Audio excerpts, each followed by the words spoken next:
Welcome viewers all around the world to the Skyesports Champions Series presented by AMD, powered by Router. We are here with the group stages which was looked out for the phase 2 kicks off today. I'm super duper excited. Along with me for the day is going to be Cribs. My name is Lucifer. We are excited. Cribs, this is my first time with you, man. I'm super excited as we were talking before as well. What's your feeling for the group stages? Likewise, I'm super excited, and I really think that this championship series is gonna put all of us, not just the Indians, but the entirety of the South Asian continent, up Mhm. on the global stage, and it's gonna show the world what this region can do. We have the best of the best from across the subcontinent, and we're about to see them in action. Boy, oh boy, I am excited, and I mean, I don't know you can if you can feel it, but I'm kind of shaking in my chair right now. That's how much excitement and that's how much energy I've got inside me right now. I agree with you. Same is going to be my scenario here. I mean, if I put my camera right in front of the hands, it's shivering because it's such a big stage right now. Not only for us, but all the, I would say, teams as well, right? Because for four teams, they've qualified, right, from rest of South Asian tournament where we saw Orangutan as well as Prime 5. Then we saw the Indian qualifiers where we saw two brilliant teams we saw, right? That was one Valor, another one was Reckoning. A brilliant fight put up there, but they've joined right now their forces, not alongside, but in the opposition party. It's going to be with these Hmm. eight invited teams, and we saw the draw show, which was just brilliant. I mean, we were on our tiptoes. We were waiting for the group of death, but Crips, that did not happen. So I'm going to be kind of breathing a sigh of relief. I mean, honestly, given the caliber of the teams over here, I don't think that we can avoid the group of death per se. Yeah. Sure, all the stacked teams, all the teams who have been at the top of the tier one scene may not be together, but that kind of is what makes it exciting, isn't it? Mhm. Now we have all the teams facing each other, and the best of the best matches will be reserved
this is a match to be set on screens and to be witnessed of what's going to be happening. I mean, all of our viewers, especially the Indian ones, will be knowing Velocity Gaming because what they've done. But on the other end, Union Gaming is also a team that all of us want to see. They've come from the Sri Lankan region and want to see what special they can do. If they're here at this stage and being an invited team, we know what they can do, but it's not going to be an easy journey for both these teams. I mean, we were talking about match one and match two here, right, Krebs? But I feel like match three is complete confusion. We don't have a lot of information how these two teams fare against each other.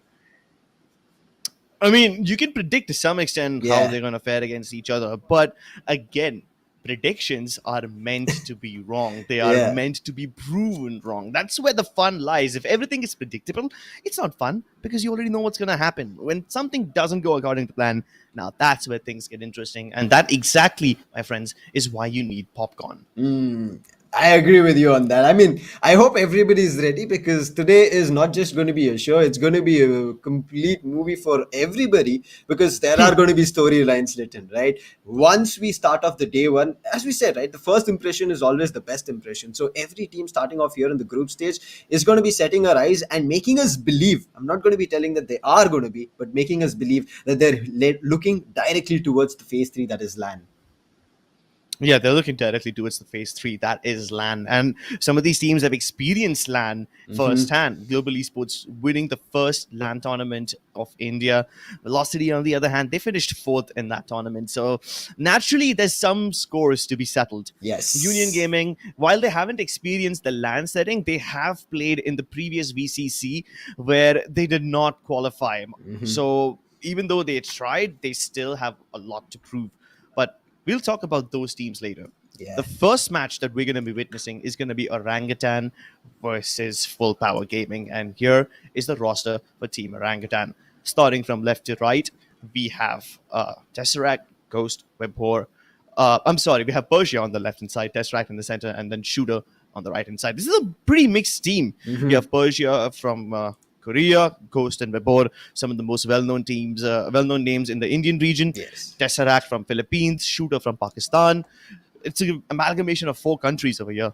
It's I would say, brilliant mix and match right now. I'm pretty sure the entire South Asian region is looking forward to a lineup like this, and they're very promising right now. And how they've been, I would say, interacting in terms of the game and how they've been adapting and also putting forth their own battle in taking down teams. This is one team here in the qualifiers who have had a flawless run, meaning they've not even lost a single map. I'm not talking about a match, forget about it because it was a single elimination, but it was a flawless run. They've gotten all the maps under control. Me and you were discussing, right, what are the maps that these players are going to be taking down, and that was something that we took in reference that this is fairly a new team. There might be a couple of matches that they've played, but it all fares right now when we see them in the group stages. How will it be working out? Because qualifiers, there's a whole different ballgame. There's just so many teams out of there, and Orangutan, they had to push through and they wanted to put up, I would say, a big statement, meaning what they are here for. Exactly. And in Orangutan, some of these players have already put out big statements. We have Bebor, who used to be a player for Velocity Gaming, one of the best teams in the country.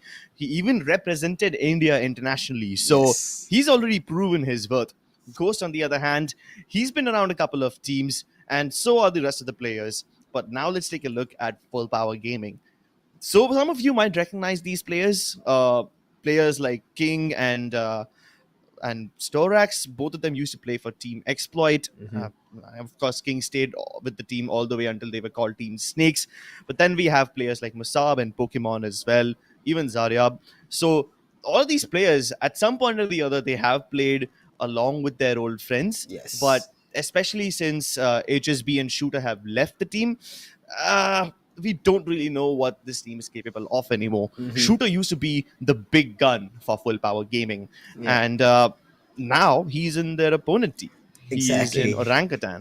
It's kind of awkward, right? How you're gonna have to face your old teammates again, and that too at the very start of the Skyesports Champions Series. Exactly. Oh, bro, we have rivalries, seeds of rivalries planted right at the beginning. Yeah, and to add on top of that, Crips, they were friends, right? Now it's literally like you're Yeah, going up against your own friends who you've been, I would say, playing for a long time. You've been, I'm pretty sure, playing from childhood as well, because right, FPS goes a long way. Once you started off, you kind of gel in with one group, and then you're always going to be grinding with the same ones, right? Now it's shooter moving out from here and jumping into Orangutan and now full power. Who is going to be filling that spot? That's also what I'm looking forward to. But there was one recent announcement that just happened, right, Krebs? That was Flipsy, the new head coach right now, joining in at full power. So I'm looking forward to, if there has been that immediate, right? There's like, coaches give you that energy boost, they give you those wise words, and then the team just goes in and performs. So I hope that little one span, or maybe they were just hiding it until the announcement came through. I hope that has kind of added on to their full power, especially with the name itself. exactly. But I'm not really sure how much can their coach contribute. The coach Flipsy is a Canadian player. He's obviously had a lot of big events under his belt, and he's done quite a lot. But he joined the team only a couple of days ago, and in just Exactly. 2 or 3 days, it's not really possible to plan all that much. So I'm not really sure how much of Flipsy's knowledge will we get to see in this team right at the beginning. They Mhm. may or may not be walking into the tournament with a set plan in mind, but what Flipsy can do is help them adjust midway through the match.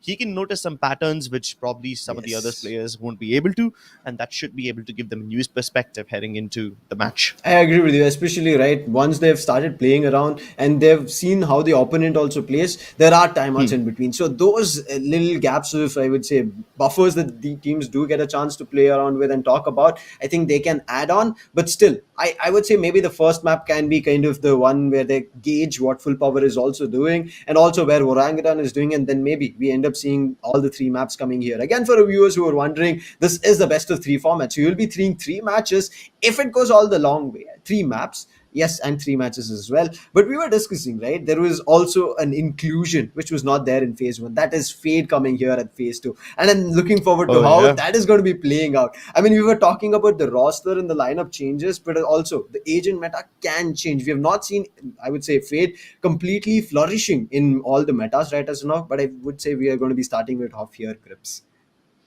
Yeah, I hope we get to see Fade in some of the other games. Mm-hmm. I kind of feel like she's more of a replacement to Sky than a Yeah. replacement to Sova, even though the whole objective of adding Fade was to take Sova out of that S tier agent list. Mm-hmm. But let's see what we'll be seeing over here.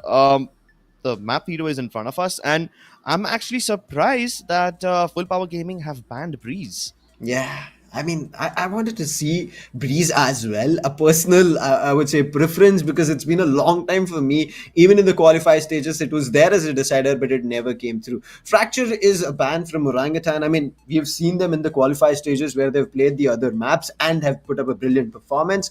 Fracture is something I think they're figuring it out. So they did not want any kind of weak spots or anything like that, even in case they were not completely prepared for it, left out. But the first pick here is going to be Icebox from Orangutan. Yeah, first pick is going to be Icebox. Now, I doubt we'll get to see Fade in this one. Mm. I don't think Sova can be gotten rid of, especially in a map like Icebox. Maybe in Haven and Bind, Fade could be viable, but then again, it's still a pretty big risk. Um, but yeah, I'm just surprised that they were banning Breeze, because there was a point when Full Power Gaming, back when they were called Team Snakes, Breeze used to be one of their strongest maps. In fact, they had a Yes. 63% win rate on Breeze, which is much more than teams like Velocity, which and you must know that Velocity also have a pretty strong win rate on Breeze. So if they can Mm-hmm. rival them, it's amazing. Although since the lineup has changed, they probably feel Yes. like Breeze isn't one of their strongest maps, and that's probably why they banned it. Fracture getting banned was predictable, wasn't it? Yeah. I mean, Fracture getting banned was still fine. Fracture, I mean, we kind of tend to lean towards these big maps and these changer maps which have come in recently, because they're always like wonderful to watch, because they bring a entire new perspective and change of pace into the game. But we'll be waiting for it in the next upcoming days. I'm pretty sure it's going to be coming through once teams understand each other very, very well, because this is still day one. The second map coming Hmm. in, it's going to be Haven here, a three-sided map, but picked from full power. I mean, there's already, I would see that the Breeze aggressive play that full power can put through, even though the lineup has changed, but they're going on a more comfortable and well-known map that all the teams or even them as players have played numerous times. So I think this is a good pick for them. If they get a victory here, I think we're going to be seeing the decider as well. Oh, I hope we get to see the decider. This is the first game of the phase two. It would be really unfair if it just ends on a Yeah. 2-0 note. It has to go all the way. That's like a rule, man. That's like an entertainment rule. But speaking of being adaptable, I think it's not going to be a problem for Orangutan at all. Now Mm. that we have some time, I'd like to point out a couple of interesting things I know about Persia. So, Persia has a lot of competitive experience in not just Valorant, but also in games like Overwatch and Apex Legends. Mhm. This guy has been through everything in all kinds of games. He used to be a part of Boston Uprising and Talent Esports during his time in Overwatch. He then moved to Scar's Korea to play Apex before switching over to Valorant. And then, after spending some time with Tuple Gaming, he's now joining Orangutan. So, obviously, he's been all over the place, and the amount of versatility that this guy has is immense. Yeah. Uh, Players like Vibhor used to be like the best Sentinel players in India. Even Ghost has played for several other teams. He's played for Enigma Gaming at one point. Mhm. He's played for Team XO. And while he was mostly playing along the lines of the primary duelist or the initiator, Yeah. I'm pretty sure that he can still find a place for himself in the new team. He has found. I mean, we were also having that speculation, especially with Ghost, who was outright a fragger, who loved playing the Hmm, jet. How would he kind of gel in with the team, especially with Shooter, right? Who takes that responsibility if he has jet, he does not have to exactly. worry. We thought about double duelist, but when we saw Ghost playing, he was a team man over there. He was picking up the controller if the team needed. We saw him on the woman, we saw him on the initiator as well. So he is gelling very well right now. But on top of that, there's one man I would say kind of taking charge. We know, right? Sova, big brain Sovas, they kind of are the ones who kind of create paths and kind of give you complete info, being the initiator. But Tesseract, man, he does some insane clutches. And when we see new SOA players come into the perspective, right, all doing those clutches, we kind of reference them to the other clutches right now. We know Right to Ace and we know Kappa as well, and many others lining up alongside. So I want to see when these big guns coming in, who's going to be that clutch master in that particular matchup. Oh man, the Clutch Masters, you can't even begin talking about them because once you start, there's just absolutely no room of stopping. Yeah, And I don't think we have enough time to go about talking true. about all of those players. But there are some things that I would like to point out. And this is quite the opposite of a clutch player. I'm Hmm. talking about Shooter over here. Back when he used to play for Team Snakes, I kind of had this bias where I used to call Team Snakes a very predictable team. Hmm. But even though they were predictable, there's nothing you can do to stop them. I used Exactly. to see instances where we have Velocity, Global Esports, they are facing Team Snakes, and they have five stacked one side. It's a full 5 versus 5 brawl on the A side of Icebox, and even though Velocity are prepared for that hit, they can't do anything to stop Team Snakes. That's just how strong these players were. Yeah. And Shooter is one of those players. He might be predictable, at least he used to be. I think he might have changed things up now that he's in Orangutan.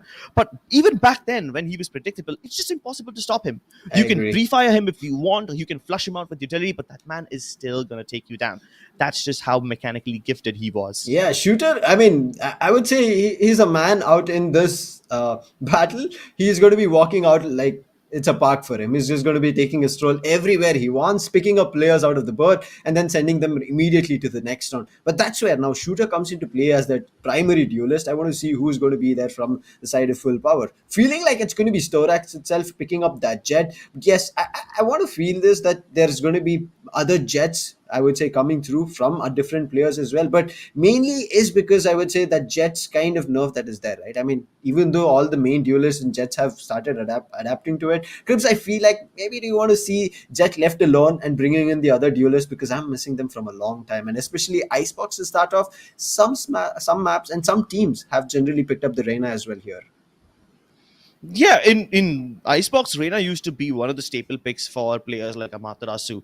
And while I have nothing against a Reina, Hmm. I kind of feel like even a Raze could be a good option Yes. over here. The Boombot can help in clearing out some of those pesky angles, and Icebox has way too many narrow Hmm. angles. You can't afford to clear all of them with Sova utility, especially now that the drone has been nerfed. So maybe the Boombot can help you a little bit. Of course, the movement of the satchels is not as easy as the Jet Dash. It Yeah. doesn't give you the same get out of jail free card, but it's still a very big deterrent. Hmm. So why not?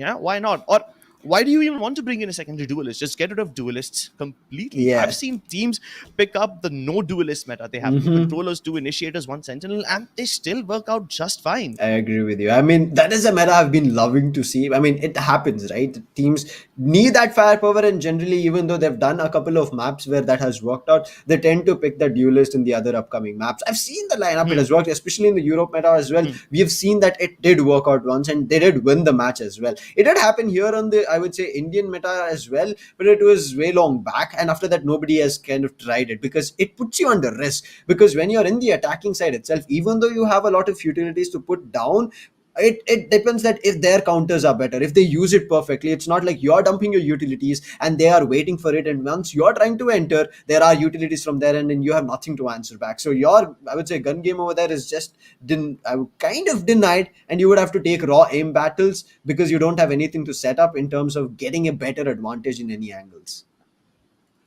I agree, and I'm glad you were able to bring up the utility point, because I think that happens to be one of the key weaknesses of the Pakistani team over here. Back when they were still called Team Snakes, they used to struggle a lot to find value with the utility. Hmm. Uh, Let me elaborate. Let's say, for example, if they are on the defensive side, if they see even one person coming towards the ace side, they're going to have rotations come in. They're going to dump a bunch of utility, maybe the SOA recon darts or maybe some sky flashes to gather information. And then they see something again towards the C side. Again, go all the way back, dump the sentinel utility over there. Yeah, And within the first 30 seconds of the round, the enemy has managed to bait out all their initiator and exactly. sentinel utility. And then when the actual execute comes in, they have nothing left. And this used to be a big concern for teams like Team Snakes. Now that they're called Full Power Gaming, I hope that they've fixed those issues. Hmm. I mean, at least when they still had Shooter, they could just raw aim their way through, just brute force the way through, right? Yes. Because Shooter was just that stubborn and that gifted of a player. Now that he's not in the team, what are you going to do? It's going to be a big question mark. But yes, I mean, as you brought about shooter, right? Let's talk about Orangutan. Shooters right now, I would say playstyle, everything is kind of understood. He is the man who's going to be just jumping, and whether he's on attack or defense does not matter. He does not have any side. His aim is to Yeah. just take down players, and that's what he keeps doing.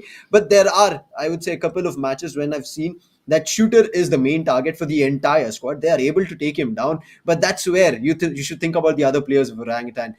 Shooter would have given them space. While you were all paying attention to take down Shooter, they've already gained space to either maybe getting in the spike down through the attacker, and they've just already entered the Hmm. side, or maybe in defense itself you were thinking about something else, trying to take down Shooter. He was the one. They might have gone in for a backstab already, and you were not ready. You were cornered. So these are the plays that Hmm. you have to be worried about Orangutan picking up, because even though we were talking that this is fairly a new team, they've gelled up very well. We have not even found, I would say, any kind of disparities or maybe even kind of some miscommunications coming through. They've always seemed very good, and in case there's a round that they miss an opportunity on, they're immediately able to adapt in the next upcoming round. And so this is something that I'm looking forward to from both Orangutan and Full Power on how they'll be starting off in the first map, even though we have question marks on both the ends.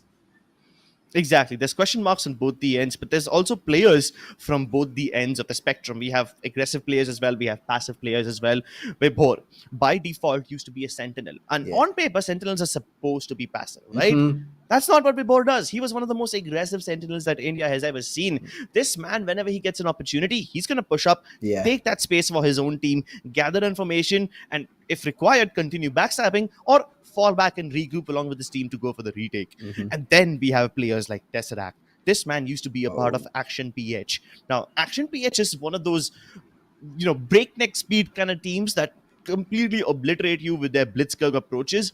And we have those kind of players. Hmm. An aggressive sentinel who knows when to, take space for her team, a man like Vibhor, and Yes. then the man like Tesseract, who used to play for a super aggressive team, but sometimes as an anchor, sometimes as the primary rotator. So we have players from all over the spectrum who, even Hmm. though have stereotype roles for themselves, break those stereotypes and just do everything that a player can do not limited to their roles. Exactly. I mean, I would say, irrespective that you are a sentinel, you're going to be a controller, an initiator, or a duelist, you're not too far away from trying to help out your teammates in any similar other fashion. I mean, now talk about Jet itself.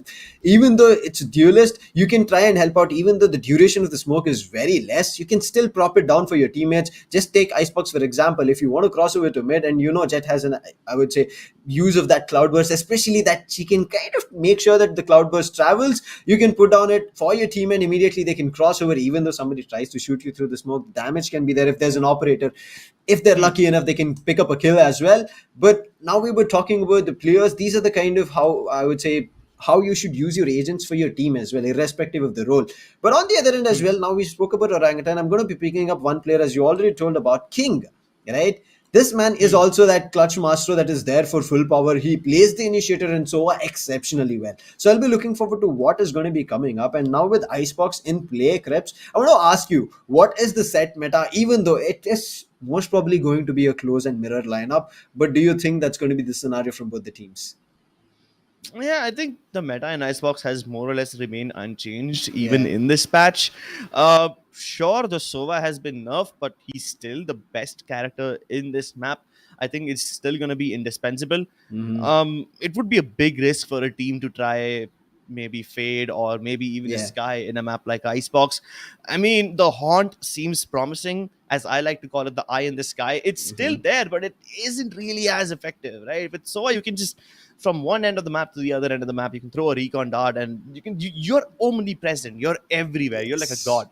You can see and hear everything. With Fade, the amount of utility you have has a limited range, so it's not that effective. It's not all over the map global presence. Hmm. So I think when it comes to Icebox, it's still gonna be the same old lineup that we have seen. Viper's gonna be a staple pick. Sova's gonna be a staple pick. Um, what about Sentinel? Teams could opt for a chamber if needed, Yeah. or they can just stick with the regular Killjoy. Both of them work just fine. And then the Jet, I think it's still gonna be present. Hmm. Uh, Maybe even a Reyna, but I don't think they'll pick both Jet and the Reyna at the same time. A Yes. double duelist will be just a bit too risky in a map like this. Yeah, I mean, even though you'll be completely aggressive in terms of the firepower, there's just better utilities on the opponent. So they can Hmm. kind of stall you down as long as they want. And especially if they're on the defensive end, they're going to be getting up some aggressive positions if you're like thinking about just battling out at B main. So that's thing that you would have to look out for. But as you said, Killjoy, there's Sage also coming into this perspective, right? Of Oh, of course, Icebox. Sage is essential. There'll be I'm looking forward to, because I am kind of one who started off with Sage and kind of fell in love with her, and I'm stuck there. I've been not Hmm. able to move anywhere else. I mean, I've tried my hand on Reyna as well, it's good, but right, once you kind of enjoy playing an agent, you kind of stick over there. I mean, no judgments for the other I know, players who are I know, I know, I professional, know. but we are casters, so we don't want to get in the perspective where you keep changing us. So we have one couple of picks here, but yeah, Icebox is going to be the first map to start things off. I want to get your predictions of what's going on in your mind here, Krebs. What do you think the scoreline can be, even though these teams are about to face off in the first time and we don't have a lot of information, especially for Full Power because they're an invited team here in the Skyesports Champions Series? Hmm. So if you asked me this question a couple of weeks ago, I would have said that Full Power Gaming can take Icebox. Hmm. But Yes. with their lineup changed, I don't know if that's still possible for them. In this case, I'm gonna give the point to Team Orangutan over here, only because I know what Tesseract and Persia are capable of. Yes. Otherwise, in a map like Icebox, I still would have gone with Team Full Power over here. Hmm. They used to be one of the best teams on Icebox and Breeze. I don't think I can say that anymore. Yeah. But when it comes to Haven, I clearly side along with Orangutan. So I think Orangutan can easily take Haven. Yeah, I mean, the first two maps is going to be very crucial for Full Power. And yes, the previous data adds on to this. Here in the SCS itself, Hmm. whenever I would say Orangutan would have played, they've played on Icebox, they've played on Ascent, they've played on Bind, they've played on Haven. Out of this, it's only Ascent that has been left out. Other three maps are in picture, and whenever they've played, and as you said, it's a flawless run that they've had every time. So they've Hmm. always got a 2-0 or a 3-0, especially in the grand finals. So they have a crystal picture right now that they are the ones, and I'm pretty sure the viewers as well will be favoring them. You can surely let us know in the chat of what you think. Do you think Full Power are going to be able to take them down? Because yes, this is a question now for Orangutan, because the Orangutan's playstyle is kind of seen and heard. On the other end, Full Power, as we were talking about it so much. We have their names, we know what they can play, but how do they play it? What is their strategy? What is their split? Are they going to be, how they're going to be starting off in defense? These questions are going to be there because we have not seen them here until the SCS group stages. Today, day one, when we start off and kick off an Icebox, they'll be playing. So that's going to be a question mark for Orangutan as well, and they have to fare against them. If their starting rounds does not go in the favor, I feel like Orangutan are the ones who are going to be giving up at least a couple of rounds very early on, and then yes, gradually coming back into the first, I would say, map control. Hmm. Um. I mean, there usually would have been a lot to talk about if these teams were existing since a long time, Yeah. but literally all of them, every single player has come together only a week or two before this tournament started. So they haven't practiced all that much. They haven't played against any other teams except for the ones in phase one. So there's not too much to go on. But we can still talk about some past tendencies, at least in terms of the Pakistani team over here, because we've seen them before. In Icebox, let's just go for it. And wait, are you serious? They've actually picked up Fade?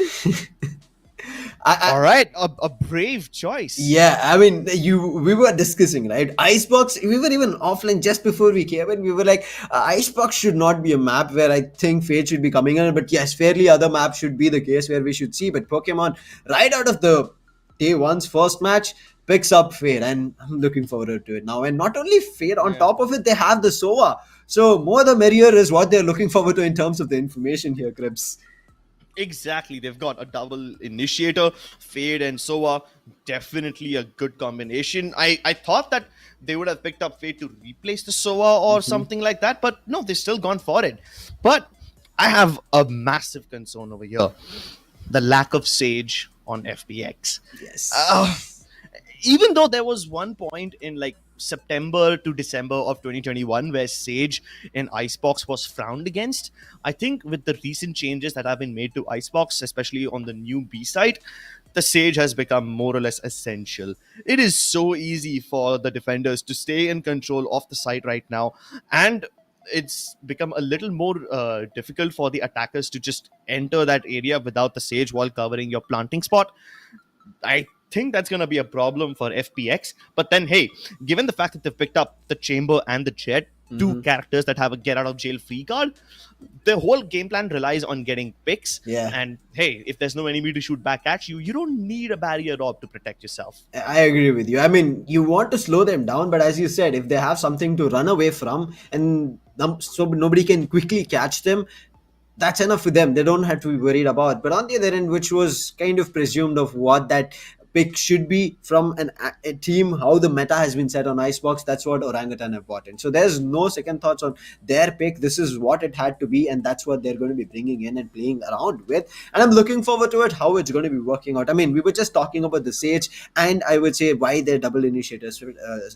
Pick is there, but says as you were talking about it, right, there's a barrier up which kind of prevents you from pushing through. Even if you want to, you have to first break it. I would say same, there is C's here for Fade, but it needs to be used rightly. If you don't put it up at the right time where players are trying to push you, you're not going to be able to put them in the cage. And if you're not able to put them, that C's ability will go down in vain, and it's not something that you want, right? You use an ability and you don't find anything out of it, meaning that it's gone in vain, and not only you lose the ability, you've not got anything out of that for your team. Exactly. But when it comes to C's, the area of that ability is still quite high. Yes. If you dump it towards the back of a site, it's going to capture everything. And sure, the whole point of letting people be cornered over there, it doesn't really accomplish all that much. The fact that you lose your audio, it's gonna be a massive thing, because Oh. most of the times in Icebox, if you're, let's say, defending the A side, you're gonna have to rely on crossfires. If there's a player playing in server box, you're relying on the guy in screens or on the guy on rafters to cover you.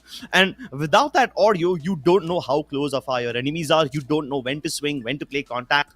All those kind of problems is something that Fate can create. She can create disruption in the enemy team. Yes. And because of the lack of audio, hopefully you're able to make sure that the enemy doesn't trade all that effectively. Yeah. But yeah, I mean, I've seen Fade on Haven, I've seen Fade on Ascent, I haven't seen Fade on Icebox yet. Yeah.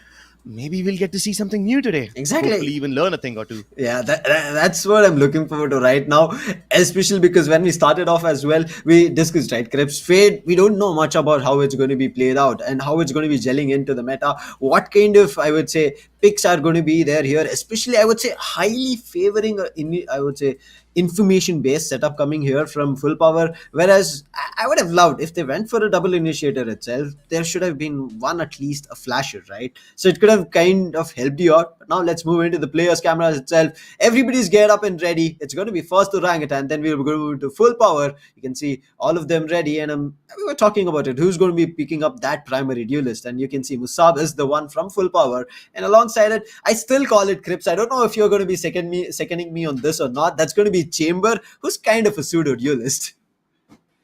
Yeah, he is. I mean, I thought that was like a widely accepted fact. Yeah. Have there been people who oppose you on that? Yeah, there are. I mean, I was like, no, Oh he's my a sentinel. God. He has a trademark. I'm like, have you seen his guns? Oh, well, I want to see the guns that FPX bring. I want to see them flex their muscles, but OG, Shooter. Of course, it's going to be Shooter who takes the first frag off the game. It's symbolic to kill your friends right at the beginning of this match.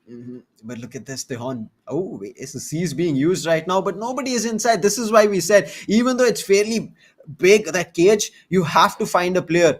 Pokemon does find one, but look at the numbers. Full Power have nothing to play with, but Pokemon, he's trying to bring things back under control, but he's still one player further away in terms of the number count, but the spike has been planted. So right now, Orangutan going in for a post plant. Post-spawn has begun, but at this point, Full Power have a lot of angles to clear. The moment they try to swing this one, they're going to be met with the nanoswarms, and even if they manage to break the nanoswarms, they will have to deal with the Sage first. Oh my goodness, Coast doesn't even give them a chance. You have Persia sitting on top of Belt, already showering at them, making noise, and then Coast just chiming away like a holy Coast, channeling his inner god into the battlefield. My goodness, that's a great round, and that's a good start for Orangutan Gaming. Let's see if they're able to continue this one. Yeah, I mean, I really loved how Pokemon played around back of the side. He was able to hold control so damn good, but still it happens, right? Your teammates need to kind of help you out, and that did not happen. So right now, Orangutan, after their quick victory here in the pistol round, they're going to be having a chance to buy up, but this is what Shooter does every time. Picks up a Vandal in the immediate next round, in the anti-eco, and he just destroys the opponent. The confidence is immediately shattered. That's what he does. Oh, but it's a big risk Yeah. having that Vandal in the second round itself. If their opponents manage to get their hands on it, then it's going to be a big problem. Masab playing the first contact. He knows he's going to die the moment he peeks, but there's no other person to peek alongside him. There are four defenders on this side ready to intercept them, but against the superior weaponry of Orangutan, there can't be much done. Apu gets that wonderful shot. Now maybe the Vandal is available for the pickup, but it's not there in reach. Storax also chiming in with the wonderful one taps. Can Persia bring it back? This is going to be a disaster if he loses this round. He spotted out one of the players. He spotted out Storax towards the end of screens, but can he expect him? Yes, he will. Spike, now within reach, gets back to the Vandal, and he finds them. How on earth did Persia bring it back? I really thought this round was gone, especially with the Vandal being dropped right at the start. I thought, this is it. That's the end. They're going to lose their economic momentum, but then the clutch comes through. These kind of players, when they come in at the end moment of the fight, right? Crips, it kind of blows our mind, and that's what they're. Persia, he should have lost that round completely because he was holding a Marshal where the opponent had picked up the Spectre from his own teammate. So I think this is something that tells us that you cannot immediately think that your round victory is there just because you have the economy, and now it's been shattered down. But still, look at them, they did not buy up completely. A couple of them were still looking forward to playing with the pistol. So Orangutan, they're able to force this round, but the economy is better from Full Power. So let's wait and watch if it's going to be a good Shooter. This time he slowed down his game. This is what happens. Shooter does this to kind of understand what is going to be better. He tries to slow down his game. Right now he spotted Musab, but there's three players waiting for him. It's going to be difficult. A Prowler did come his way, but Pokemon will be able to take him down with just a gun. Okay, this is a little bit of a concern. Oh my god, even more of a concern as Vipo just gets deleted through the smoke. Storax waiting for them on the other side of Tube. This mid push is just simply not working, and Pokemon has already farmed up his ultimate. Persia can hear nothing. Of course, he can see his death coming towards him, but there's not much that he can do to avert it. Wow, Full Power Gaming completely turning this game around. The previous round could have been theirs, but it was just one round delay that they had to wait for. Hmm. At least with this, they've not just broken the economy of Orangutan, but also built up the momentum for themselves. Yeah. And at this point, they can be safe and be, let's say, the word I'm looking for is maybe a little secure about their mid presence. The fact that they were able to rotate this quickly is a good thing. And this has been going on for 2 rounds in a row, right? The 4-man stack in the previous round, the 4-man mid stack in this round. If that's Yes. the speed of rotation that Full Power operates with, then Orangutan are in big trouble.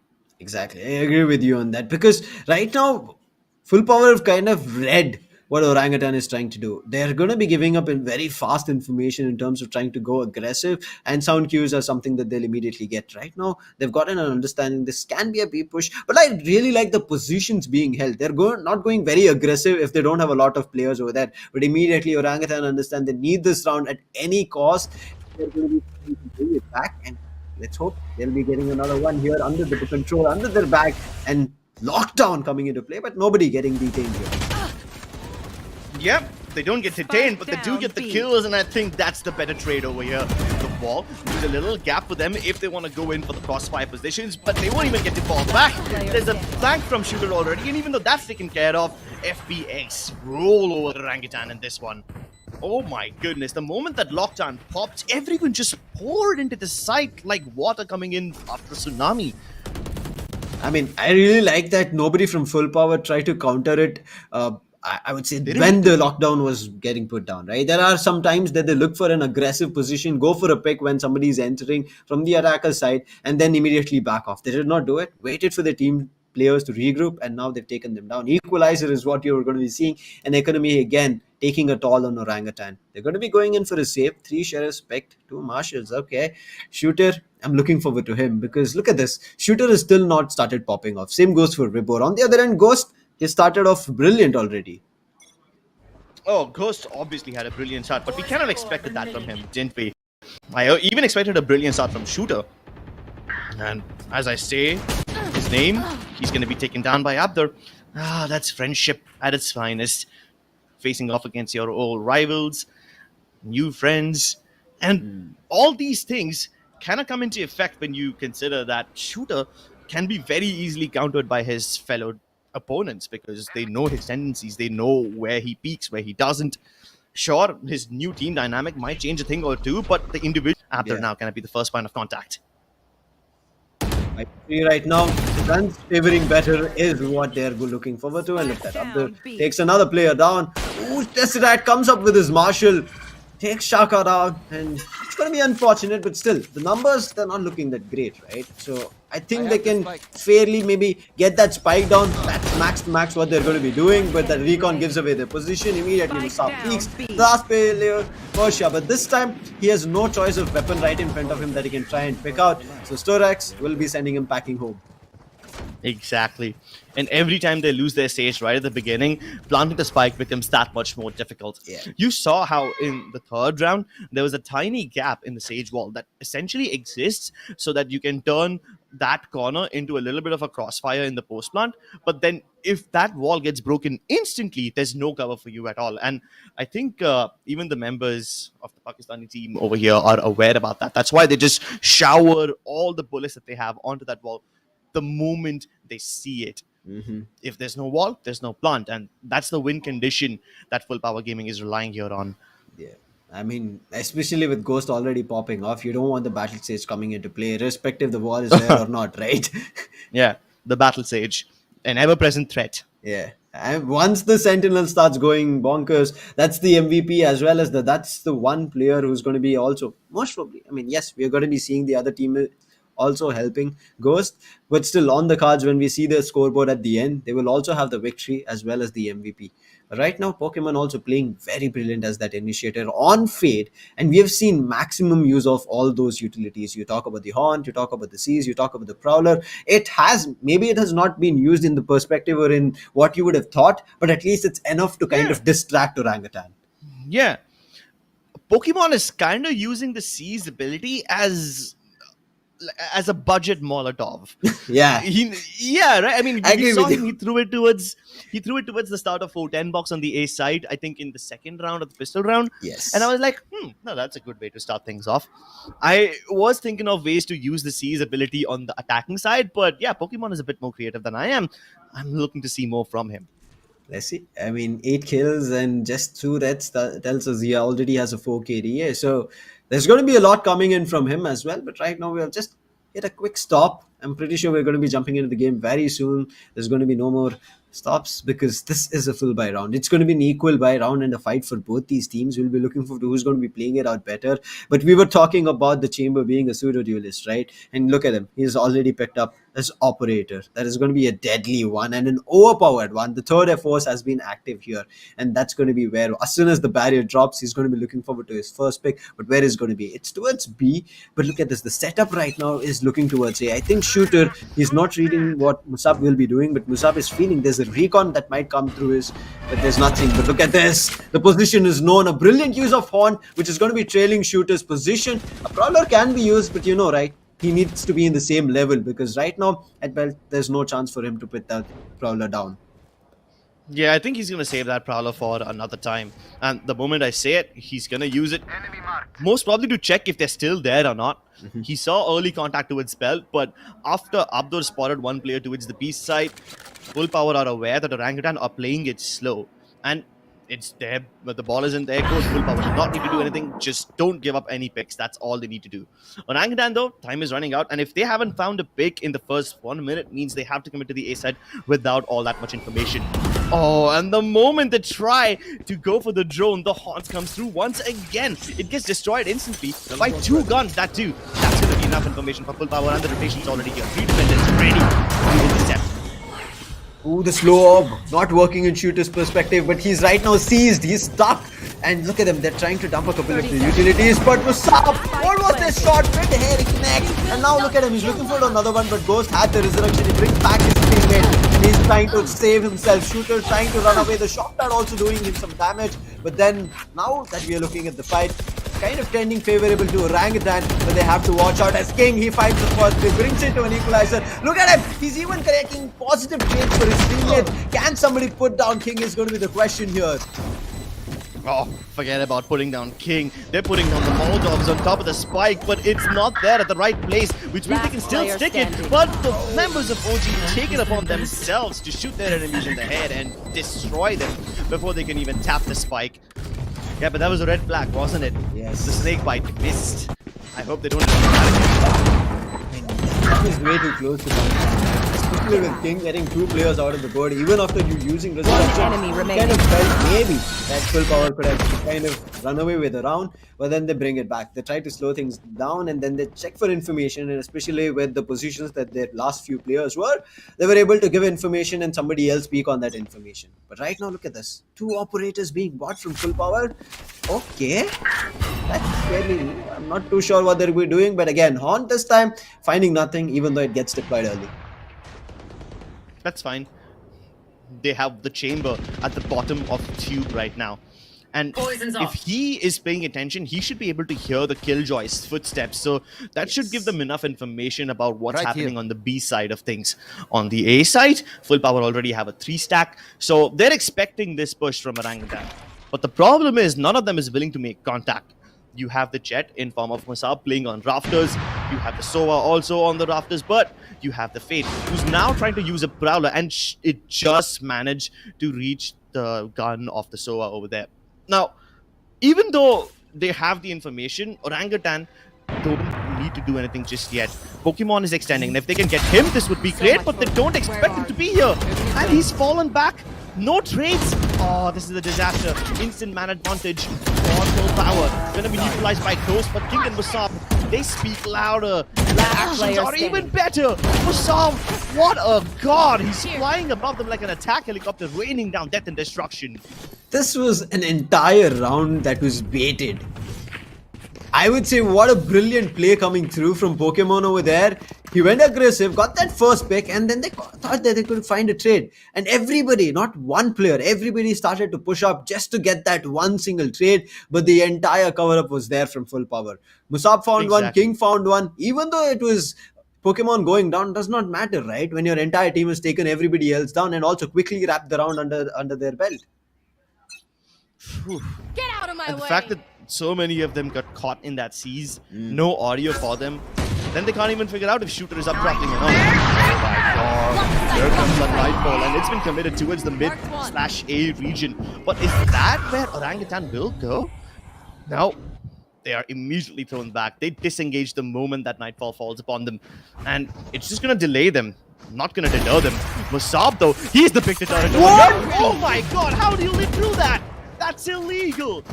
This deserves criminal punishment, but there is no prison that can hold this man. No man can contain his weight as he continues to pop One up. enemy And he's got the remaining. dash again. Oh my god, he's going to go in their face and kill them now, isn't he? Yeah. Isn't he? There's nothing going to Opportunity stop gets them. denied. What was that round? That was just complete. Is there a word that can explain or kind of brief, at least sum Yeah. up that? Yep, there is a word, and it's criminal. It's literally illegal to pull off stuff like that. After How the did first he even pick and the survive that second? Exactly. How did he even survive that Jet v Jet battle? I have no idea, and I'm pretty sure that after this, Musab is going to be feeling amazing. Yeah. Whereas his opponent Jet, not so much. I'm pretty sure Shooter is like Crips here. Wait, I had the blades. Yeah. How I did didn't not expect you to come like that. I'm pretty sure it's a jump scare over there for Shooter. He was not at all Real life prepared horror about story. that. Damn. Oh, hold on. Yeah. I wanna read what's written on the board. Homeostasis isn't that something that plants do? I'm not really sure about my science over here, but I would like to see that white Your board biology again. I is- just want to see. Yeah, obviously I never paid attention in class. That's like a given. But I would very much like to see what's written on that whiteboard over Yeah, there. I'm trying to figure out why there was homeostasis in the game. Exactly. Okay. I mean, I'm pretty sure I must have read that word somewhere in my biology or my chemistry class, but what's that gonna do with Valorant? Yeah, exactly. Oh, let's leave it at that, Chris. Yeah, I don't let's know. leave it at we'll, that. We'll ask the coach itself from Orangutan of why he had put that up on his board, or was he actually taking some class? Nonetheless, now with the round is started, 2-round lead for full power. Weapon buy is going to be there from Orangutan to try and counter, but look at this aggressive Viper Spit denying complete air control. But look at them. They're just not stationing one player along with the Viper. They've put up another one. Musab is also still here. So if they even want to take this Viper down, it's still going to be difficult. Persia's position is known. A brilliant use of Prowler over there. But again, the double op setup paying dividends here. They're able to reap benefits out of this. King coming into the picture as well. The moment Kings goes in for the drone, somebody or the might be interested to push him, but that's the bait that Storax was waiting for. And now that Shooter's been tagged, he can immediately go for the frag once again. Disengages, but that's completely fine. Nobody is towards the end right now. Orangutan needs to make that cross, and Shooter is peeking dry. That's too big of a risk, and Storax will punish him for it. But at least it's given them enough time to plot that lockdown. And the Viper Spit as well. 2 ultimates invested by Orangutan over here. That's going to force the members of Full Power off this side. How difficult is this retake going to be? Very. Yeah, it's going to be too tough. But look at the numbers. There is an opportunity. There is slight. But is the Viper going to go back, play on a post plan? Because if there are snake fights, right? Even though you have the Viper threat, you can kind of play around with the snake fight. But look at the play coming in. 4 players taking the advantage. One is going to be going up close for information. But look at the numbers between them. This is what we said. Ghost finds Musab. Ghost goes for another one. Takes Pokemon down. No numbers favoring. For Orangutan to win this round, Vibor has taken one and leaves the last surviving player here, Thorax. He was the one who entered first, Scripps, but he was the last to go down. Enter first, go down last. That's like the best winning formula for you, isn't it? Although there were better formulas in this one. Not the ones written on the whiteboard, but a simple solution to that Viper Spit, just don't go wayside. But look at that. I'm actually... Yeah, tell me. Immediate, I would say, timeout coming through from the coach. Immediate round as well. Yeah, instant. And it was kind of obvious that Orangutan would go towards the B site, and while there were members of FPX ready to intercept them, they did not have the proper positioning. Shooter tried to peek them dry, and that was the only mistake that Orangutan made. After that, everything else was perfect. Hunter's Fury committed by full power. Will they find anybody? A tag, but the frag is taken by Storax instead. I mean, these two operators right now are so damn good. I mean, it's getting those first bloods, first picks, but is it enough? Again, Storax goes, gets Tesseract down. We've talked about how crucial Tesseract is, and now they've lost their informant. No recon, no oil drone, no shock darts as well, and kind of pulling some cheeky kills. But look at this, Vibor leading this ride. As soon as that Viper's toxic screen falls, he should have opportunity, but there were two players peeking low and immediately taken down. 2v5. They're still holding strong, like an anchor. What do Orangutan do in this one? The best case scenario for them would be to go for a save. Ghost as a heal for himself just in the nick of time, but again, they can't really get out of this place. If they can save their weapons in the next round, it would be great, but then again, the economy hasn't been looking all that healthy, so they're still gonna have to reinvest in a couple of weapons at the very least. Ghost gets one kill, but is that gonna yield them any dividends? With 20 seconds left, there's not much that he can do, but he's still trying. This mob gives him an elevation from the toxin screen, but nothing much after that. Like the never give up spirit coming here from Orangutan. But again, they have to take a look at their economy, right? There should have been a save. They just had 20 seconds. You putting down all your utilities and still trying to push forth for the round. You're just, I mean, putting down an own casualty. I mean, if you had the idea about maybe there were just a couple of players here, it would have been a good choice. Or maybe even, I would say, try to do the rotation a little bit further itself. When he put up his healing, right, when he was just surviving with 5, it was somewhere around 30 to 40 seconds, so there was still a time gap. It would have been very close, but they could have rotated, so they did not do it. And now look at them, they're going to be forcing a couple of weak buys as well. But yes, I'm looking forward to what they're going to be doing on that weak buys. There's 3 good spectacular weapons. Can they find anything? Deliberate shot fired by the operator towards the A side. That's hopefully going to give Orangutan the false information that there's only one operator towards A and then we should continue going towards B. But over here, this chamber can easily stop the rotations of Killjoy. The remaining players of Orangutan have to move in towards the B side right now. Toxin's being activated and Storax has already killed Persia, so now they have no precaution against their backstab. Oh, and the Toxin Queen goes down at the first possible time before it gets exposed to Absurd. One enemy that remaining. is just bad timing at its finest. The way the game is changing from full power is brilliant. And look at this, the position is non-just right. What are you doing? Oh no! Did he lag out or something? Survives. I'm confused. He was just standing while he was getting pinged. I'm not too sure whether his teammates, I mean, yes, everybody was down, but still, even the Prowler over there gave away. I'm not too sure what he was doing. Ouch. I mean, especially because it was a knife. It's going to even be hurting a lot. Yeah, so again, I have no explanation for that. The most that I can think of is that maybe there was some technical issue and he lagged out or something like that. Yeah. But then I see him purchasing weapons, so even that possibility has been ruled out. This Fade's, I would say, utility is so damn good. I mean, earlier we were asking about, we were thinking about how it's going to be working out, but look at this. Pokemon does fine, but immediately Gustav's position was known, but Pokemon goes aggressive, gets his second, but gets put down from Shoot's hand. Look at the health. Yes, there is, I would say, a healer's advantage that Orangutan do have, but can Ghost find the resurrection? That's what is going to be crucial. Otherwise, this is going to be an 8-4, not a 7-5. Ghost finds the resurrection, but oh, King does spot on the player. He was the one who got tagged up first, but still King is good for 1 and brings it back to a 4v2 situation. But the health is not that great here, Krebs. So if they take down these 2 players, that's going to be Musab as well as King. I think there's still a chance here for Orangutan to get this round under control. Yeah, but the fact that all of the members of Orangutan were fighting 1 by 1 without any trade potential kind of lost them the round already.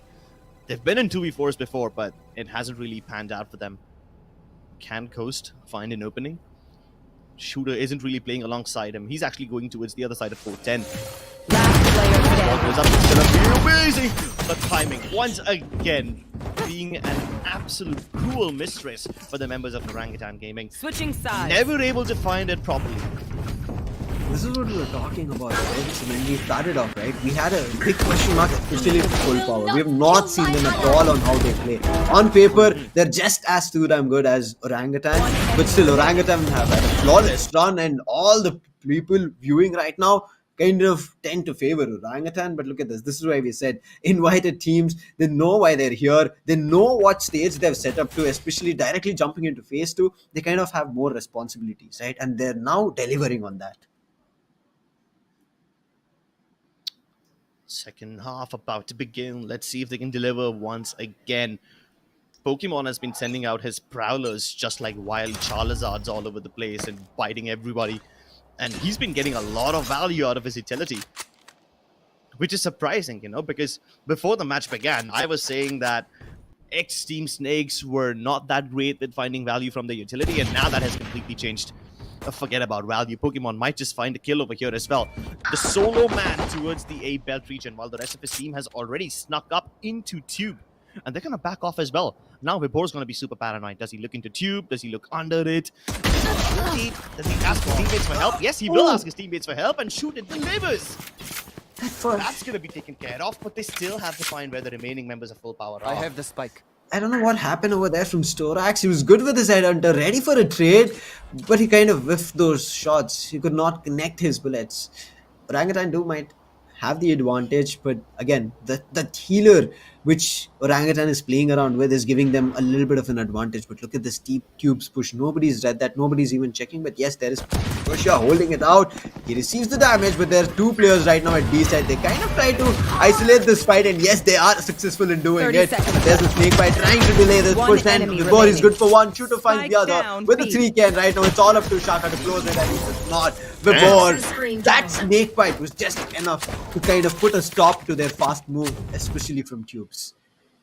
The master of mid, where Paul used to be one of the best sentinels. Now he's taken up the role of a controller, and he's doing that damn well. I mean, usually 30 in seconds Tube left. or somewhere close One to this enemy. mid-oranges Spike region, down you'll B. see the chamber and his trademarks everywhere. That's not something we are seeing from the side of Orangutan. In fact, Persia's utility is not even close to mid. He's put it more towards the B greens region and the actual planting region than towards the B oranges region. That's a region that Vibor controls. And Yeah, forget about the role. This guy is just good at playing that area in general. yeah, I mean, justice to those agent roles, right? He's just delivering. Brilliant. Now look at this. Yeah. Let's see what the round is going to be for full power, because they have a buffer that they had created. Even though right now the first round did go in Orangutan's favor, so they have a chance to buy up, and they have bought. But still, they have understood. They're right now repenting for the mistake that they did in the second anti-eco round. They're not playing aggressive. They're just holding passive angles and trying to go for picks. But Pokemon, he's just too damn good. Gets the first, but Shooter is ready with the trade. But Musab is slowly moving around, going in for the lock, but it is being read from Tesseract. This is brilliant read, but he does not face him off as he heads right over to Tube. But there's a turret waiting for him to welcome. But the turret It's is no more active. deactivated. Yeah. This could be the win condition for Masab, unless Tesseract has something to say about it. Contact plays all over the place from Full Power Gaming. Contact towards Tube had failed. 30 seconds Maybe this left. burst out of A, but the fact that somebody's capturing the op gives away all the attention, but that Spike creates an down opportunity for A. Storax to push out a 410 to play the damage. But both of them get revealed, and Shooter has all that he needs.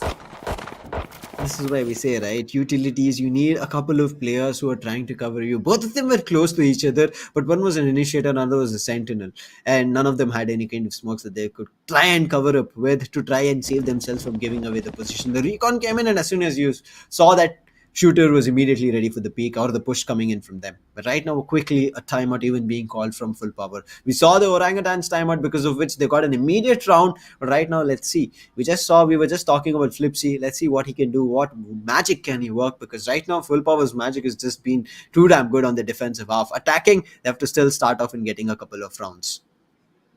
Yeah, they are yet to show up on the second half. But Flipsy joining them from Canada 2 days before this tournament started. There's not too much that he can add to, at least in terms of pre-existing strats and pre-existing executes. That's something that the team is going to have to work on themselves. But yeah, he can help them with these sort of adjustments. And you can already see the result of it, right? We've seen the setup of Orangutan change every now and then. Persia keeps on alternating his positions, sometimes assisting the board towards Tube if required, sometimes assisting his fellow Sova towards the B side. And even the Sova himself, over here, we've seen Tesseract change so many positions. At one point, he's playing mid boiler, sometimes he's playing towards the A server box side. So all these alternations and permutations and combinations that Orangutan are throwing at Full Power Gaming is what's keeping them on their feet. If Full Power get comfortable, that's going to be the end of Orangutan, because firepower-wise, Full Power have a lot of it. Yeah. The only thing that can beat them is the sheer discomfort factor. Right now, all they have to do is push them back. But look at the shooter. He's running away. This sound cue is being heard. But right now, as soon as they peek, there's a turret which will give away the position. And now he knows what's happening. But Shaka is still good for one. He takes a player down from on the tube. He's looking forward to another one. Tesseract is still pushing up. And yes, he's successful. No. Storak finds one for himself as well. And that was Shooter at Boilers, who's gone down. What a round. We were just talking about how Orangutan are adapted, trying to play passive. And right now, they're going to give up everything. But look at Ghost Spike with that down Spectre. A. Dude, I'm good. Does get that for player out, but still the numbers is not Spike that great. They planted. have to still Last get together. player Vibor standing. and Ghost trying to make matches work. Nothing happening. Ghost falls, and now it's all up to Vibor. Does have a Phantom in hand, but this position constantly being playing, utilities being dumped, and now finally a weapon to face off, and Pokemon is the one to put him down. So many members of Orangutan playing from under tube. There was a 3-man stack near the B Oranges region. Some of them wanted to peek right out at the beginning, hoping to force fight against Full Power and maybe get a pick or two, which would make their lives enemy easier. remaining. But it ended up making things worse, losing 3 players right at the start. Here. And it wasn't even like Full Power was doing anything to get those frags themselves. It's Orangutan who picked up those fights unnecessarily and ended up losing the advantage. Yeah, I mean, Well, maybe they can bring it back. let's hope so. Shooter as an operator goes aggressive. Okay, Recon does not give away his position, but this surely does. Not use the operator. But look at this, Nightfall again being used. His position is known. He has no proper sound. Same goes for Ghost. And look at them, they're just running close to him. But look at the wrong direction that they were looking in. So Ghost is successfully able to get one. He could not get a second. Shaka over there. Messed up everything. One Shooter was enemy there to remaining. help out. And finally, that round could have been a complete easy round for Full Power, but they messed up with the entry itself.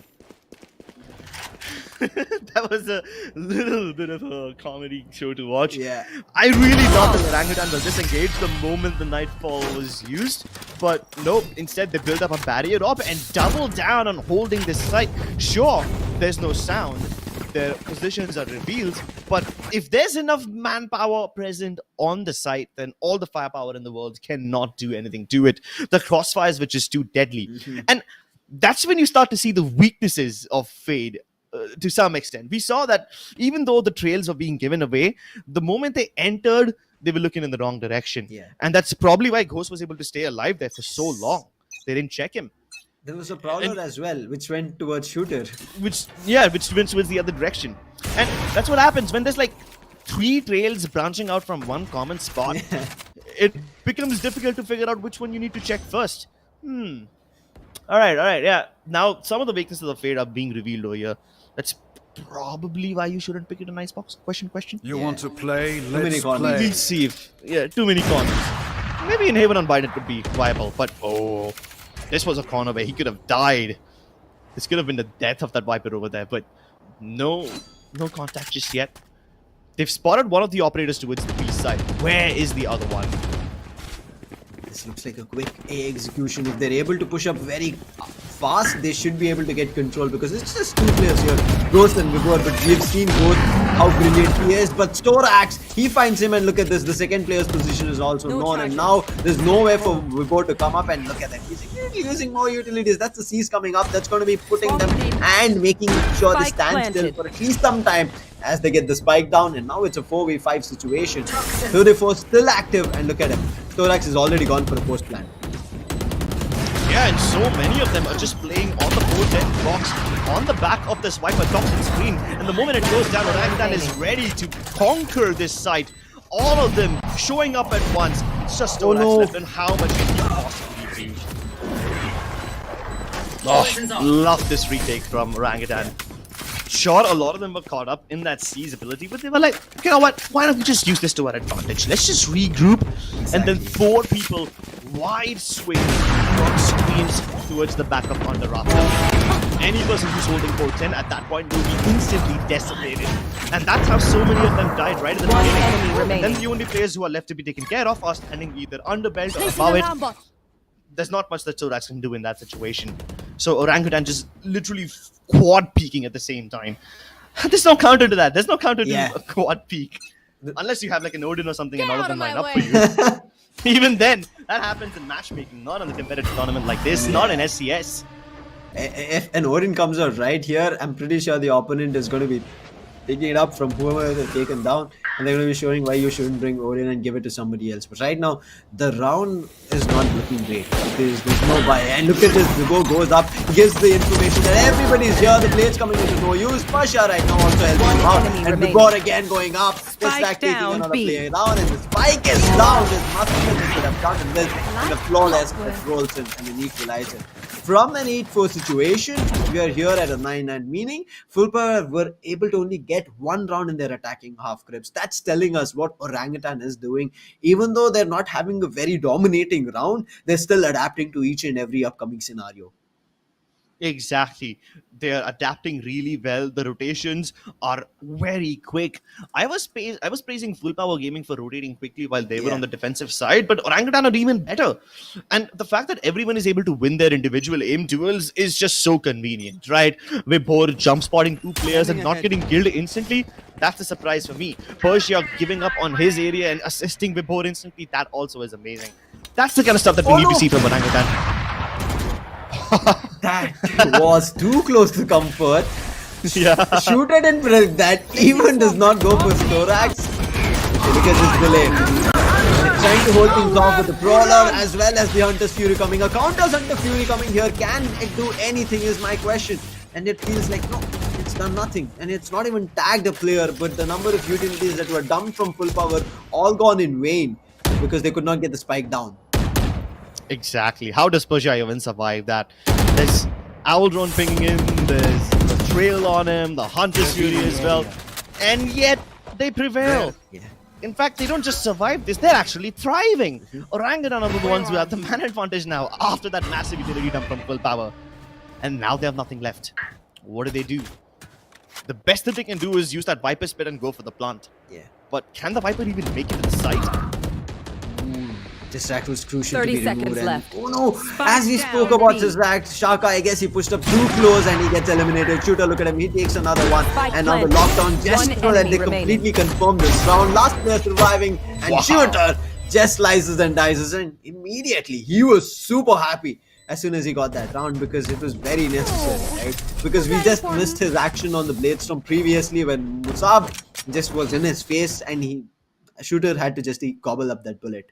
He did not accept it, but he had to take it. Yeah, he's not the kind of man that will accept his own fate. He's the master of it. He's gonna prove to everybody that if he makes a mistake once, he is not gonna repeat it.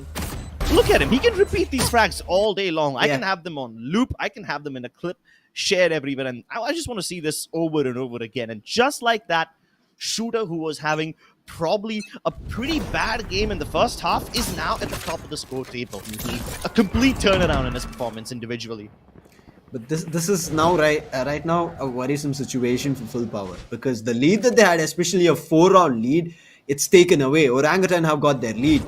There's resurrection as well for Sage. So if they're playing passively and if Shooter falls or anybody else around the map, and that's what they're doing. They're playing passive, not too aggressive except for Shooter. So the resurrection can come into play. But Shooter, he's just holding the operator and the toxic speed will be preventing the player coming in. But they do spot out Shooter trying to take him down, but it does not happen. But Shooter is right as the player was thinking about climbing up pipes. He's just standing there, and that was just a doll that was picked out. Exactly. See, this is what I said. Even before the game began, I pointed out how Shooter in his previous team was a very predictable player, but there's nothing that you can do even if you know where he is. Yes. Everybody on the side of Full Power was aware about his position. He plays pipes every single round, almost every single round. That's like his favorite position. They spotted him, there was utility at him, but he still double peeks the angle, goes and gets that kill and then just buzzes 30 off. seconds left. What do we even full power do?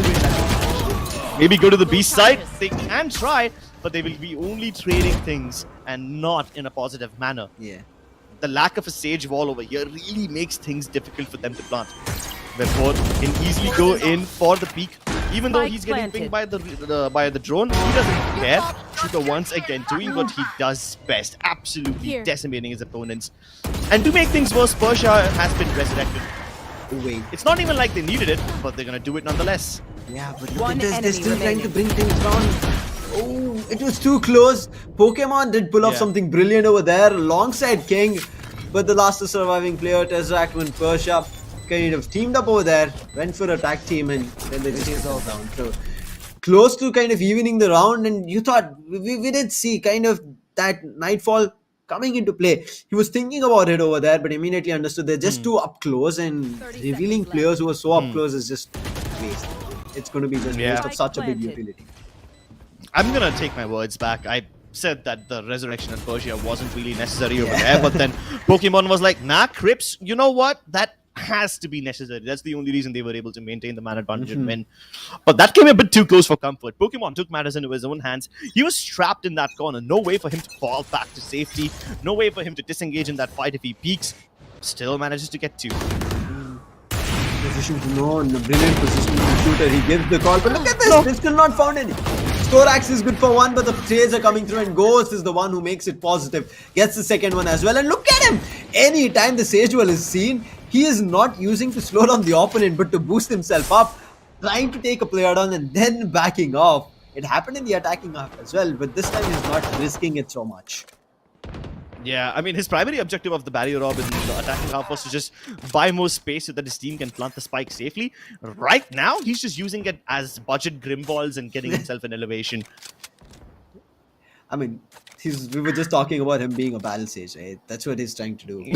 So, Yeah, that's true. A wraparound from behind. Can Tesseract fight them both at the same time? No, he cannot. Another gun in the bag for Full Power Gaming. Can they utilize this, though? They've already got King, who's reached 410. And the members of Orangutan are not aware about his position just yet. They're still playing in their default crossfire. So if King can isolate this somehow, 30 it would seconds be left. great. And his chance is now. yeah. But with 27 seconds left, I don't know how this is going to pan out. King's the only one on side. Abdur just about to make his way inside with the spike, but that snakebite is going to not let him plant. Meanwhile, the Jet is still towards mid, and they need to move in quickly.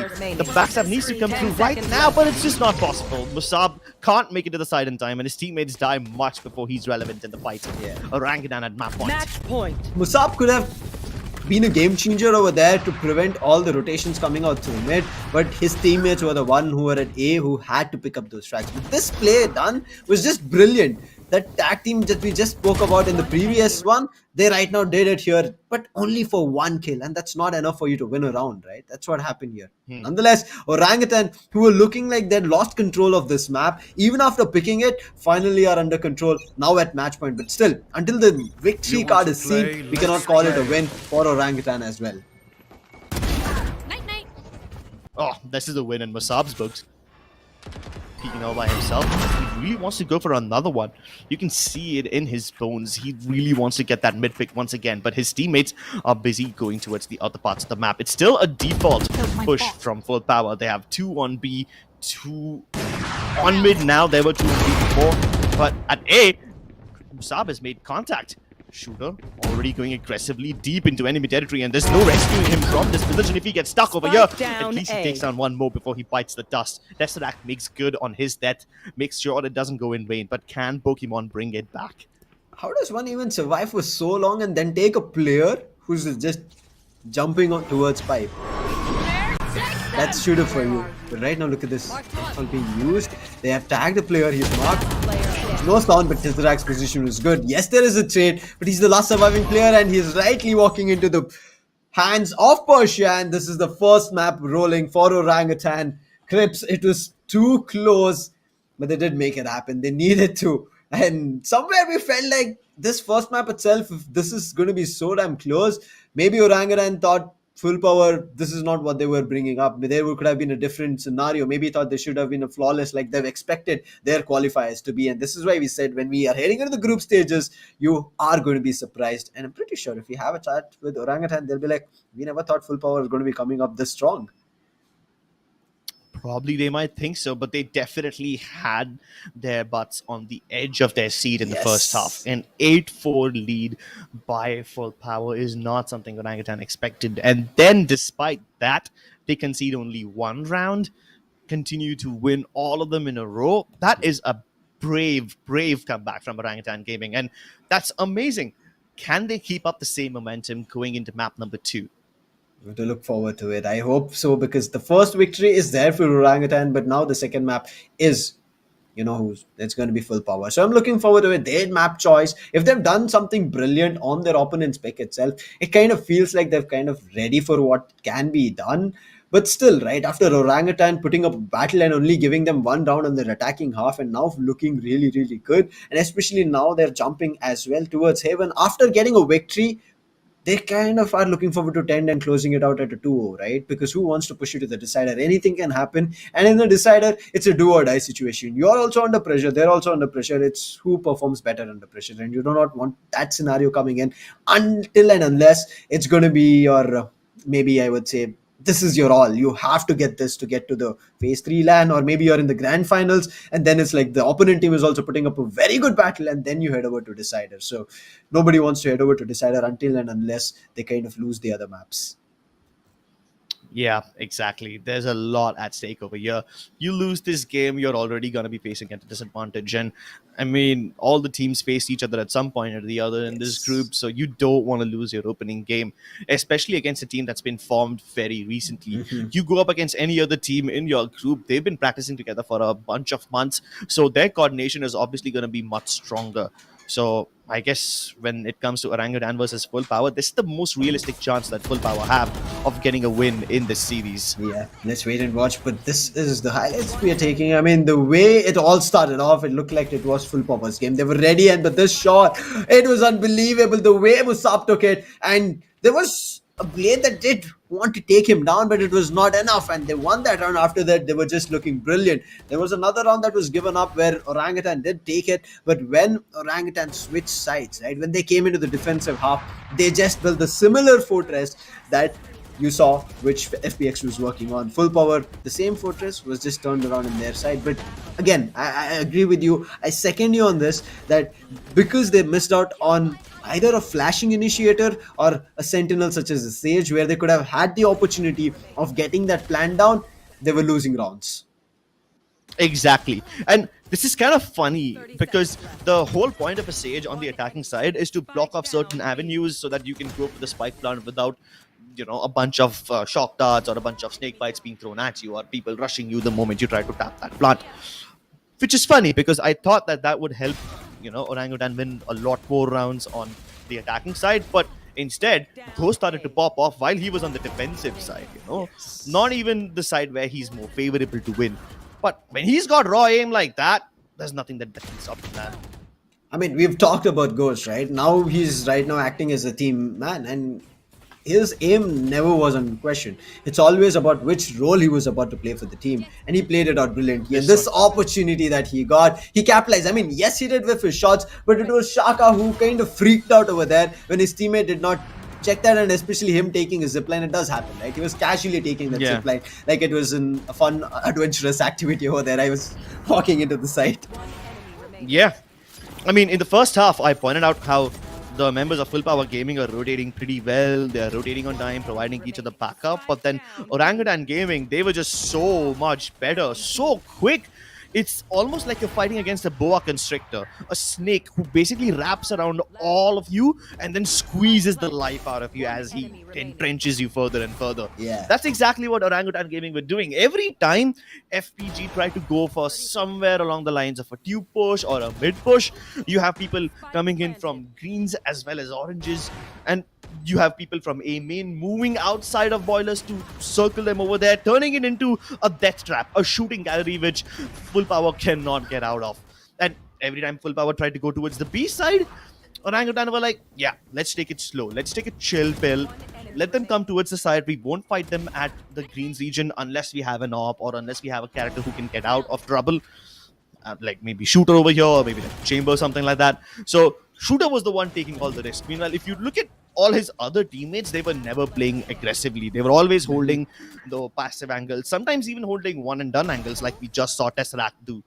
So that's the kind of playstyle that Orangutan adapted, right? They have one player Shooter who's just going around everywhere killing. He's the one taking the risk. Yeah. And in case Shooter dies, everyone else is still playing in a decent position where they can hold crossfires and back each other up. So you have one player being the risky guy, everyone else not taking as many risks. I feel like here the play was brilliant, as you were saying, right? Shooter was the one taking the risk, but also because of his risk, there was some space created where they could have Yeah. come back for a retake, right? That there was time being created as well. So I think he was very crucial, and you can see he needed to be the MVP for his team with 19 kills, 1.12 KD ratio, 251 combat score. That's a little bit surprising because we don't see him around 250s. He generally reaches 300 and above. That did not Yeah. happen for him. So it's okay. It's still the first map, right? They met full power for Yeah. the first time. So we have still heaven under the next one. But MVP here coming in as Pokemon is still a little bit surprising because being an initiator, if he's done so much, where were the others is in question. Yes, in their defensive half, they were just brilliant. You see, Musab is still there. He does have a positive KD as well. But the average combat score does tell you that the better player in the entire match and the entire map was still Pokemon. Sorax did do his job. The double operator setup was also brilliant from their team, but it was not enough. It looked like the defensive setup was great, but there was nothing prepared for attack. They were just trying to make things work. They were just trying to figure things out as they go, and it was all falling apart.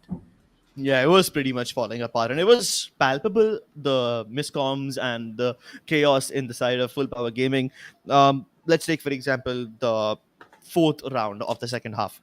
We had players going up on belt alone, going up towards pipes alone, no trading potential between the members of Full Power, and that's when you start to realize that, yeah, maybe the communication isn't really on point over here. But while we can blame Full Power for the lack of communication, we have to give credit where credit is due, and that is Shooter's performance in the second half. Yes. I mean, at the start of the game, he was like, what, 1 kill, 8 deaths, 7 deaths, something like that. I don't exactly remember the numbers. But then in the second half, this guy just went on a killing spree. Literally the MVP of the game now. Yes. From trailing 1-7 to being the MVP, that is just a complete 360-degree turn. That's what we look forward to, right? Maybe it happens that one end of your, I would say, play does not work and you're kind of trying to figure out the first half, but you need to perform one or the other side. If your first half or the attacking half or the defensive half, one of whichever does not work, you need to try and help your teammates on the other half, and that's what I would feel like OG did.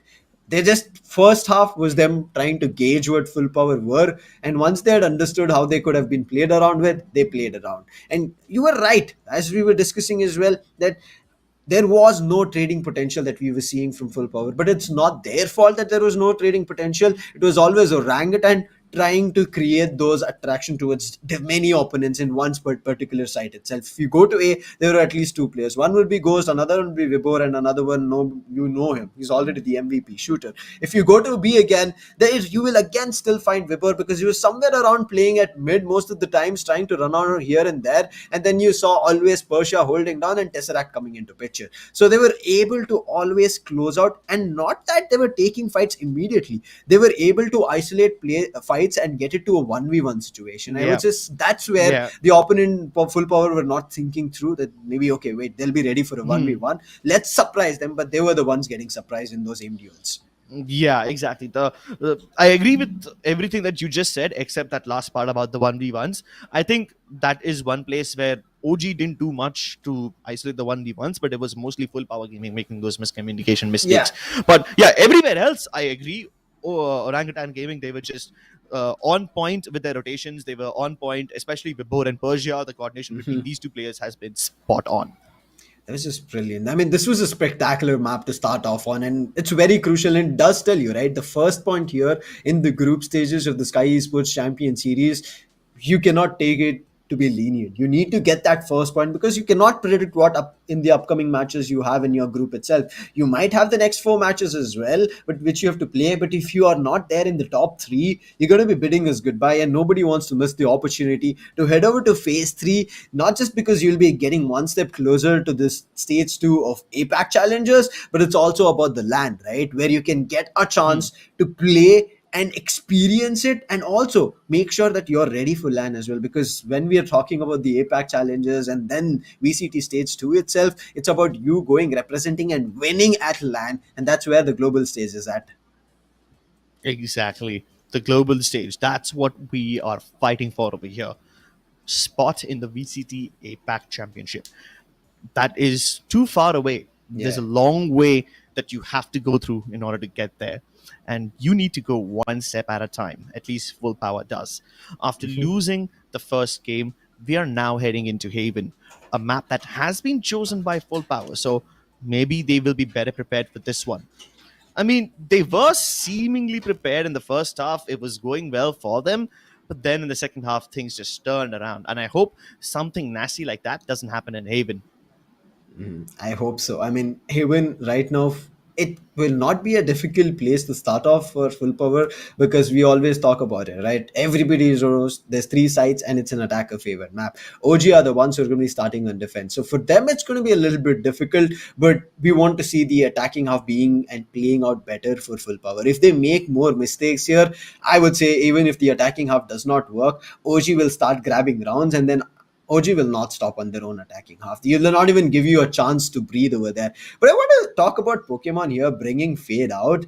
A little bit of a funny scenario. I don't know if Chad is going to be beating me up, but you know, right? He has Pokemon in his name, and he was like You know, throwing. he's throwing the Brawler, I choose Yeah, you.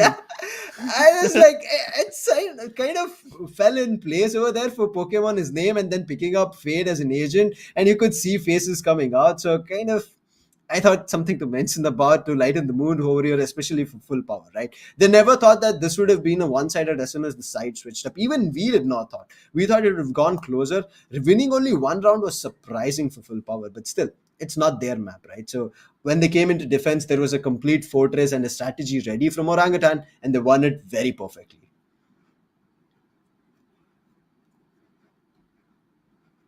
Think we have a slight connection issue towards Krebs. I think he should be back soon. Uh, I mean, I think when I said I choose you, I think he thought about the fate itself, and right now he's not there. I'm waiting for fate to come in, but still, it does happen, right, guys? We're going to be having some technical issues and not there. Don't have to worry. He's going to be jumping in very soon. But we were talking about Heaven. Heaven is going to be the next map where we are going to be seeing of what can happen, because it's already a three-sided map, and we were talking about A, B, and C. Whenever we see of how you would see the Haven map being played out, especially for the attackers, they would start off on either A or C, then the immediate anti-eco round. If they win the first pistol round, they'll be jumping over toward B side. I mean, yes, you will have your chance to close out A and C links as well, and then get your spike down and then come back. But still, you have to be ready to make sure that nobody goes in for a ninja defuse. Of all the maps, I would say the most number of diffusers that we can see when the opponent is trying to eliminate the diffuser is Haven. They try to spam, but the position is in some other direction, and it becomes a little bit difficult. And I'll be looking forward to how they'll be making it work in terms of trying to make sure the diffuser is taken down, because there's most number of the times that we have seen always that when the diffuser is on the spike, they get a kill, but it's not always the diffuser. So that's what I'm looking forward to. Hopefully today that does not happen. I mean, Valor also won a round when they were playing the grand finals in this similar fashion, and they thought that, wait, we did take down the spike diffuser. What just happened over there? How did Paradox get the diffuse off?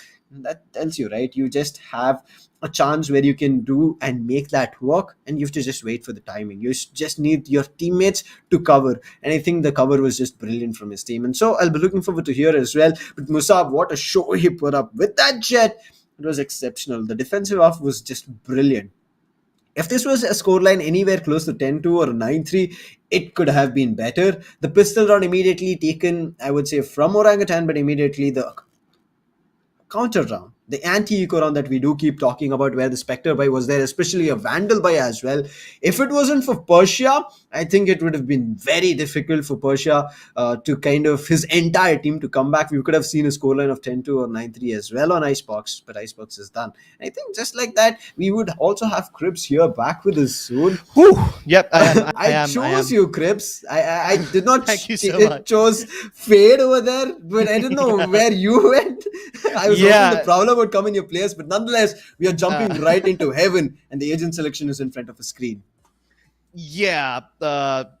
The good Lord above just looked down at me and said, "Technical issue. I choose you for clips." And well, some of these things can't be avoided, but what Mhm. can be avoided is a loss for FTX Yes. over here. Can they come back in Haven? Can they push us to map number 3? That's the stuff that we want to see. Let's wait and watch. Now the agent selection right in front of the screens. Shooter, there's no second question about it. But look at this change coming through. I did not expect this. It's a neon pick coming in from full power. I will give justice to defenders. That's going to be Orangutan, but there's, I would say, not a mind-boggling change over there. Musab here switches up to a Sky. Storak jumps into a chamber. Pokemon jumps into the initiator, but it's a breach. Yes, breach and Omen coming here from Abdur. This is not something that we did not think about. It is truly happening, and yes, a double initiator, especially if the Sky also works. But the neon pick is something surprising. I mean, we did see this. This did happen in the qualifiers where Lethal Esports did bring it on Android, where he picked up Neon in both maps. One was Fracture as well as Haven here itself. It did work out once, but the second time I did not. But here, King picking it up is a surprise that I was not ready for. And I hope right now they are ready for this battle, because it's not going to be an easy one, especially a pressure added onto it because they lost the previous map. And nobody wants that pressure, right, Crips? Yeah, nobody wants the pressure. What I'm more surprised by is the breach pick on Vibhor. We've seen him several times on the Sentinel, maybe even on the controller. During the last few days of him in Velocity, he started to experiment with the Omen and the Viper a little bit, but I've never seen this guy play breach. In fact, I'm still surprised that a team like Orangutan will pick up a breach in the first place on a map like Haven. I thought they would be coming in with something a bit more original. Yeah, sure, the breach is a wonderful agent, but over the course of the last few months, at least in the international circuit, he's kind of being phased out a little bit by some of the teams. So yeah, I'm just happy to see that the breach has been picked up by both the teams over here.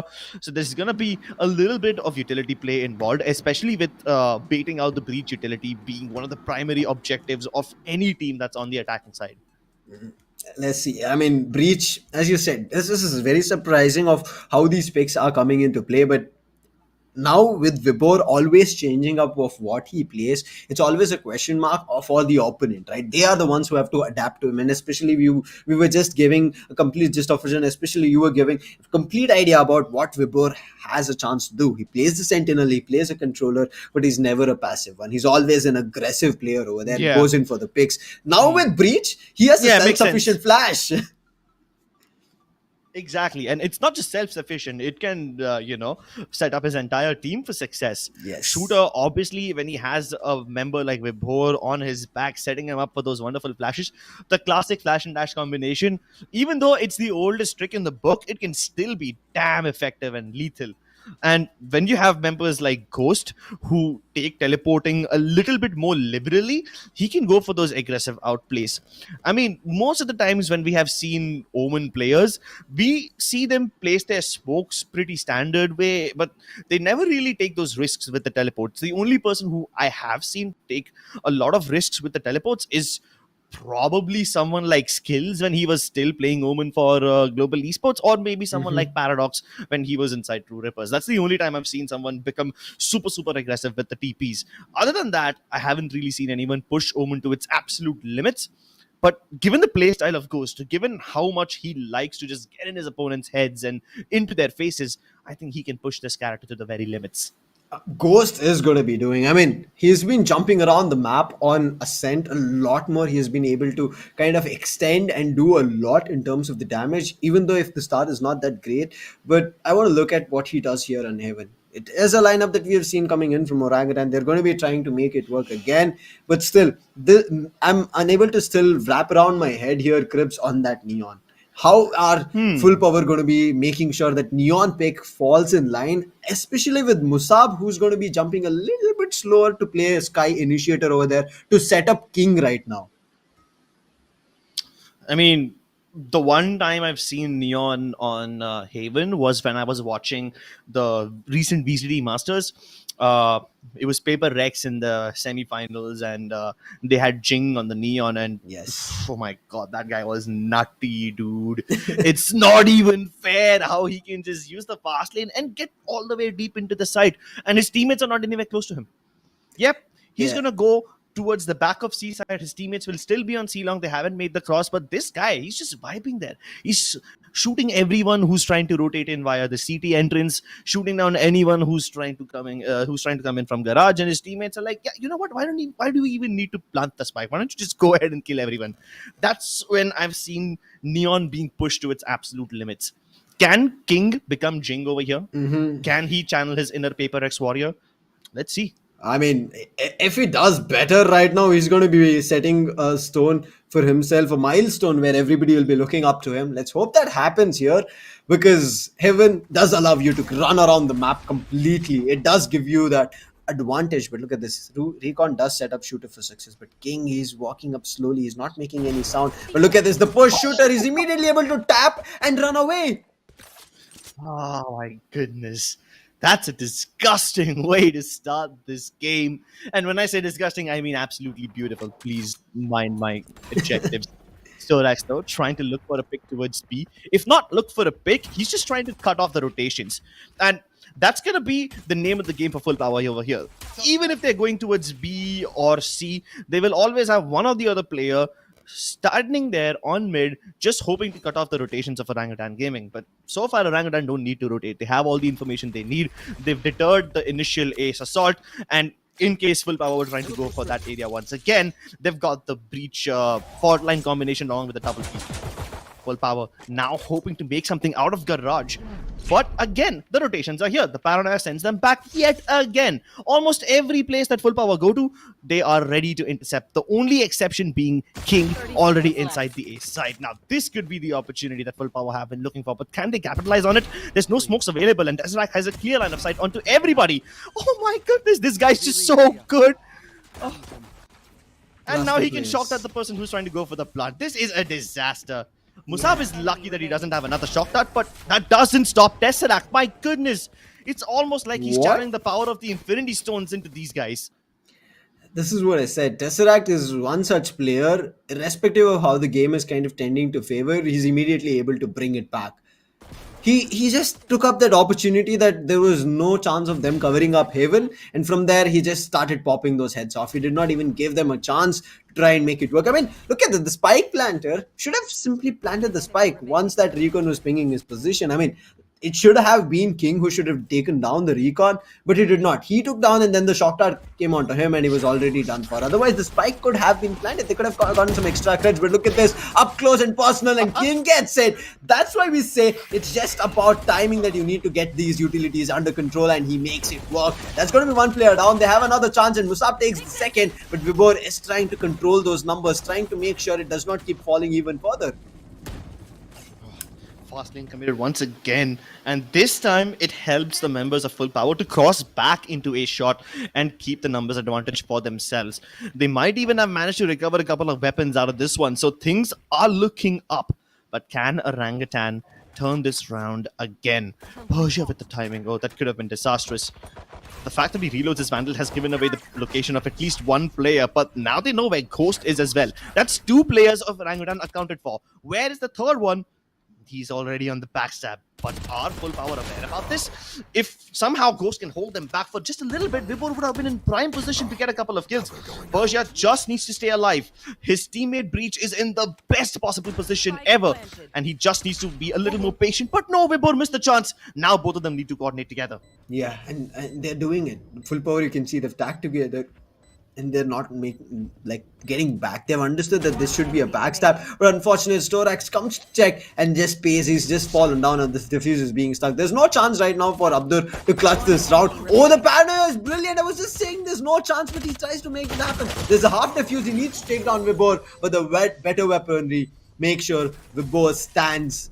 How close was this round again? I mean, it felt like it should have been maybe full power taking this and bringing it to 1-1 and denying that anti-eco advantage of a buyer. But this was just brilliantly played with the number of utilities that full power had. Just made sure every Exactly. utility counted. Yeah, everything that the Neon did over here paid off dividends. King, first of all, he just runs quickly into a shot, gets that kill onto Shooter, and then he follows up with the stun onto the Omen over there. Even uses the fast lane to help Abdur escape. All the utility on point. I mean, now it's going to be a full buy. Thankfully, they did not buy up. But look at this, Tesseract. He's going to be the first one who's going to be going down. He was supporting Shooter over there towards Suas, but finally gets punished. Now a flash is set up for Shooter to save him in case he misses the opportunity. But look at this. He connects the shot, but he's unable to get that player down. Whereas King, he's done the majority of the damage. Only some random spray or a random blade is enough to take him down. Pokemon is the one who's going to be taking Shooter down. Now they can have a chance, but look at this. Vibor is running and gunning. He gets one, but that's all. Last player surviving is going to be Persha, who's long way far from me. Yeah, Persha was the only guy who purchased the Vandal in the previous round, and this time he's most likely just gonna save it. Orangutan was never supposed to win this round in the first place because this was a bonus round for them. They had accepted their fate right at the beginning, but Persha's like, you know what? We're gonna be able to buy weapons in the next round regardless, so why should I save? Let me just try to go in and inflict some more damage onto the full power team who is already struggling with money. Oh, look at this Oh, timing. he almost lined up for him, didn't he? Yeah, I mean, it would have been 2 players taken down, and that's a good economic damage being dealt. Oof.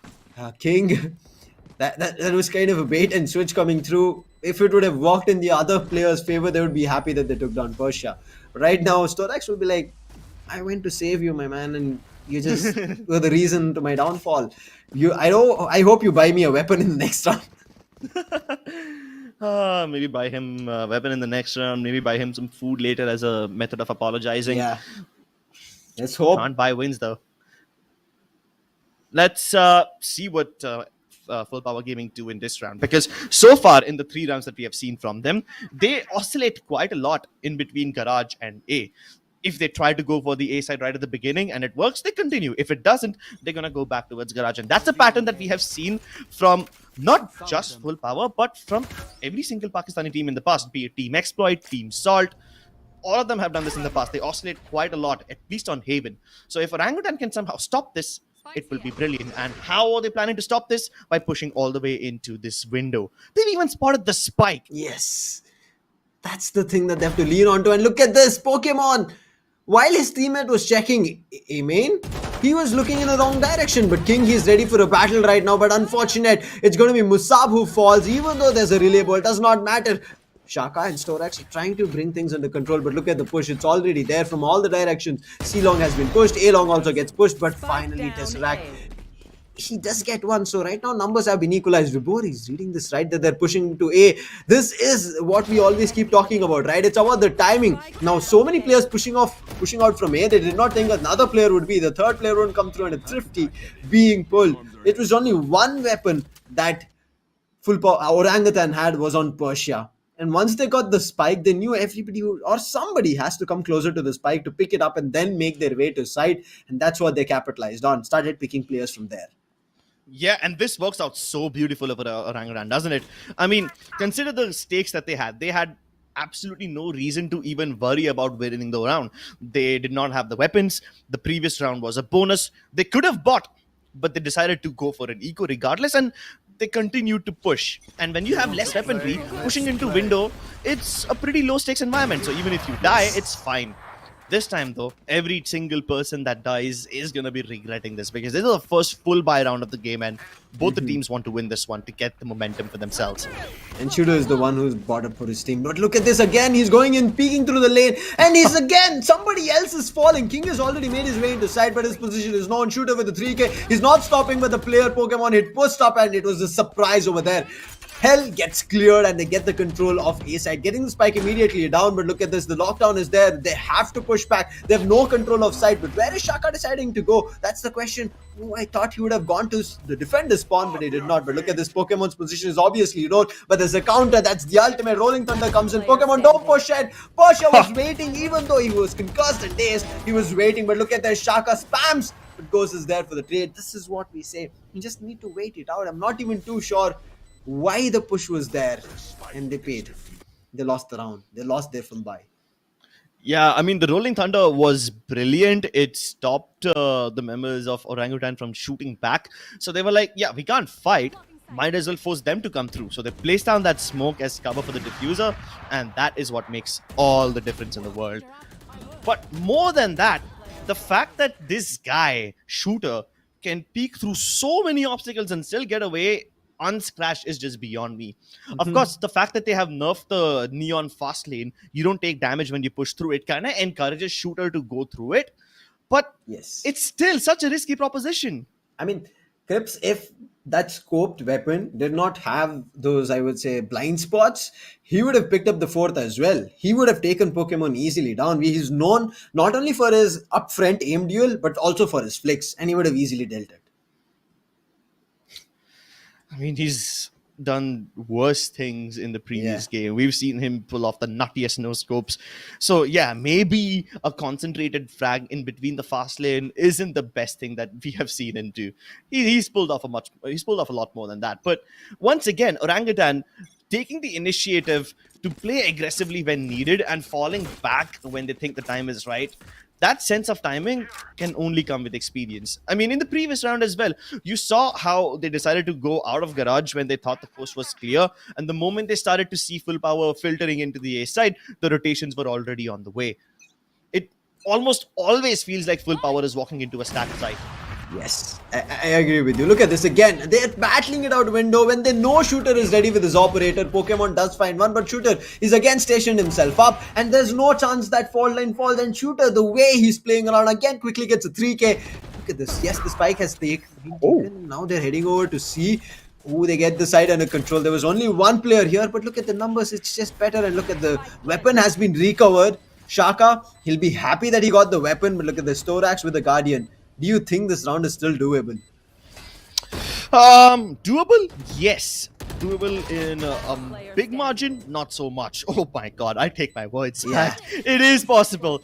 And it's up to Shooter to deny this. Last player. There's going to be another person right around the corner, and Abdur had to bait his teammate to get that win, but he gets the win nonetheless. A triple from Abdur, a quad kill from Shooter. Both the players popped the hell off in this round. Crips, that would have been an ace close for Shooter.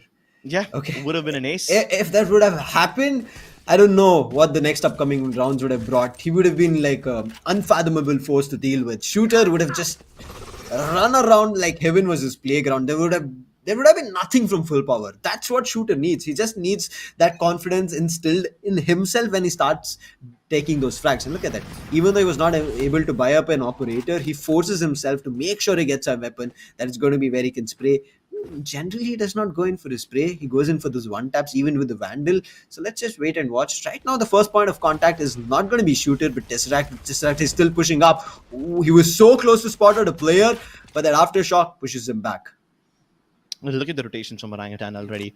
They've got the breach right outside A link in case something goes wrong. He's going to be in prime position to use that fault line and stun up the entire sewers corridor.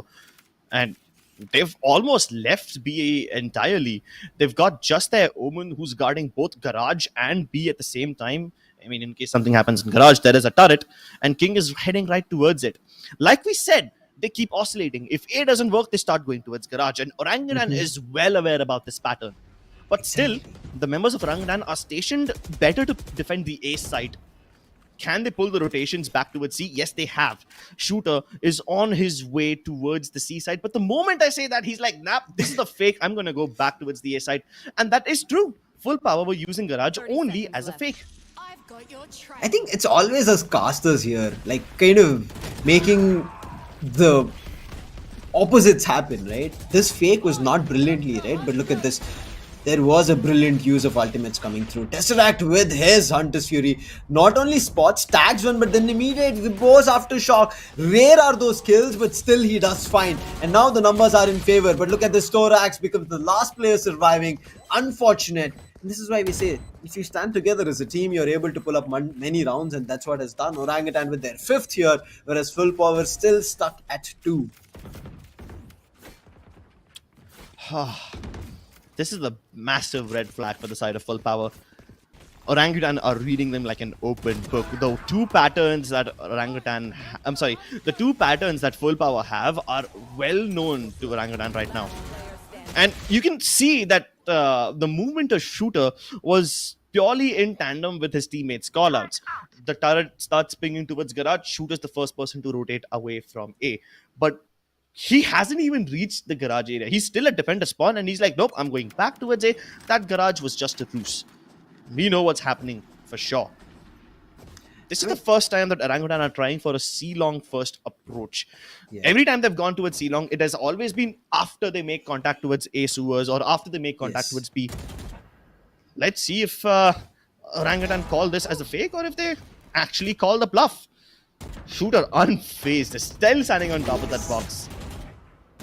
And he's still ready for the fight. I mean, they went for a double peek over there, but still he was the one who was dealing the punishment. And look at him, he's not stopped. He's spraying. Shaka is just left barely surviving over there with 5.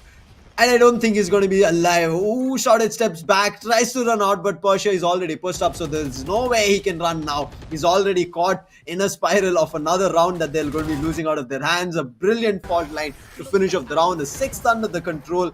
But look at this, how Orangutan, we were just talking about it, right? You were just telling that how they're switching things up. I mean, till now, if you have done always A aggressive pushes, it's going to be them kind of predicting, okay, wait, it should be an A aggressive push. Maybe there are not a lot of players towards C. But as soon as, I would say, a couple of maybe close to 4 rounds were done, they immediately switch up. Because of which your mentality and your kind of thought will be like, okay, wait, A is very aggressive coming in from Orangutan. Maybe we can try and hit C, because whenever they've hit C, they've got successful plans because they've been able to get control as they take down players. Yeah.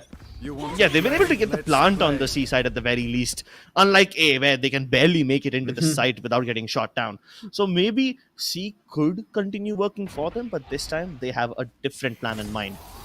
First point of contact is going to be none of the players. It's going to be the utility of the Killjoy. And after they've burned that out, they need to somehow make sure that A-Link and C-Link are covered by smokes, because the members of Orangutan have a deadly crossfire setup over here. No smoke available, which means Shooter can continue fighting, and he continues to go across. What? The paranoia is perfect on the verge of an ace, and he's hunting for his last kill. He can smell the blood in the water already, but the Storax is the bigger shock.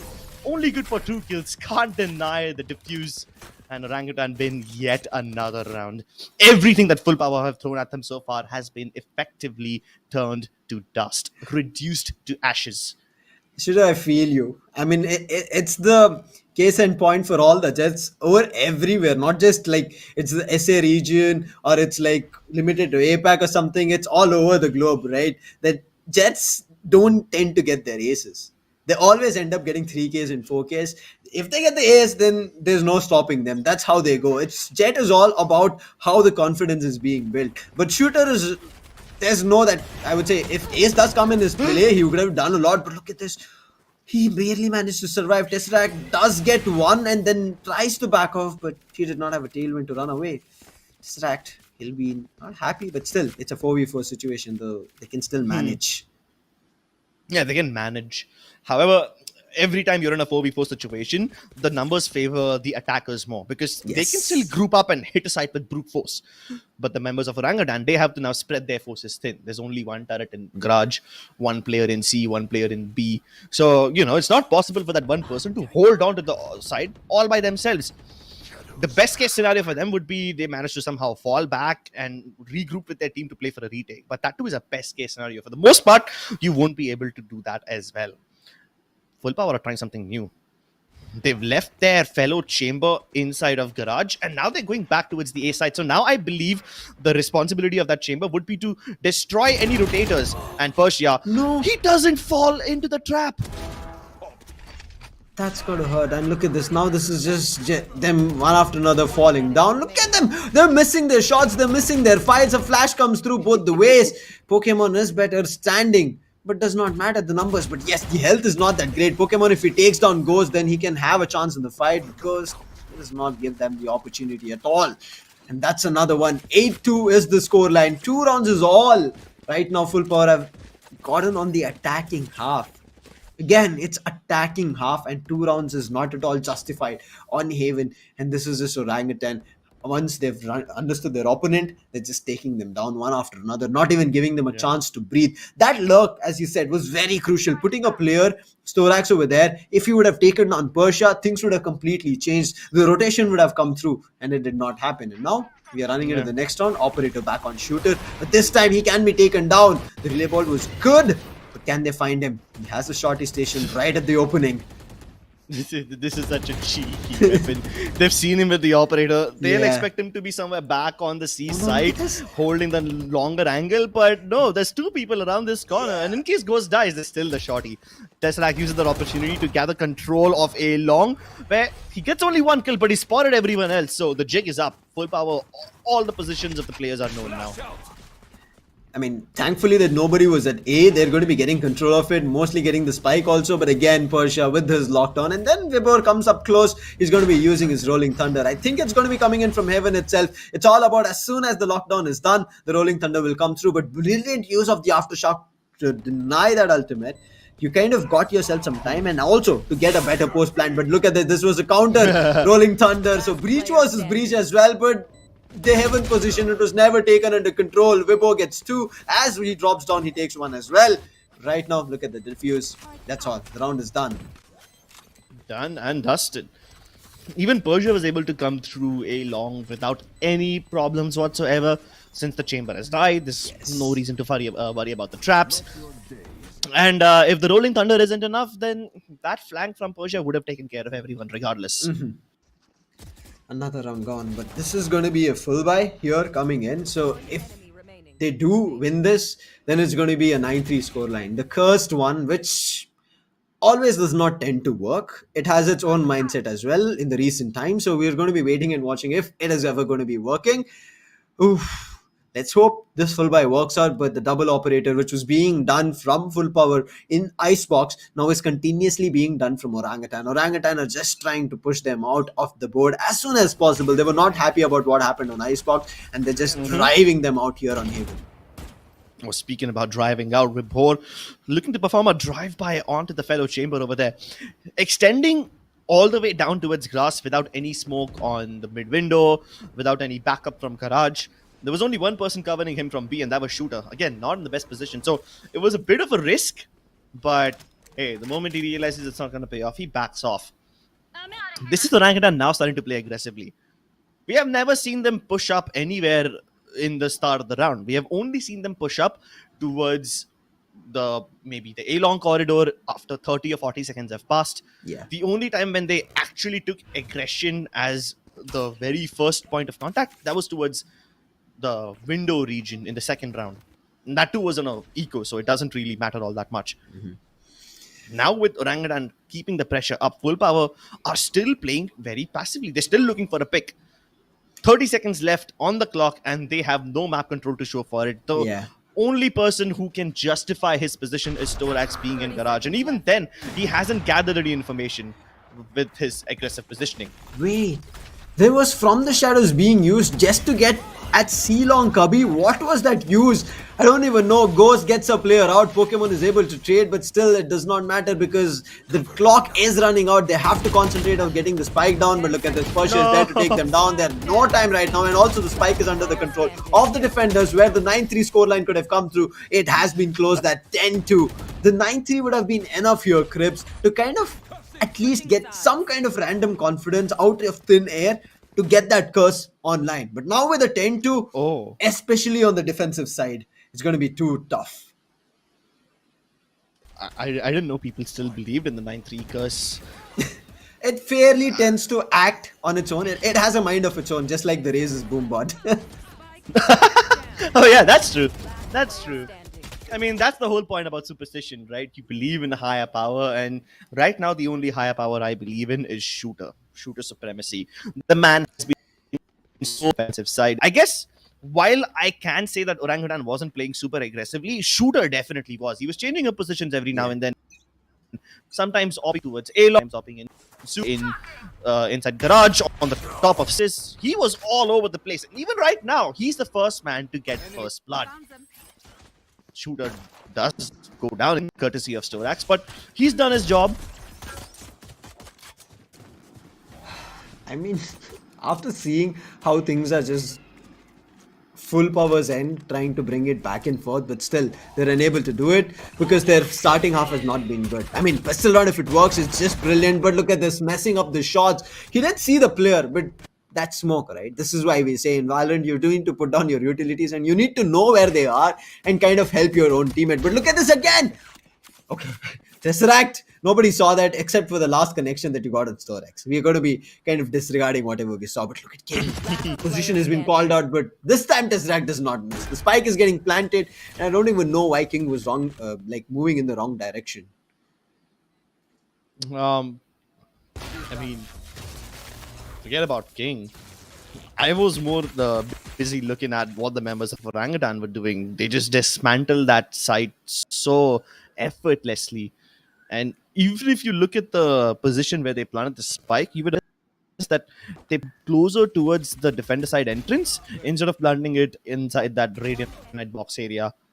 So that's what got me distracted. And I want to see how that plant position works out for them in a round where full power gaming can put up a better fight.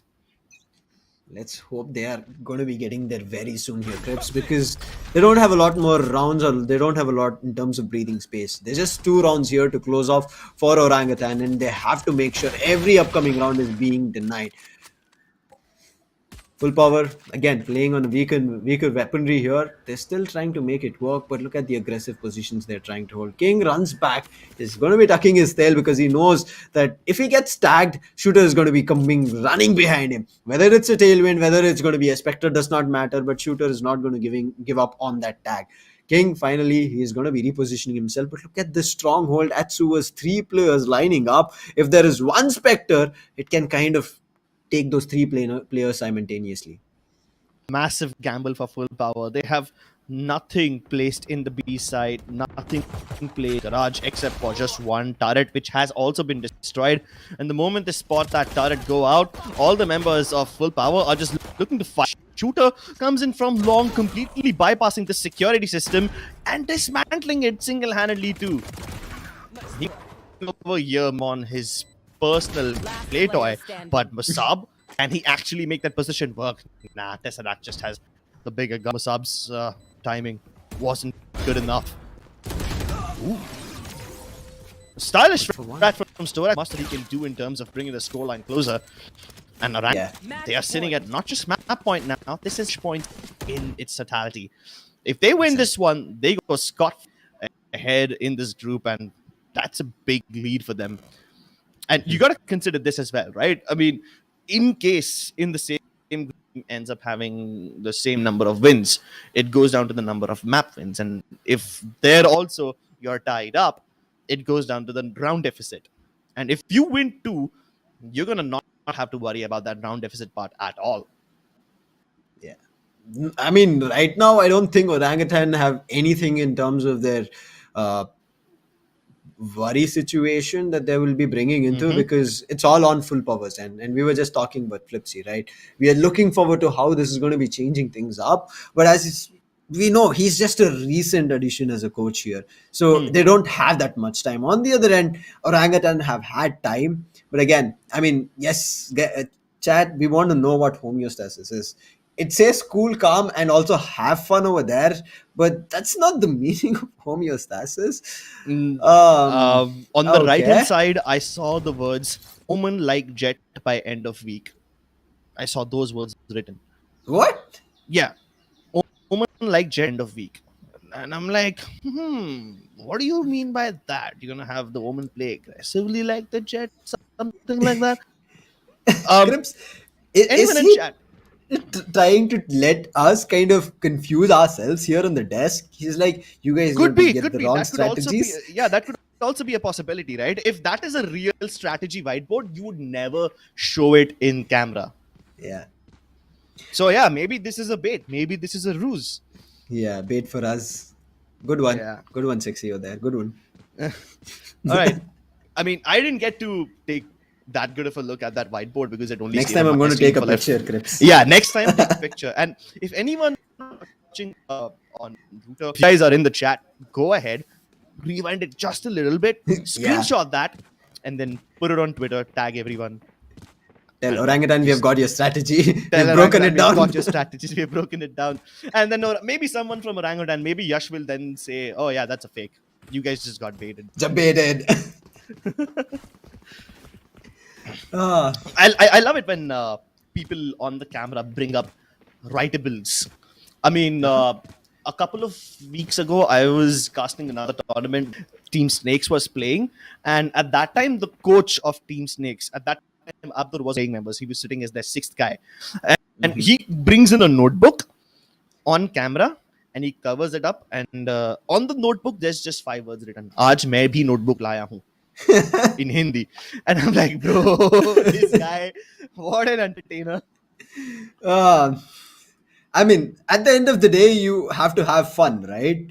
So Have fun. it does happen that it might not work in your favor, that particular matchup. The team tends to be better and they've strategized, gotten ready, and also Visa was just talking about it. Both of them are a freshly and a fairly new lineup. So it does take time to build that synergy. Orangutan had the chance of playing qualifiers, whereas Full Power never got a chance to start off here in SCS until and unless we started off the group stages. So Yeah. this first map can be something that they're trying to understand in between themselves, and from there on, we might just see them completely flourishing. Yeah. The fact that they were invited into the tournament and they didn't have to go to the qualifier kind of robs them of a chance to test out what the team can do. Maybe they've been scrimming all week, but again, scrims are not the same as the tournament. Oh, Yes. early contact towards Garage doesn't yield any results, but at least Full Power have now recognized that Orangutan are mostly focused on mid. There has been no contact on A just yet, so that's why you will see the Neon and the Sky push up. Oh, but they're pushing up C instead. When Storax tries to push up A, he gets destroyed. And because C-Long is now under control of the push into Garage instead, where Breach are ready to rumble. That was a brilliant flash and jump play coming through. I mean, we saw that guiding light, but none of us predicted the jump coming in from window. But look at this again, positive trades. This is what we are looking forward to. Full Power look like they are going to be putting a stop to this. But look at Persia. That is not at all being read. King is right now going to be taken down as easy as possible. But the health is also not that great from Persia. He did take a little bit of damage. He did gobble up a couple of the bullets. Has the spike. Now he's going to be getting into the plant, but Abdur is already reading this. He can immediately get into side as Persia gets off the spike, and look at that. That's what happens. Okay, it does not even get a chance to plant it. Abdur is good. Persia did react, but you know, right? That was a freak react over there. That was a jump react over there. Yeah, jump scare. Nothing short of a horror movie. I mean, you literally had a horror movie character in the previous game. Yeah. And now Omen also right in front of you. Okay, so I have a somewhat of a controversial opinion over here. Fade is a true horror character. Every time they bring up her cinematic and the release, Yes. the character release video, the theme horror was imprinted. But Omen doesn't really seem like horror. He seems like very edgy, the typical death-obsessed guy. Yeah. He's like a That Grim kind of Reaper stuff. over there. Yeah, Grim Reaper, but he's just trying too hard, to be edgy. Fade, on the other hand, she doesn't have to try hard. She's like, yeah. I'm Omen scared. player scripts, they're gonna come to you. They're gonna. I am an Omen fight main you. myself, but forget about Omen over here. Abdur, poor guy, he just got completely decimated. He tries to head out and rotate into it, but the rotation was intercepted. And with that, Orangutan are now in the seaside. But the spike There is has been spike. captured by Full Power. Can they recover it? Last player standing. No, that does not seem like. Vibor is going to be the last person, and his position is also being ready. He might have good health, but look at this. The flash is there. Now they have the clear-cut picture, and now it's all about timing. Relay ball comes, which pushes him back, but the flash is going to be good. Vibor finds, but still, the spike is not yet recovered. The fast lane is going to be trying to hold him off, and Pokemon as well as King stand together, making sure their team survives. But how much more can they put up with the scripts? They're at match point fighting with the team to deny them this victory because they know this is going to be the end of the series for them here versus Orangutan. They're not going to be having another chance that they're going to be playing against them. This point lost is lost. Orangutan are going to be table topping, starting this group stage off the face to off. So there's a couple of things I noticed in this round. 2 rounds ago, we had Full Power Gaming push C-Long or A-Long at the same time. This time when they pushed out C-Long, they had no aggression to it. So they have learned from their mistakes. You can't afford to push out both the sides of the map. It has to work in a push and dynamic. If you're pushing out C-Long, you have to play A passively. So it didn't work out for them last time when they tried to play aggressively on both ends. That was just a bit too tall of an order, but this time they've adjusted. And with that, they're able to get one more round on the board. But how many more rounds can they win? Orangutan just need to win one more in order to break down. Shooter looking to make that. There be a flash and dash play for here, or is he just looking to gather sound cues and maybe information along the way like that? His teammates aren't giving any indication, but take a look at that kill at the top of C-Long corridor and Abdul finds Persia. With this, Full Power will now be aware about the intentions of Orangutan, and when they try to go for this B-side push, they know for the fact that it's not a fake. Their up holds them back for longer, but an unexpected encounter for Tesseract over there kind of keeps him at. Now Orangutan is kind of all over the place. They are still trapped into the site with no means to defend them if necessary. C-Long already fallen as Abdul and his superior firepower helping it channel all the energy inside. Thorax is a beast of his own. Full Power continue to thrive.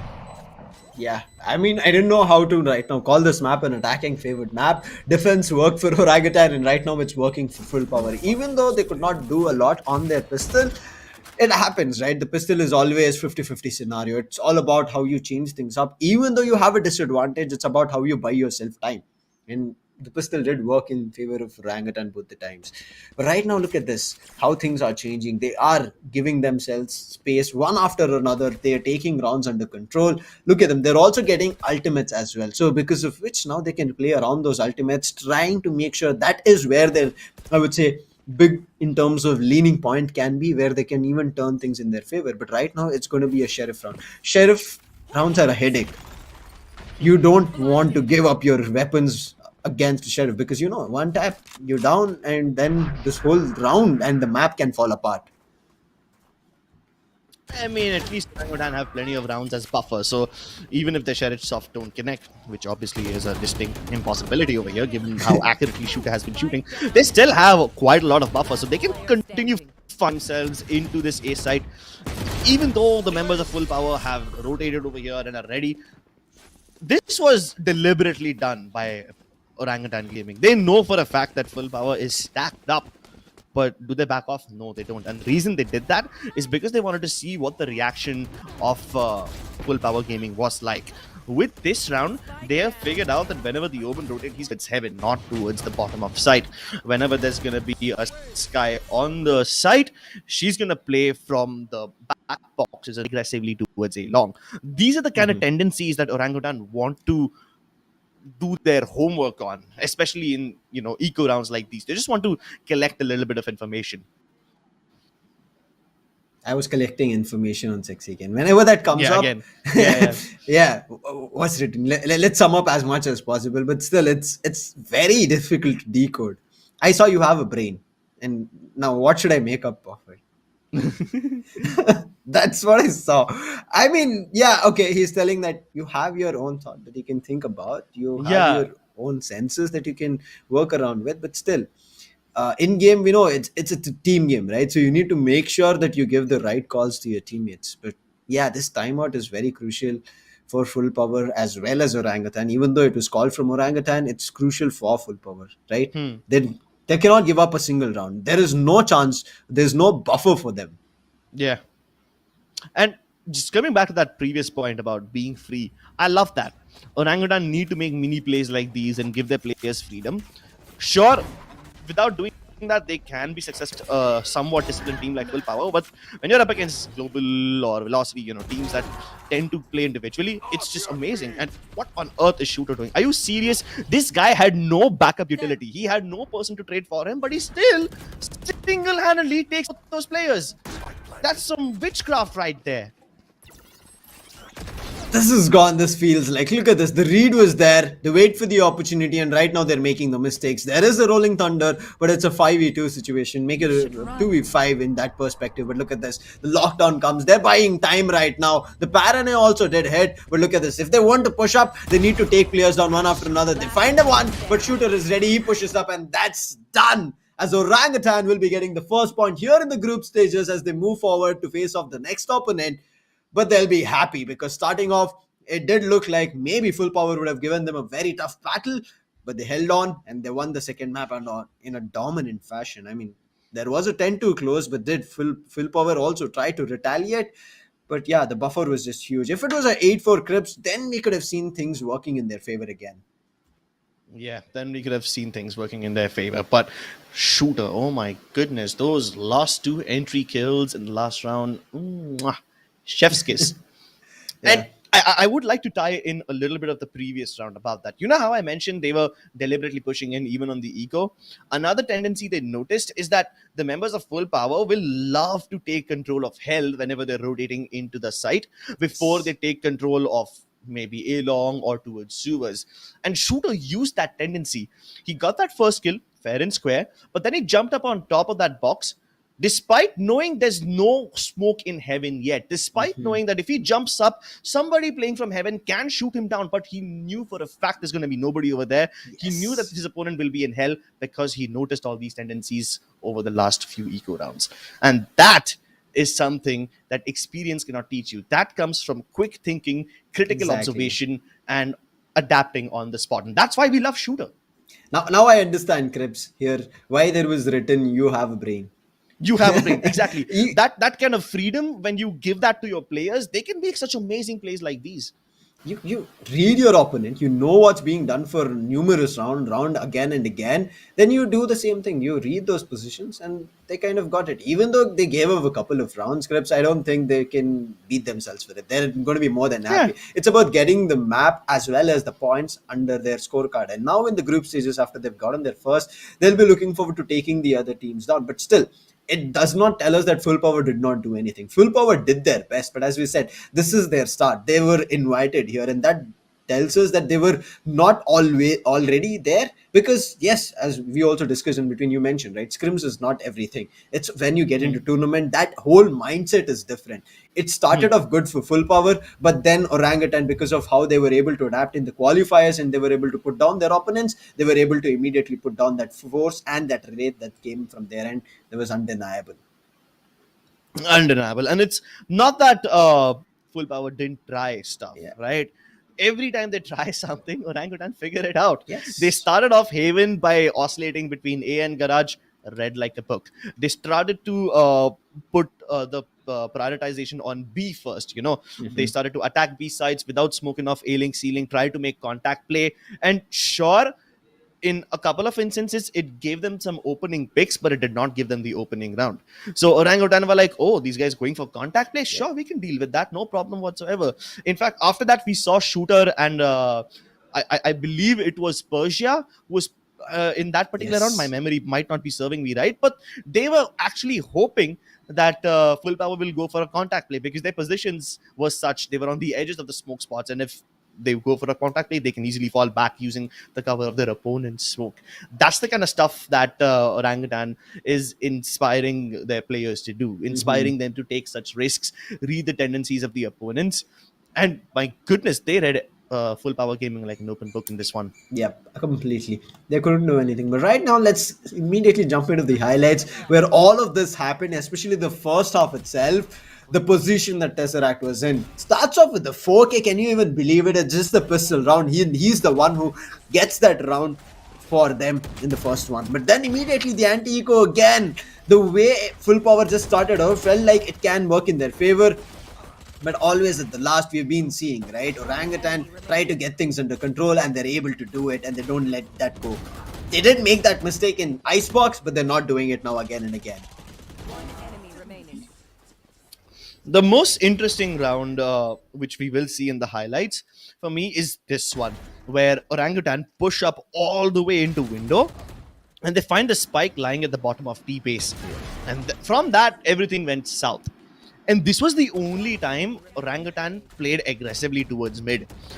After this, whenever we see aggression from them, it's going to be either towards A long or towards C long, but never towards mid. And that one isolated incident made Full Power Gaming so paranoid that they were always spending the first 10-20 seconds of the round waiting for an Orangutan push, boiling down crucial time.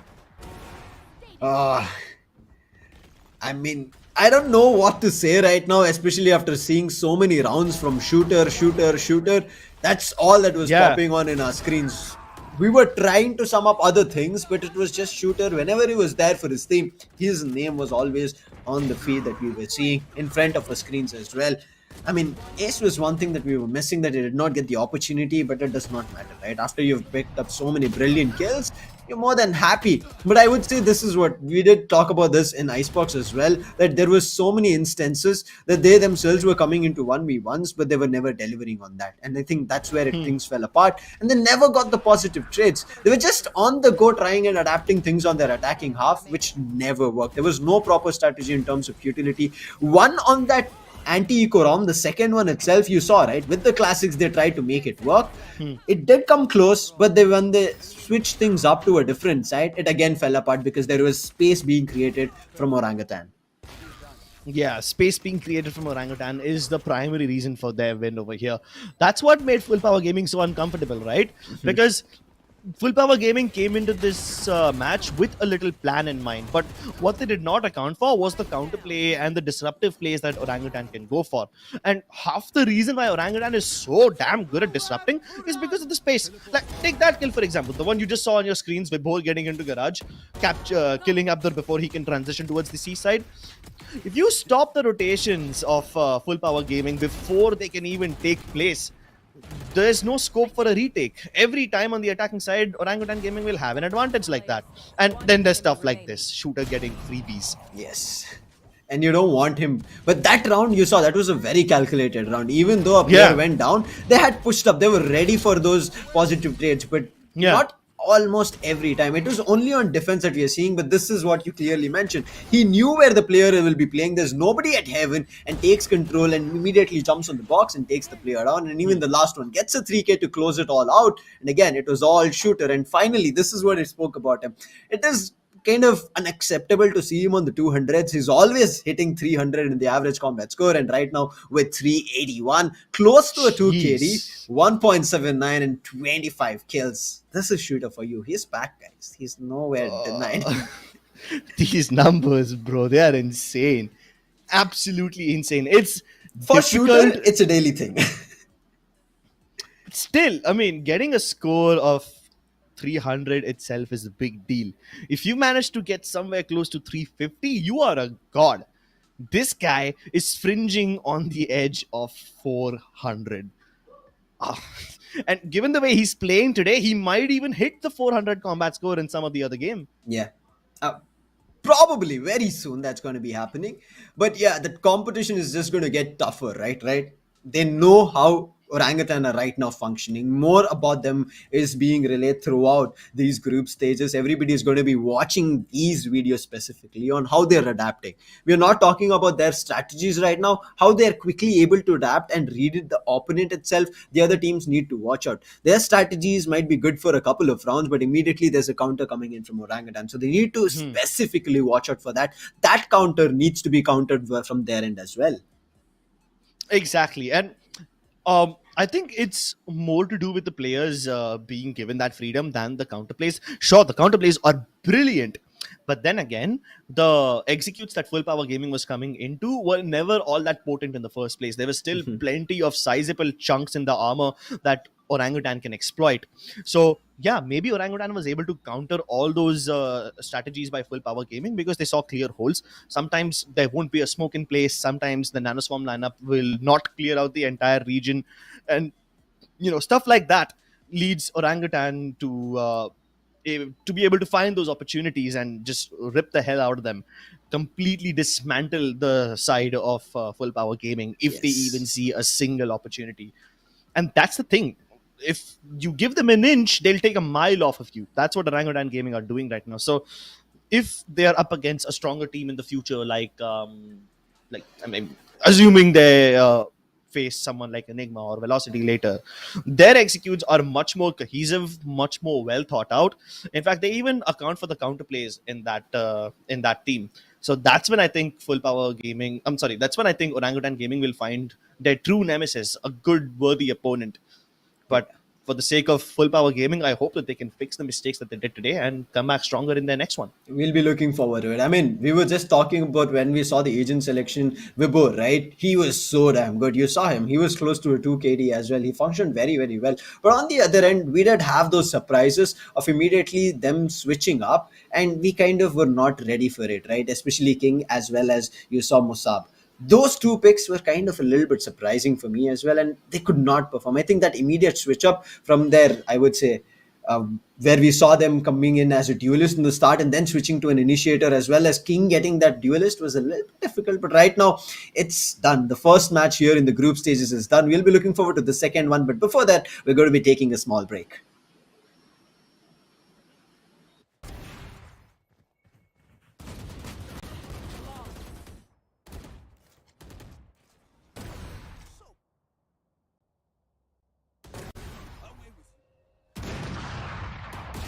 Good attempt. 30 seconds. One enemy remaining.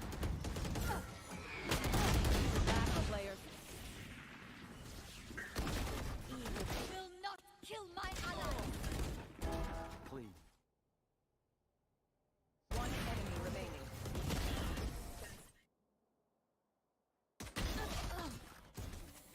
Thirty seconds left. One enemy. Spike down B. Enemy down. Yeah.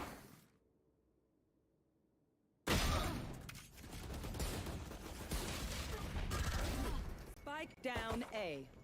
One enemy remaining.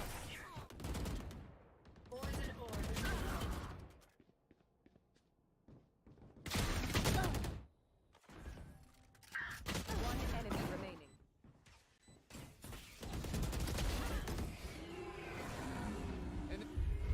Jets grounded. Jets grounded. Rest. Flawless.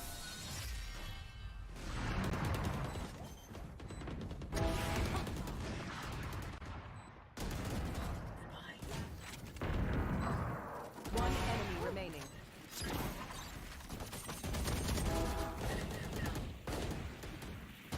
One enemy remaining. Spike down B. Spike down B.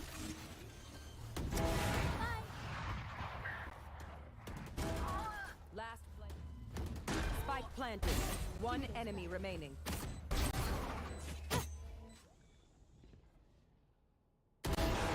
Thirty seconds left.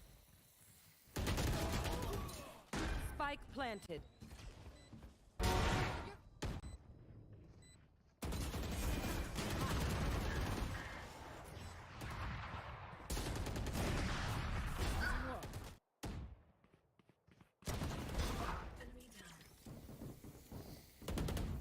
One enemy remaining.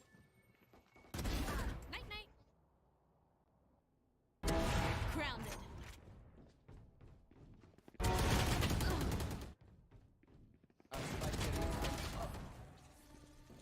Last player standing.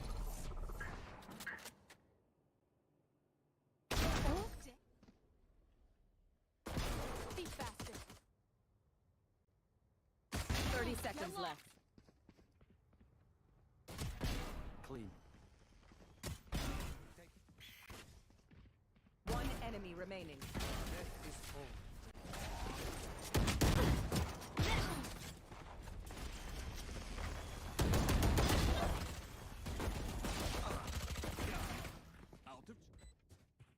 One enemy remaining. One enemy remaining.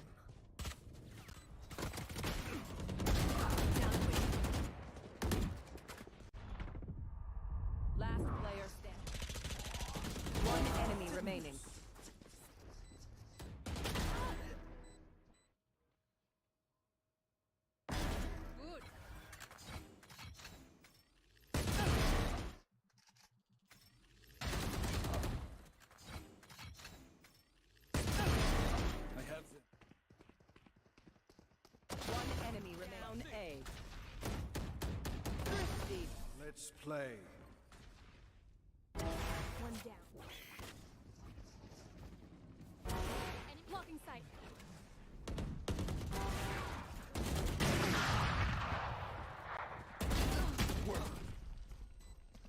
One enemy remaining. Don't interrupt my work. Last player standing. Stay down. Easy. 3.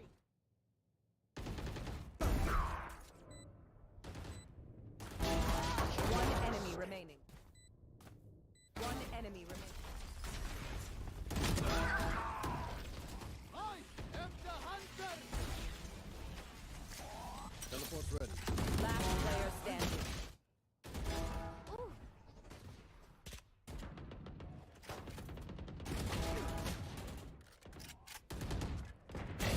You blink. One enemy remaining.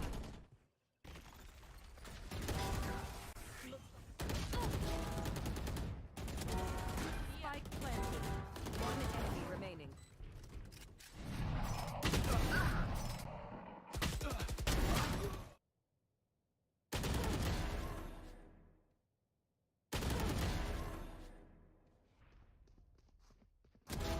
Oh. 30 seconds left. One enemy remaining.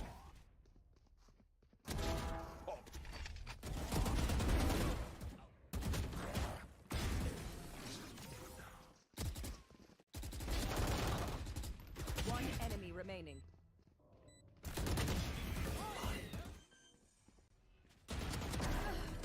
Ten seconds left. Spike down. C.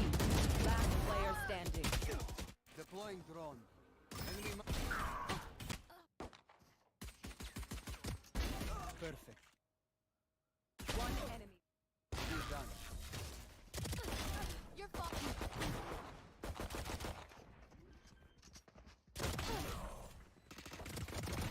Nice try.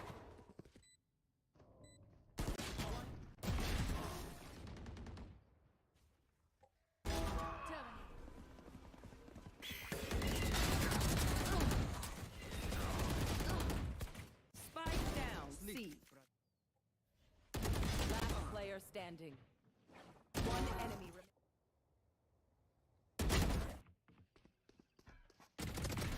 Free. Nowhere to run! Teleport. Give me those back. Got one. Dead.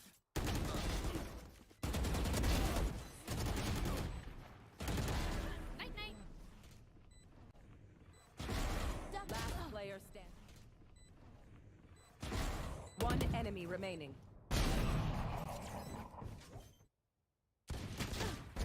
Bye. Spike down A. Away! Nailed it.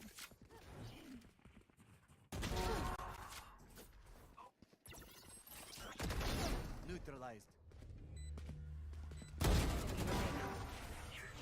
There you are.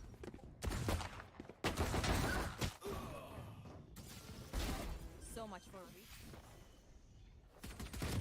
Spike planted. One enemy remaining. Last enemy taken out. No more.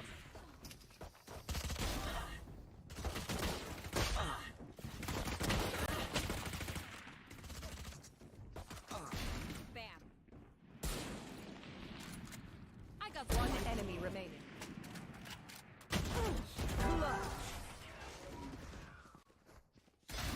Nice, nice. Bring them down. Fight out. Mark 2. One enemy remaining. Spike down mid. Spike planted. Shot down. Spike planted.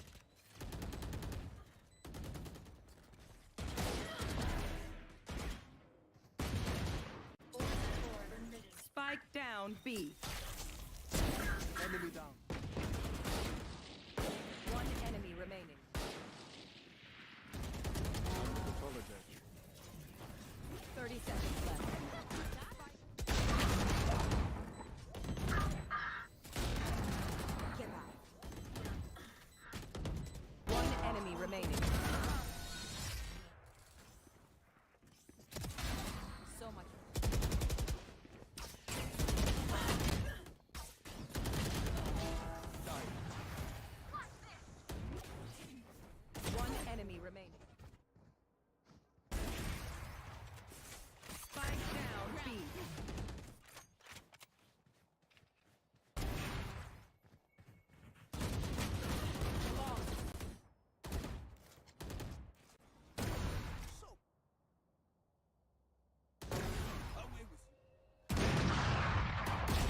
Good attempt. 30 seconds.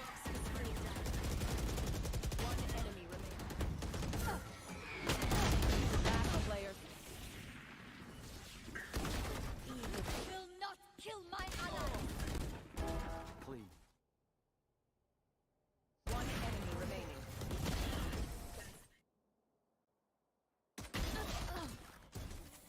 Thirty seconds left. One enemy. Spike down B. Enemy down.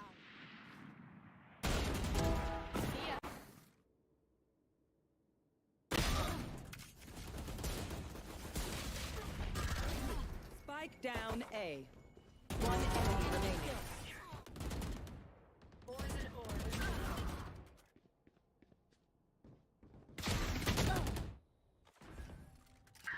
One enemy remaining.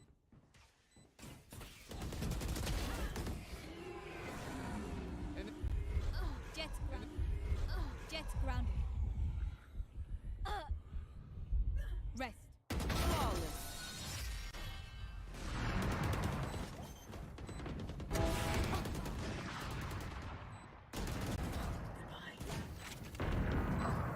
One enemy remaining.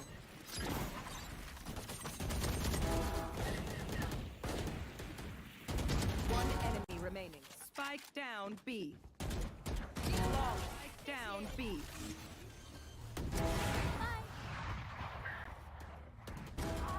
Last play. Spike planted. One enemy remaining.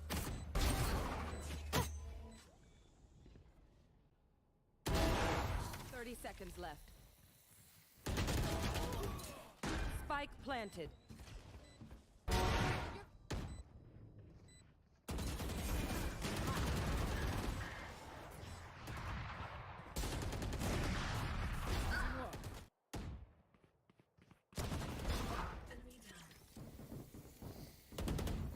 One enemy remaining. Night night. Grounded.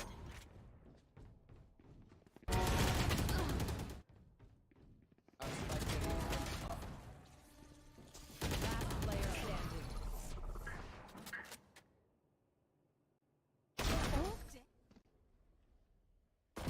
Be faster. 30 seconds left. Clean. One enemy remaining. Death is home.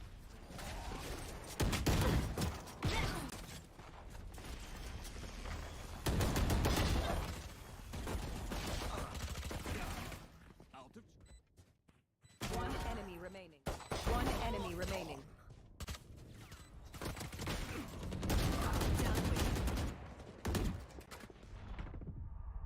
Last player standing. One enemy remaining.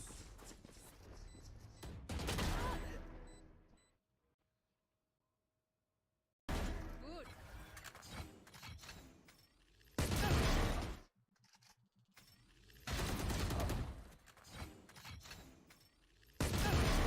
I have the. One enemy remaining. Down A. Thrifty. Let's play. One down. Enemy blocking sight.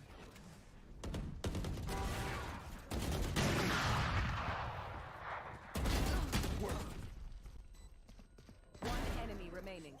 Don't interrupt my work. Last player standing. Stay down. Easy.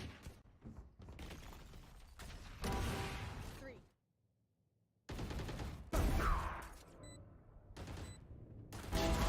One enemy remaining. One enemy remaining. I am the hunter. Teleport's ready. Last player standing. Ooh.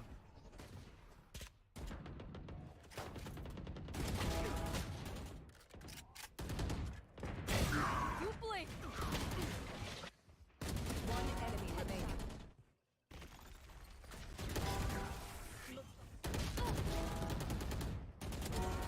Spike planted.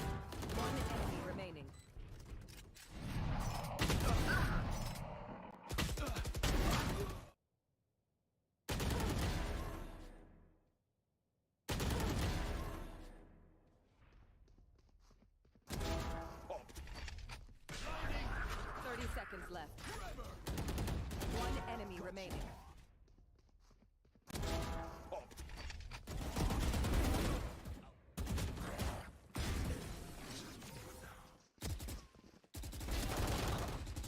One enemy remaining.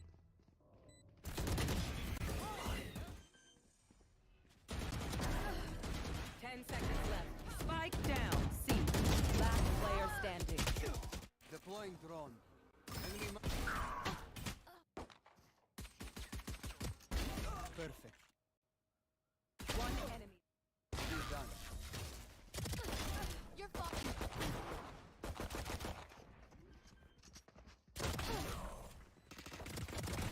Nice try.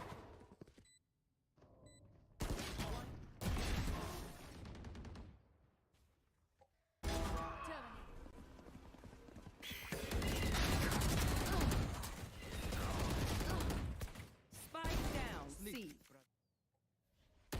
Last player standing. One enemy remaining.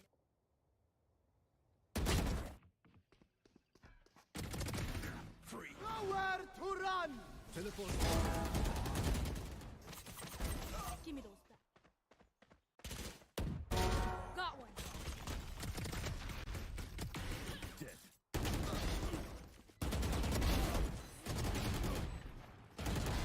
Night night. Last player standing. One enemy remaining. Bye.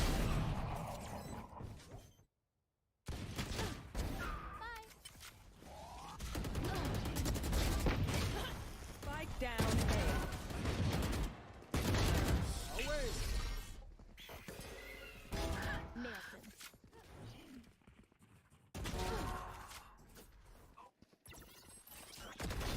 Neutralized.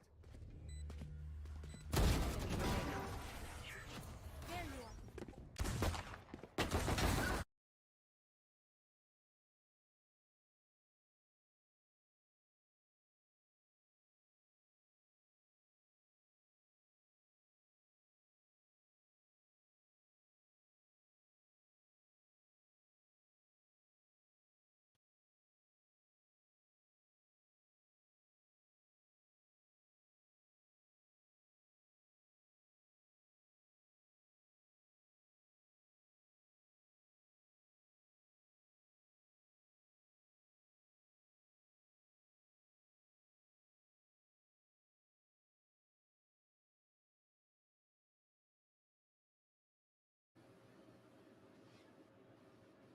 Hello, ladies and gentlemen, and welcome to Skyesports Champions Series, presented by AMD and powered by Router. My name is Scribs, and joining me for the next game is gonna be Tanya. How are you feeling, Tanya? Well, I am extremely excited to watch the next game, which is Global Esports versus Valor, because I personally believe that Full Power Gaming had a little extra titles, extra synergy, extra name into their corner, but now nothing is working in. And something I enjoyed it entirely for the start of the day, Crips, was nothing but the play of Fade. I really want to see once again if at all it is happening or no. I don't know, but I would love to see a Fade play joining in with the phase 2 start. Yeah, the Fade has been an interesting character, and at this point, I'm still sure that we haven't seen everything that Fade has to offer. People are still figuring out how to play her. People are still figuring out how to push this agent to its absolute limits. And as more time passes, as more teams try to experiment with this character, we're gonna see this new meta really set in. At this point, it's a bit too early. I mean, not just in the Sky Sports Championship Series, right? All the tournaments across the world, the VCTs in EMEA and North America, people are starting to experiment with Fade, but most of the lineups stuff that you can do with the character hasn't really been discovered yet. So that's something we'll see later on. Although, for now, let's focus on Global Esports versus Valor. Both those teams, they've been in the Indian community for a long time. In fact, Global Esports Souvenir Tournament, India's first tournament on LAN. So they are definitely going to be feeling hot. They're going to be feeling confident. Valor, on the other hand, I can't much about them. They sure were able to do really well in phase one, but then Global Esports is a whole different beast. They're a tier above them. Can Valor take down the current number one team in the country? Will this underdog prevail? Or will the regular old storyline of global esports trampling everything in their path continue to reign supreme? Absolutely, that we are going to see in the best of three that is follow. Talking about the schedule, match one is already down, and Orangutan pocketing themselves the very first match of phase two. Talking about the next map, Valor versus Global Esports introduction has been delivered by Crips, and he has very well mentioned a Team Valor yet emerging team, and Global Esports has got themselves crowned several times. And again, the match number three, which is best of three, is going to be between Team Velocity and well, talking about globally sports and against them Team Valor, I am seeing something uniquely different after the join of Paradox, because the aggression part that was missing coming in from Team Valor, I think Paradox is fulfilling that much needed gap. But on the other hand, talking about global esports, I believe SK Rossi as a jet, nobody can compete him. He has done several 4Ks, let alone 4Ks. You have seen him acing it out several times. But then, will he go with the chamber pick? Having said that, there's a nerf there, so this is going to be a question mark. Yeah, that's gonna be a big question mark. Valor have been able to beat global esports once, and that was months ago. Months ago. At that point, Chamber was still a new character. That's how long ago it was. So, will they be able to channel that old Valor back again? At that time, Buster, Strokey, and Hunter were playing for the team. Right now, Paradox has joined the team. A person who has literally completed every single agent role in this country. He started off as one of the most aggressive jets in the country. He also started to experiment with the KO a little, especially in maps like Split. Then a few days ago, we saw him play Omen, and a very aggressive Omen, that too. He's one of those Omens who liberally uses the teleport and takes risks. But then, just in phase one, when he was playing against Reckoning, I saw him play Cypher. And I'm like, huh? Paradox on Cypher? I've known Kasif since I was in 10th grade, and I have never known him to be a passive player. But this is the first time, and even after that game, even I messaged him and I told him, like, why have you picked Cypher? He's like, did it work or no? And I'm like, yeah, you have a point there. Yeah, he is switching his role as and when required. He's going ahead with the cages sometimes. He is sticking to Sentinel role, and I believe it is working in all the aspects required for Team Valor to go ahead and proceed to next level. Bullet, Fox, Hoax, JN, and Paradox. Hoax is the man who has captured the very first ace during phase one. So, being a chamber, Tour de Force was a massive part of his ace, though I wouldn't deny that. But yet again, acquiring an entire ace, and the first one to get that ace during phase one, I believe this is also going to be one of the key players to watch out for. And if at all Paradox and Hoax are working just about right, I believe Team Valor, if at all they're not winning, that's fine, but they're not winning, they're not losing with a very good margin or very humongous buffer. And talking about Fox, on the other hand, I have seen his play, and I would say be the Fox, know the tricks, because he plays very trickily. Oh yeah, he's got plenty of tricks up his sleeve. But this Fox, he doesn't just make fox noises, he makes lion noises. He roars like an absolute beast when you set him up properly. And who sets him up properly? It's mostly players like Hoax and Bullet. When Fox finds his timing, he's able to turn the entire round 180 degrees and flip the table so hard that it smashes when it lands. But there are few things about Valor that I have been able to figure out from their match against Reckoning Esports. Now, Valor is a team that's damn strong on their attacking side. They usually play a 4-1 split. If not, they'll all stick together. They hold defaults for like 30 seconds and then burst onto a site like it's a blitzkrieg attack. They carpet bomb everything with utility to make sure that nobody has a way of fighting back. And to some extent, it seemed like they were perfectly aware about Reckoning Sentinel utility placement as well. They either bait out the KJ nanoswarms and alarm bot right at the start, or they hit it when it's unavailable. Or, sometimes they don't even need to actually go break that stuff. They just throw in SOA shock darts and it lands square on top of where the players of Reckoning Esports had placed their Sentinel utility. And I was like, bro, this is some next level homework that these guys have done.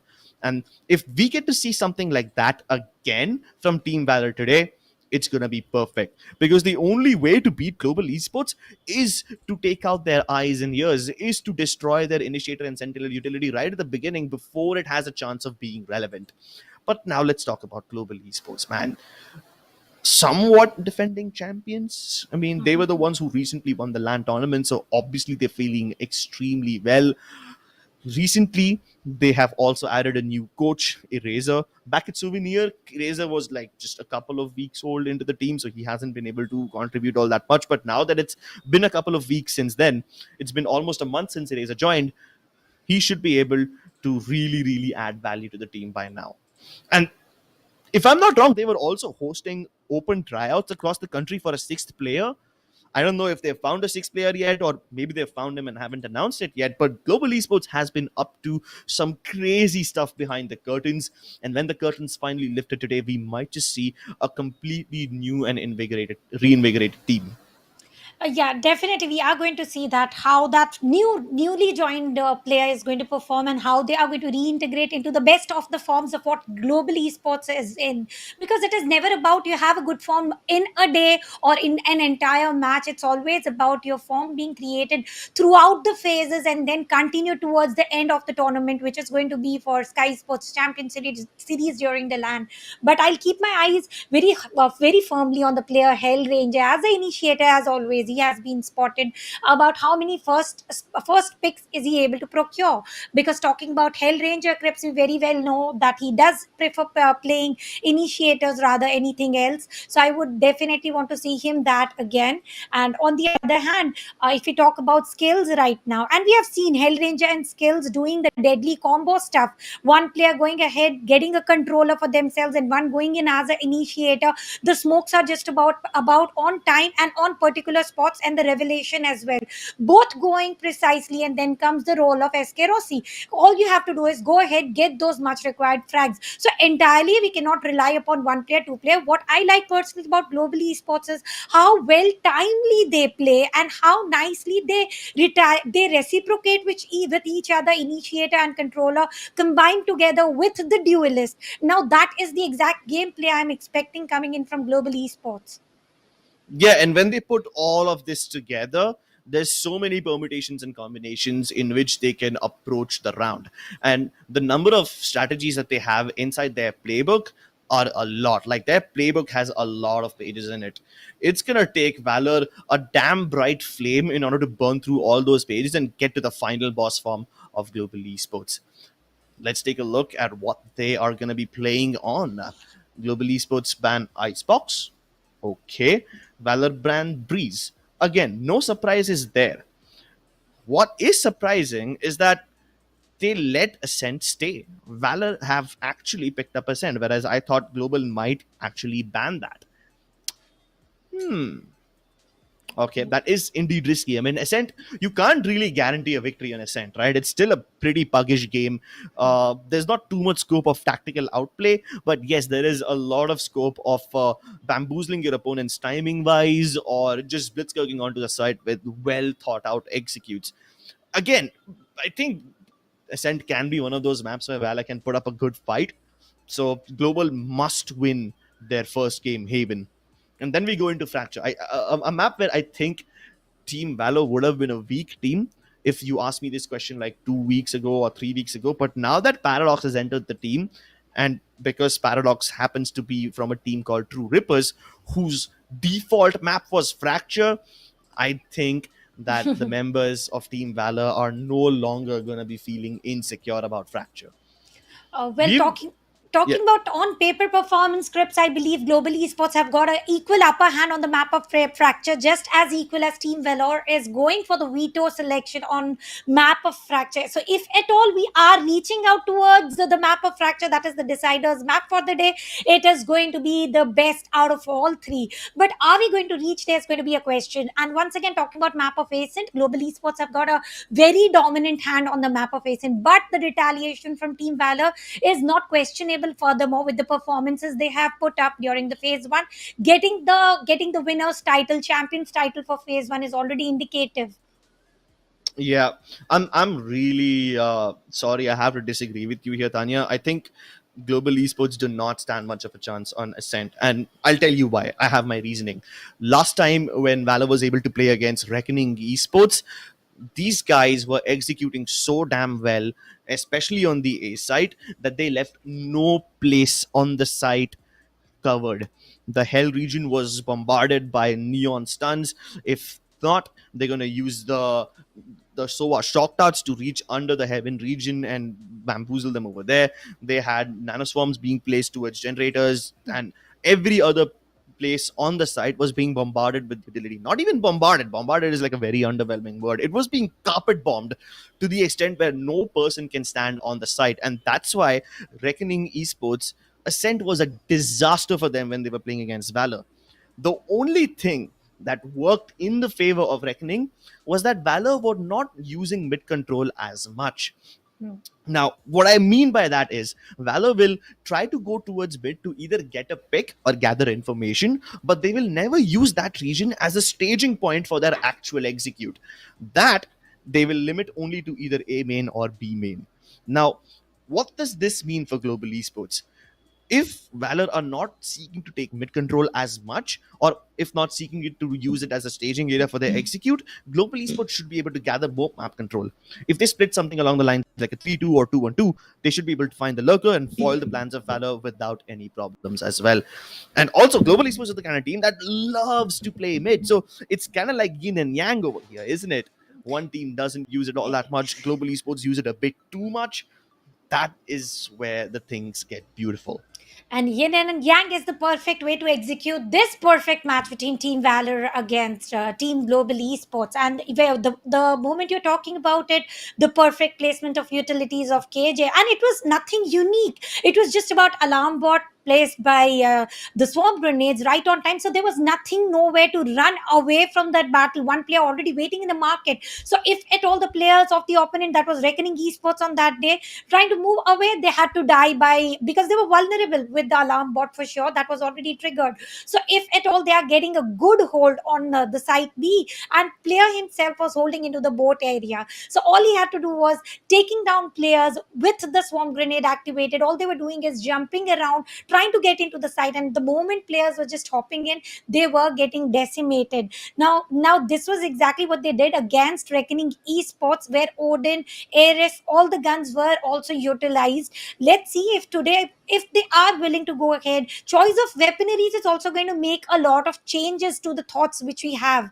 So I would want to see, are they willing to go ahead with the same weapon choices, or are they willing to switch to what as and when required situation? Because Team Valor is one of the team where I have personally noticed, as and when required, they are able to not only retake but also execute on an entire set of plans. They waste out the utilities. Even if they have used out all the utilities on site A, if they have to go for the rotation, they immediately make it possible. So if they are going to go ahead with the same play sets, with the same mindset, they might be able to go ahead strongly against Global Esports. But Global Esports is one of the team which never loses its fist no matter what. They want to have a control either in the attackers or on the defenders side. They want to always keep everything tight. Keeping things tight. Now that's something that Valor does really well, and not just tight. They also keep it unpredictable to some extent. If you might have noticed in the previous game of Valor versus Reckoning Esports, every time Valor were on their attacking side, after they go for the plant, they don't hold crossfires. They don't play passively and defend the site. They instead continue pushing through those smokes, through nanoswarms.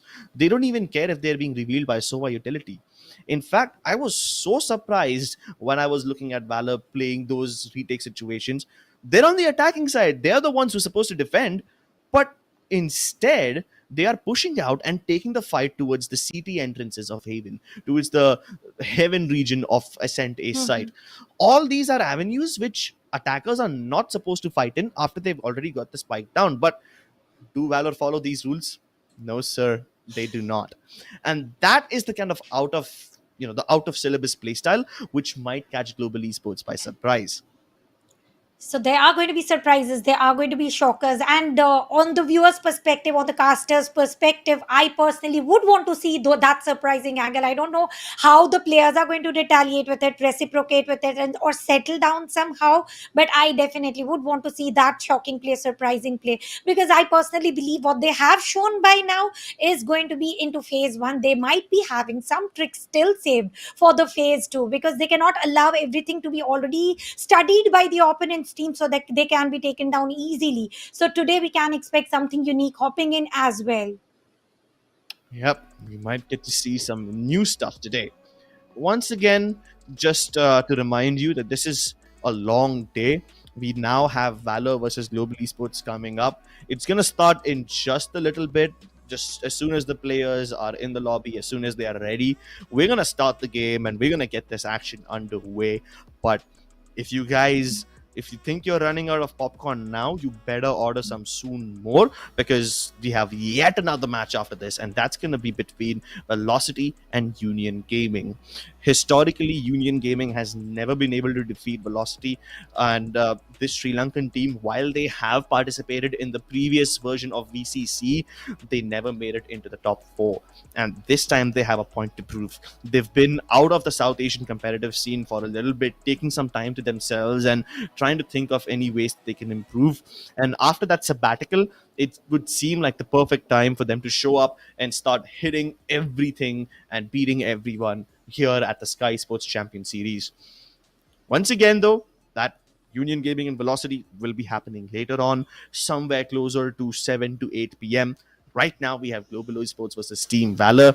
And I'm just happy that I get to see Fracture, man. Usually, every team will ban Fracture right at the beginning, but not these guys. In fact, even Valor was never the kind of team that plays Fracture. When Hunter and Strokey were still in this team, they would always, by default, ban either Breeze first or Fracture first. And they would almost never want to, they would never need to ban Fracture because the other team would do it for them. That's just how much bias was against this quadrilateral map. Nobody wanted to play it. But then Paradox. Now, this guy used to play for True Rippers, and True Rippers were one of the strongest teams on Fracture, and to the extent where they would be able to scrim against Southeast Asian teams and beat them on Fracture. That's how good they were. And True Rippers were like a very chaotic team, right? They don't have discipline, and that's exactly what makes them special. So when Paradox comes into this team, Team Valor, he's gonna come in with a different set of values, a different perspective into the game, and maybe that perspective has put them on Fracture today. Either way, I'm happy. It's been a long time since I've casted a game of Fracture. We don't often get to do that. We might get to see a Fracture in a best of 5, but in a best of 3 series, it almost always gets bans out. So this is like a breath of fresh air for me. Well, the map of Fracture was already chosen by Team Valor during phase one. So, according to me, and they did very well on this map. So, I believe that the decider map is going to be the fight of the equals, let alone heaven. And on the attacker side, Team Valor is going to initiate. So, I believe if they are able to create a buffer, which they did, but they never had it against Global Esports. Now, let's see how will they perform, because by far they were fighting it against the equals. Now, it is someone above them. So, I would want to see how are they going to initiate their fights, how are they going to create the much required buffer, and how many points of buffer will they create, because against Team Reckoning Esports they were able to create the buffer of 10-2. Sometimes they did spot they had 9-3 score line on the attacker's side, sometimes on the map of Heaven as well as on the map of Vine, on Ascent as well. So I personally would want to see about how they are going to switch to the, because you need to switch the play set, Crips. If you cannot continue to play with the different opponents with the same play set. Well, I just received news that Kohli, newest addition for Global Esports after the tryouts. We've seen Kohli in Team FS before, and now that he's in Global Esports, I'm kind of excited. I don't think we'll get to see him play this match in particular, but maybe he'll get swapped out in one of the maps. I mean, if we get to see him, I would be very happy. Kohli has always been that guy that's impressed me. And when he was playing in FS, he juggles between the Sentinel and the controller role. But as far as I know, in Global Esports, he might be given the initiator responsibility as well. So, not sure how he's going to fit into the team, but I'm damn excited to find out regardless. Absolutely. Even I'm pretty excited with the newest join member about how he is going to join in. And we did mention about the newest join on the team of Valor about Paradox. How nicely it was much required assaulter for team Valor, and the gap that was needed to go ahead proceed towards level O to level 1, and now they are into phase 2. So I believe Kohli is also going to add up to his personal performances, his personal way of achieving the goals that he has already achieved by far, and he's going to level up even furthermore with all the progresses he has made. So that is going to be a plus factor for global as well. Not in this particular match, sure, but sooner or later he is going to be witnessed. Yeah, I think we'll get to see just exactly what global esports have been working on behind the scenes. I mean, I'm sure that after the addition of Eraser, after the addition of Kohli, this team will be an unstoppable force. They will be behemoths, demons in their own rights. But for now, will we get to see that new member? I'm not sure. Maybe somewhere across this Skyesports Championship Series, we'll get to see him, or maybe after it as well. I don't know if they'll be, willing to risk playing the VCT Championship along with this new player. So let's see where this takes us. Either way, I have a couple more things to talk about when it comes to Team Valor. Now, when they were playing against Reckoning, I mentioned how they were playing ahead of their own positions in the retake situations, right?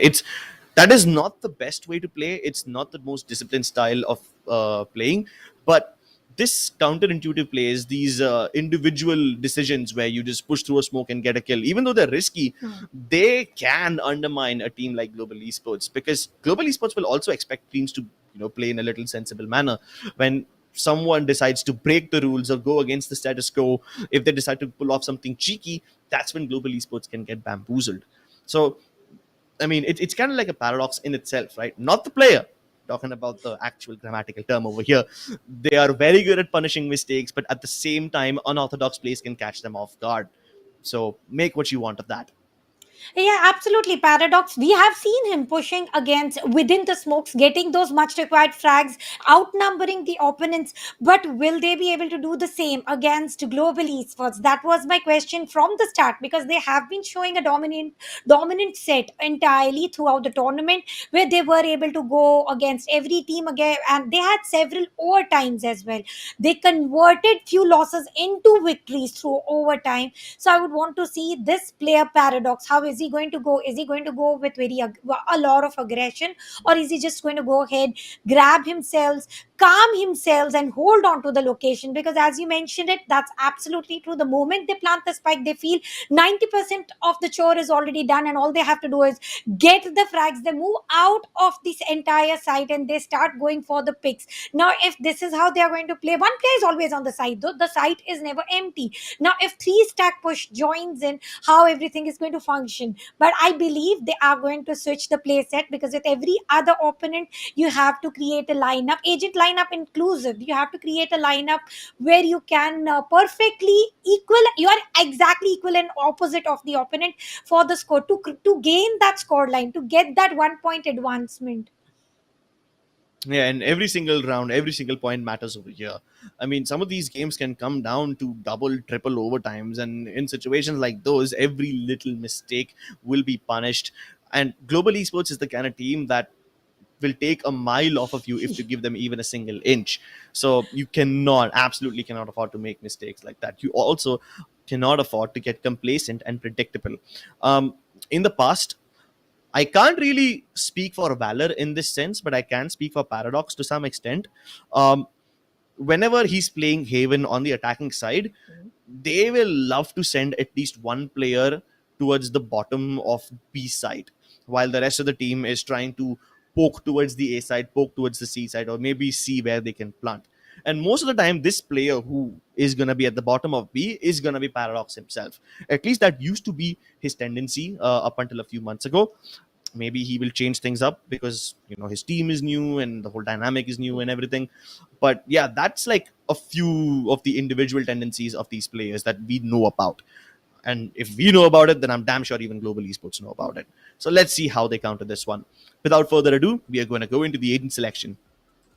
Now, talking about agent selection, Global Esports on the defender side, Hellranger for sure was supposed to be the initiator, though not Soa. This time he is Sky Kappa going in as a Soa. So, double initiator setup with a duelist as Lightning Fast and Rossi. No matter how North Chamber is, he is going for that much required Sentinel and skills, is going to pick that controller. So, again, we can expect skills and Hellrangers combo. Let's see how combo is going to work. And talking about Team Valor on the attacker side, Hoax as Soa, Paradox as a Sentinel, Cypher now is also coming into the picture, and Cypher is doing wonders on the map of Haven. Talking about Fox is going to go ahead as Breach, and JN and Jet is like there's no question there. Bullet as an Omen, and I'm happy to see Bullet not joining the League of Initiator here and is sticking to his basic controller's role. It's quite a lot of interesting picks in this one. Skills going back to the Astra. Wow. I never thought I'd get to see Astra in Haven again, especially since the 4-star nerf. It's become really difficult to manage resources that way. So hopefully skills can show up today with his superior resource management skills. Eskerosian Chamber, not a surprise. Lightning Fast on Raze. Not exactly a surprise him being on a duelist, but yeah, Raze being picked up in Haven, that we don't really see that often. But then the double initiator in the hands of Kappa and Hellranger, again, it's amazing. Now let's move on to Valor, and their picks seem to be a little more digestible, right? JN on the Jet as usual. We've always seen him do that. Bullet on the Omen. We've seen him, alternate between Omen and sometimes even the Viper, but obviously Viper has no place on Haven, so there he is. What is indeed surprising to me is Paradox. I mean, we have seen him play Cypher before as well, but I still can't wrap my head around. I mean, because I know Kasif outside of the game as well, and not just Paradox in the game, he doesn't just come across as a Cypher player at all. And Hoax on the Sova, again, no surprises over there. So the key differences over here are instead of the Jet, Global Esports have a Raze, and instead of the Breach, Global Esports have a Sky. Other than that, it's more or less the same. The Chamber and the Cypher are going to be fulfilling similar functions. We've seen Paradox op before, and he can still pull it off even though he's not on the Jet. Since both of them are Sentinels, Eskerosi and Paradox, they both will be having similar roles. But yeah, Bullet and Skills, how does this pan out now? I was expecting Skills to pick up in Omen because I was so hyped about seeing him do those teleport plays again, the risky TPs. I was excited to see that, but now that he's picked up Astra, I'm like, oh, okay, he's still going to be playing in a very passive way, not classic Skills. So, yeah, those are the things that were on my mind. What do you think, Tanya? I personally believe that skills and kappa for the day, because skills with the smoke and kappa as a soa are going to create an atmosphere exactly as required by lightning fast to get those frags, and I believe lightning is going to be fast enough, as his name is already predictive. He might be able to get those much required frag. Talking about skills and hellranger, once again, if at all hellranger is able to get those revelations right on time, there might be an early quick frags coming in from any of the team, and I believe Rossi is also going to jump into the scene, especially on the pistol rounds where he has got an upper hand of headhunters. So let's see if that is going to be a case of scenario or no. And talking about Team Valor, they have got a perfect agent selection, perfect lineup. Both of the teams are going ahead with the same set of mind, which is double initiator, one controller is enough, one duelist is enough, and one sentinel to work out with. Yeah, balanced lineups for the most part, but I think I'm starting to figure out why they might have picked the Raze. Global Esports, at least Kappa, has a tendency to use the shock darts right at the start of the round in some of the more common positions where a Cypher will most likely place his utility. We will almost always see one or the other trap fire inside of Garage, sometimes maybe even in sewers or maybe at the start of B. At the start of B, usually there's Killjoy utility, though this time Kasif won't be placing all that towards B because he's a Cypher, not a Killjoy. But usually we see shock darts thrown in just to destroy that trap fire or anything else. This time, Kappa can save his shock darts. Instead, they can use lightning fast nades. And let's say, for example, if Skills is able to figure out where a particular player is hiding, he can suck them in with the gravity well, and lightning fast can just nade on top of them. No escape for them, confirmed death. Those kind of combos, if Global Esports are able to pull off, then it will be amazing. Over the wall cybercade so that they can cross over into the sewers region, but they haven't done so. And because of that, now Hellranger can spot this area to be completely free. Does he make contact though? Does he make contact on sewers itself? We can say it is going to be 1 versus 2. And if we look at the defender's side split, it is going to be 1:1. On site B itself, it is a little extra populative. Site C is totally controlled by one. Hawks on the course is already able to get that entry, but Nate is going to stop him for a while. And the flash coming in. Hellranger did get one, was not sufficiently enough to get as many possible. But as soon as I say that, the grenades are going to work wonders as well. It is all up to last man standing, and with what a start, Crips. It is 4K for lightning fast and very well executed. Was able to stop with the grenade. Site entry was very well stopped with the grenades, and in the course from sewers, the player was able to get a flash, get a frag, and also was able to pause out the immediate rush towards site. Exactly. The members of Team Valor, they held their defaults for the first few seconds of the round, and after they didn't get anything done, they already started to set up towards the A-long region, especially with the cyber cages that they wanted to use to cross into shot. Hellranger was aware about it, and he got back up from lightning fast just in time. Both of them used their throwables perfectly, and with that, Team Global Esports win the first round. But despite that, they haven't gone in for all the Spectres and the Marshals in the world. Kappa has one over here. His teammates are just on a couple of Sheriffs. We aren't seeing too much of an investment, which is contrary to what we saw in the previous game, right? We saw people buying Vandals in the second round itself. Nothing like that over here. Nothing light over that. And talking about Bullet right now, which we were already discussing about on the Omen play, and Omen is one of the player where you get a lot of easy traveling to be done, and I think he might be able to do that from the shadows TP somehow. But now it is a 5-stack push coming in on site B, except they were not able to reveal right on time, and the players are falling one by one. And once again, the same case of scenario. This time it is all up to Bullet with one classic. What can he do? Get a pick, or there is one burst, and it is a triple for Hellranger this time. No focus spotted, but ultimately, at least Team Valor initiated to get those much required frags, though no economy is going to disturb with one frag. And I love the fact that they're getting multi-kills over here. Lightning Fast with a quad kill in the first round. Hellranger with a triple over here. All of them are getting so close to their ultimates. And sure, Hellranger's ultimate, the Seekers, they won't be as impactful as the Showstopper, but bro, once Lightning Fast has that massive rocket launcher on his shoulders, he can foil any attack before it even begins. Especially on a map like Haven, the Raze is so underappreciated. Oh no, poor Skyesports. He had the big bad zoom banger on him, and he got destroyed instantly. And these are the kind of shock darts I was talking about. The moment Paradox puts up his tripfire, Kappa shock dart destroys it, and he will do that several times in this map more. So keep an eye out for that.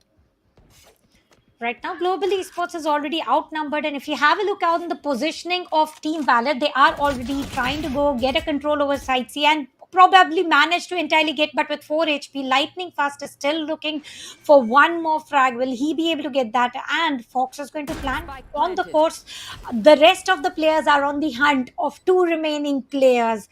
JN all the way through the spawn side, and it is going to be 1v1, very close call duel. Kappa is already ready with Marshall, but will he be able to get that? Indeed, he is getting one, and as soon as he gets one, he is going to sleep for now. And I believe I believe Lightning Fast is going to go ahead and save his weapon, because there's no way with 4 HP to work out with. He is going to survive by any means. Yeah, and this is a pretty sad way for Global Esports to start their third round. This was supposed to be their win, you know? I mean, everything was lined up for them. You had Skyesports peeking out of garage, but the instant Skyesports decided to peek, JN put up a one-way cloudburst on top of the garage doors, which basically blocked off Skyesports' vision, leaving his feet exposed, which were then shot out. Then again, if that's the kind of utility play that Valor were doing, Global Esports also have utility play of their own. You remember how I told about the shock darts destroying utility, right? That's the kind of stuff that we will get to see from Kappa very, very often. Other than that, I think for the most part, global esports are not going to sweat too much about this round. They know they've tried to pick up the pace quite a lot. The fact that they were peeking out of B and Garage right at the start, along with Lightning Fast pushing A long at the start, also is something that global esports are aware that you can't sustain that too much. You can't sustain that level of pace for too long. Scout destroyed. Have to give up sometimes, and that's exactly why global esports have taken things slowly this time. The only form of aggression we are seeing is probably from Lightning Fast at the bottom of B, and he isn't extending out too much, right? So he can fall back in case things go wrong. But here comes SK Rossi. This man takes the risk. He gets the reward. Paradox down. Another one in the bag. The guiding light gets information about about multiple players present over there. So SK Rossi knows that he must be stationed right here, and that is prime position for him. But maybe Hoax is aware about this one too. The fact that he's lining up the recon dart to be directly above the box indicates that they are completely aware about SK Rossi's shenanigans and also about the presence of another player alongside him. Maybe this will deter Valor from going towards the A site. But will they fall back? Yes, they are. They are starting to do that right now. But poor Hoax can't cross. Oh, this fault line. It helps Hoax cross. Otherwise, SK Rossi would have picked 30 him off. seconds left. Lovely utility usage. But can they go to C site now in time? There's only 20 seconds left. They need to hurry. It is all about the time game. The hurry is much more needed. There's only one player on side C, and they've entirely got control. As soon as I say that, not only control, they are also trying to equalize the play. And here comes the shock darts. I believe the grenades will not stop the plantation coming in from Bullet. Spike planted. Kappa with the Odin is able to procure one, and Showstopper is going to take one frag. And with that, global esports, multiple utilities, multiple ultimates, everything aligned well, even inclusive of guns involved in this particular round. And this is going to be a diffusal. 20 seconds, so much of chaos was seen here. Yeah, and the fact that Team Valor were forced to execute with like 20-something seconds left made things a little easier for global esports. All they needed to do was disrupt them long enough for them to make a mistake, and global esports pounced into that side before Valor could even take their post-plant positions. And in case something went wrong, we already had SK Rossi towards C long, so there was literally nowhere left for Valor to run, nowhere for them to hide. All they could do is just bide their time and say goodbye, prepare for the next round. Well, I'm glad to see at least they were able to plant the spike, because with the placement of the players, they allowed the players for the entry. And as soon as I say that, Kappa is going to stick to the same garage window, going for the aggressive pick. And unfortunately, there's nobody to get contested there, nobody to get spotted there. On the course, the players have been traded. It is fight of equals, 4 versus 4. Oh, the camera of Paradox. It didn't spot Hellranger, and Kappa Pill, he kills James through the wall. That is absolutely ridiculous. Oh my god, the mid push from Valor just fails flat on its face. And that too after they got the pick on SK Rossi. Oh, there's just no remorse, is there? Lightning Fast is patient as ever, and he's seen them both. He calls their number and tells exactly what Valor do not want to hear. He tells them, you're going back to eco territory, son. They have now. This is going to be a very tough round for them. They do have 3 ultimates to work out, with Paradox getting the very first pick. But I believe Kappa holding this angle through the wall bank, procuring much required frags. Everything that was done was just about right and on time. And Trapfire was not placed near to the A side. If at all that would have been done, Lightning Fast would have been spotted, and the way he took double shouldn't have been possible. I don't know if the Trapfire was actually placed there or not, but Paradox was already dead by that time. So even if there was a Trapfire, it would have been deactivated.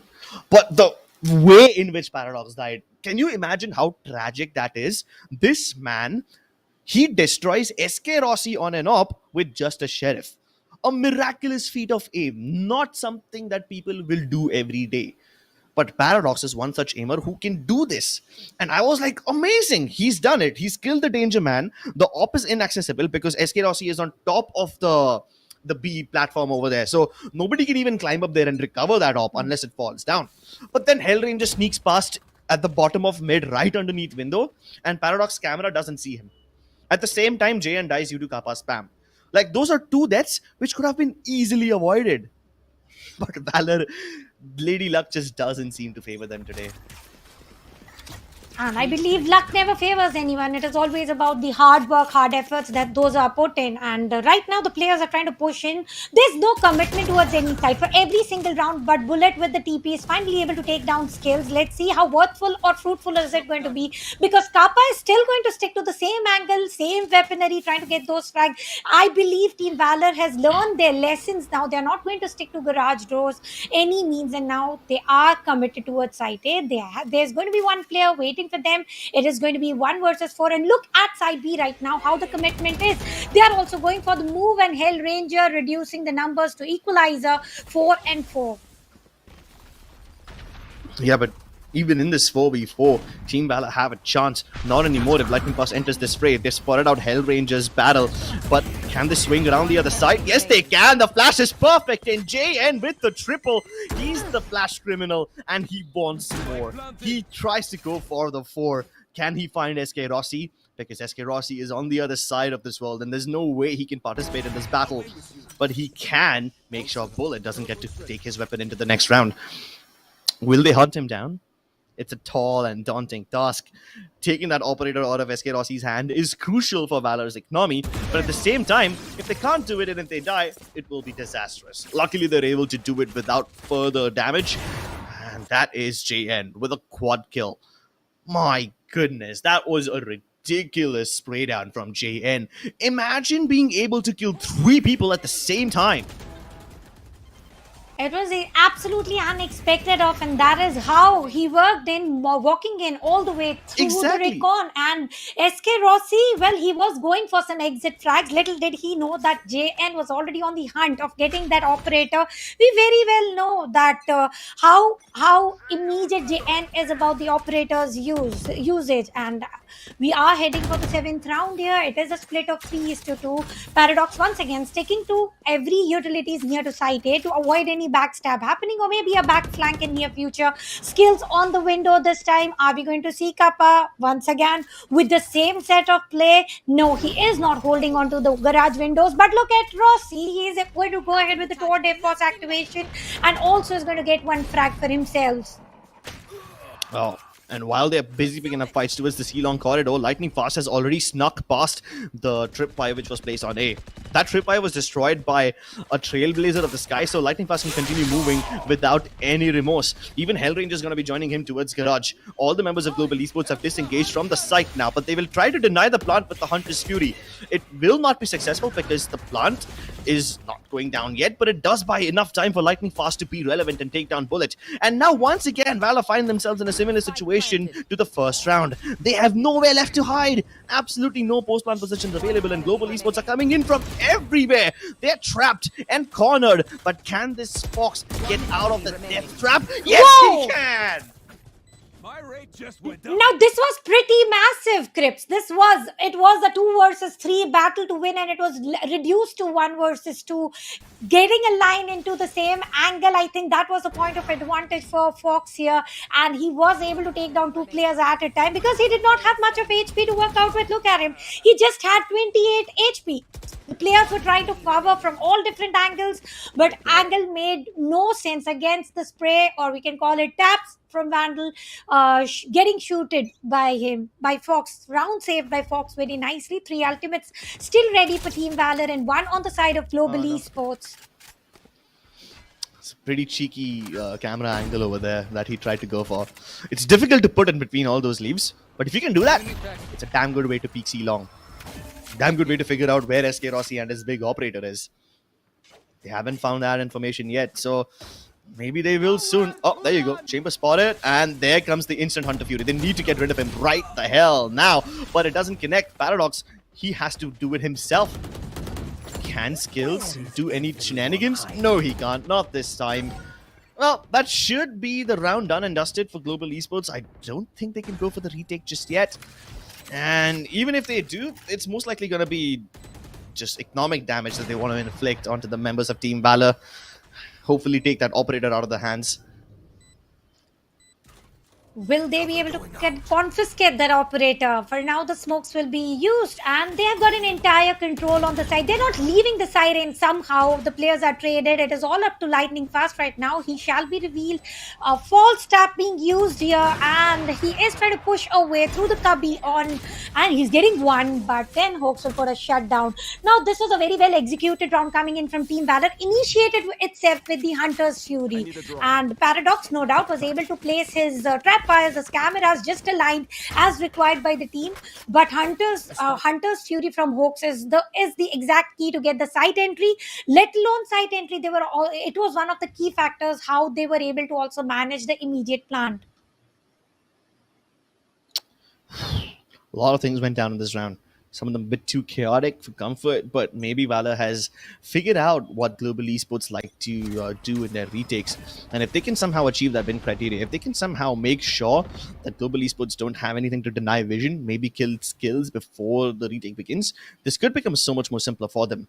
Another thing that they can do is maybe stop the backstabbing of Lightning Fast so often. And he has managed to breach that A lobby region and go past that trap fire at least 4 times in the last 8 rounds. Now that's a troublesome pattern, a massive red flag that you must uproot out. JN doesn't want to peek just yet.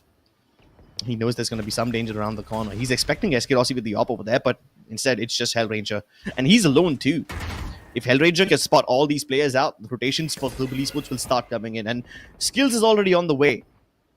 So is Lightning Fast. Will the other players move though? They seem to be unnerved, unscathed over here. Right there. Maybe even unbothered to some extent, as SK Rossi holds his ground. Knows for the fact that Valor might just do a switcheroo. But given the situations, it seems pretty appropriate that this is indeed going to be an A hit. Rolling Thunder comes through. The showstopper misses, but Lightning Fast still turns around. How? Bro, this is criminal. Again, he's pushing through. Bro, no, this is not cool, man. This is not at all cool. How do you survive that Rolling Thunder and still get the kill after missing the showstopper now? That is just ridiculous stuff, man. Poor Paradox. At least he didn't see his killer face to face, had his eyes blinded at the time, gouged out by the eternal flames of Hellranger. Disgusting. This round was absolutely disgusting. Lightning Fast had no business winning this one. This round definitely doesn't look real whatsoever, because Rolling Thunder should have been the key factor to again get a site entry and get a control. But I believe the flashes coming in from the side of Global Esports are getting the exact revelation, and that is how they are immediately getting the rotation. They don't know how many numbers of players are there. Still, they are going with the exact requirement, because Rossi is not changing his location. He is still sticking to same side. See, it was 4 versus 5 happening there. There was no casualty then, and as soon as we did hear the showstopper being activated and then the Rolling Thunder popped in, that should have been a case of scenario where he should have been taken down. Player did survive showstopper, but then JN was taken down. Now that is not how things are supposed to be when you are concussed. It doesn't look real to me, but somehow it is real. Once again, Global goes for the lead of 1 round. Yeah, absolutely unbelievable stuff, right? That's what Lightning Fast does, man. He's just nutty. He's sitting on 16 frags already, while nobody else has even touched double digits. That's Lightning Fast for you. A young prodigy. Back in the CSGO days, I almost called him a cheater because that's just how unbelievably good he was. But he's proven himself time and again that he deserves every single bit of praise that he gets. JN with the Blade Storm activated, try to push in against Lightning Fast. I believe it is not at all safe here, JN, to get this entry. And Boombot is destroyed. Nobody is revealed yet, but they definitely know there's somebody outside the garage doors. And if you look at the split on the Global Esports side, side A is again going with the same play. Paradox versus Hellranger is going to happen. But does Hellranger know the placement? Well, he did not know, but the swing and the frag worked wonders there.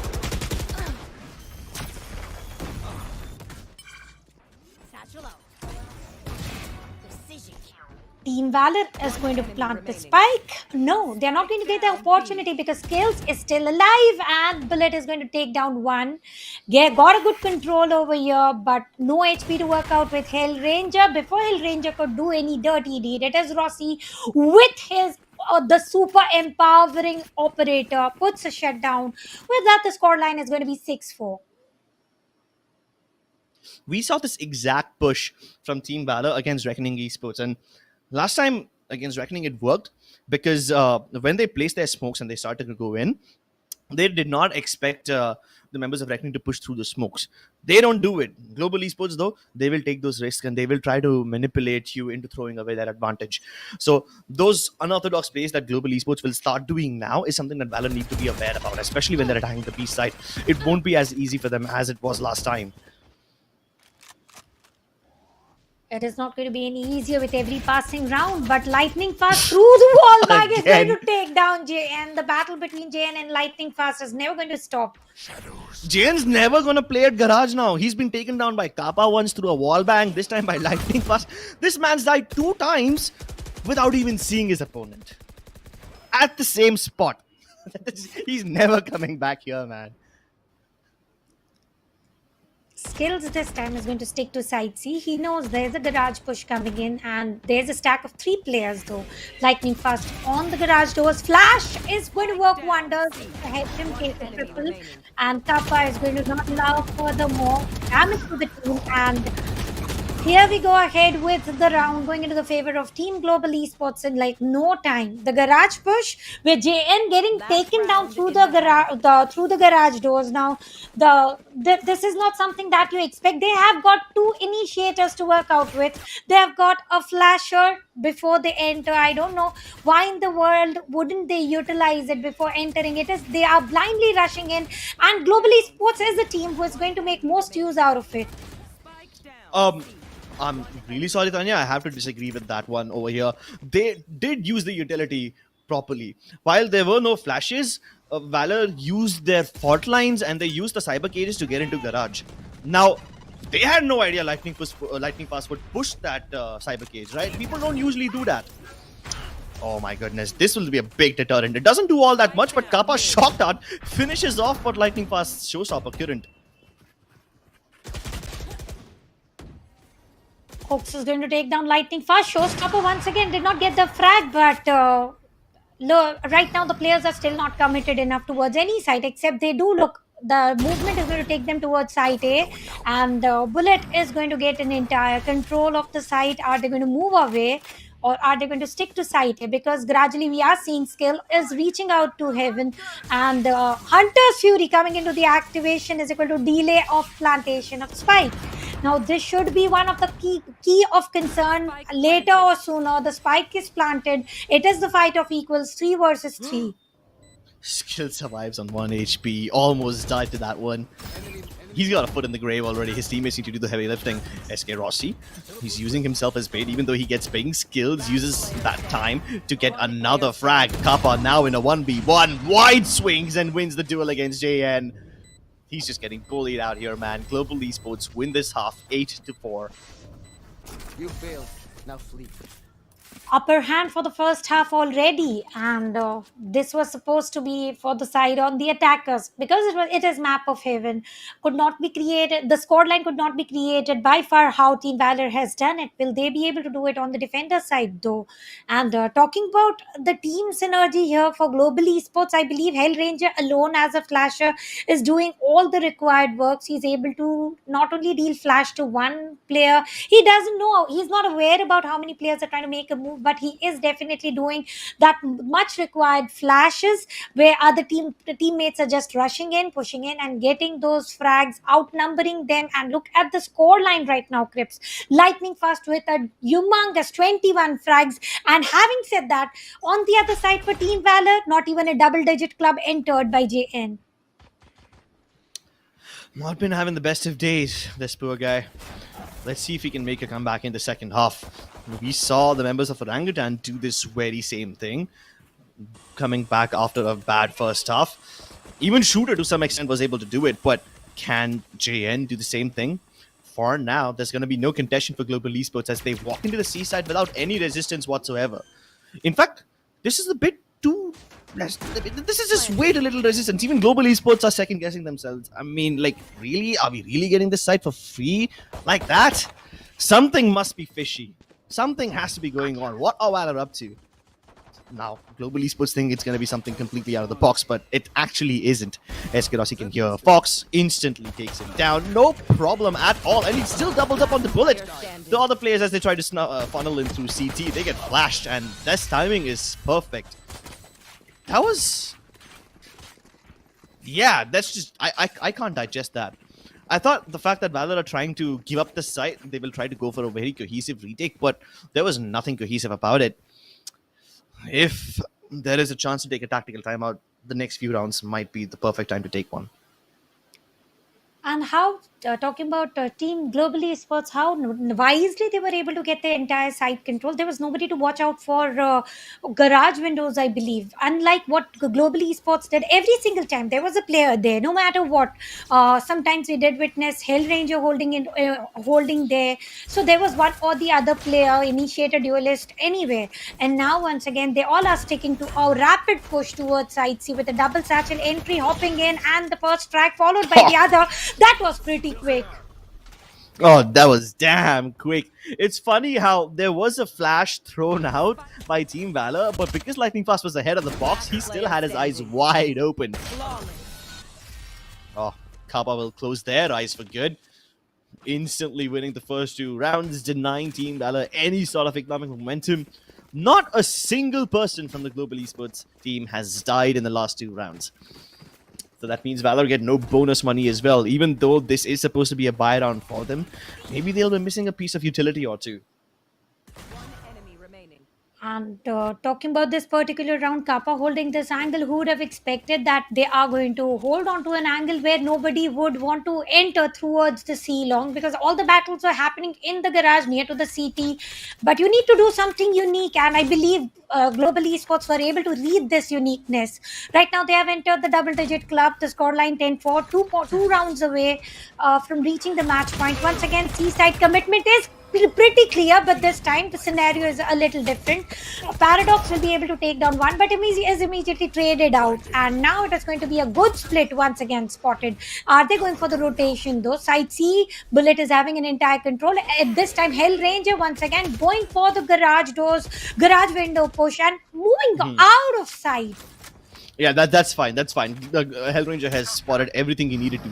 Spotted out 2 players, one towards ceiling, one towards the CT edge of C site. They also know that the Omen is on the C side. So with this amount of information, they can probably figure out that B or the A side would be a little easier to attack. And that's exactly why they're moving here. But keep this in mind. This is unconfirmed information. That's why, even though Hellranger is picking up all the kills, they haven't committed the spike to the B side yet. They're going to start doing it now, especially because Hoax has died. So with that, the entire side is under control. They took things methodically and slowly. They didn't even take too many risks while they were trying to commit to that one. That is just Global Esports playing a whole different level of security for their players. Even if Valor were able to win all their duels, they wouldn't have been able to stop the spike plant from happening, much less the defuse. Now there's nothing much more Team Valor can do to defend on the map of Heaven right now. Everything is favoring towards Global Esports, the way they are able to not only get the site control but also plant it in no time. And I really would want to see that double satchel entry by SK Rossi with the Spectre, getting a double for himself, double frags for himself. It was pretty quick, getting a plant, and with that 4 people still surviving and winning the round. That was one of the best round for Global Esports on the attacker's side.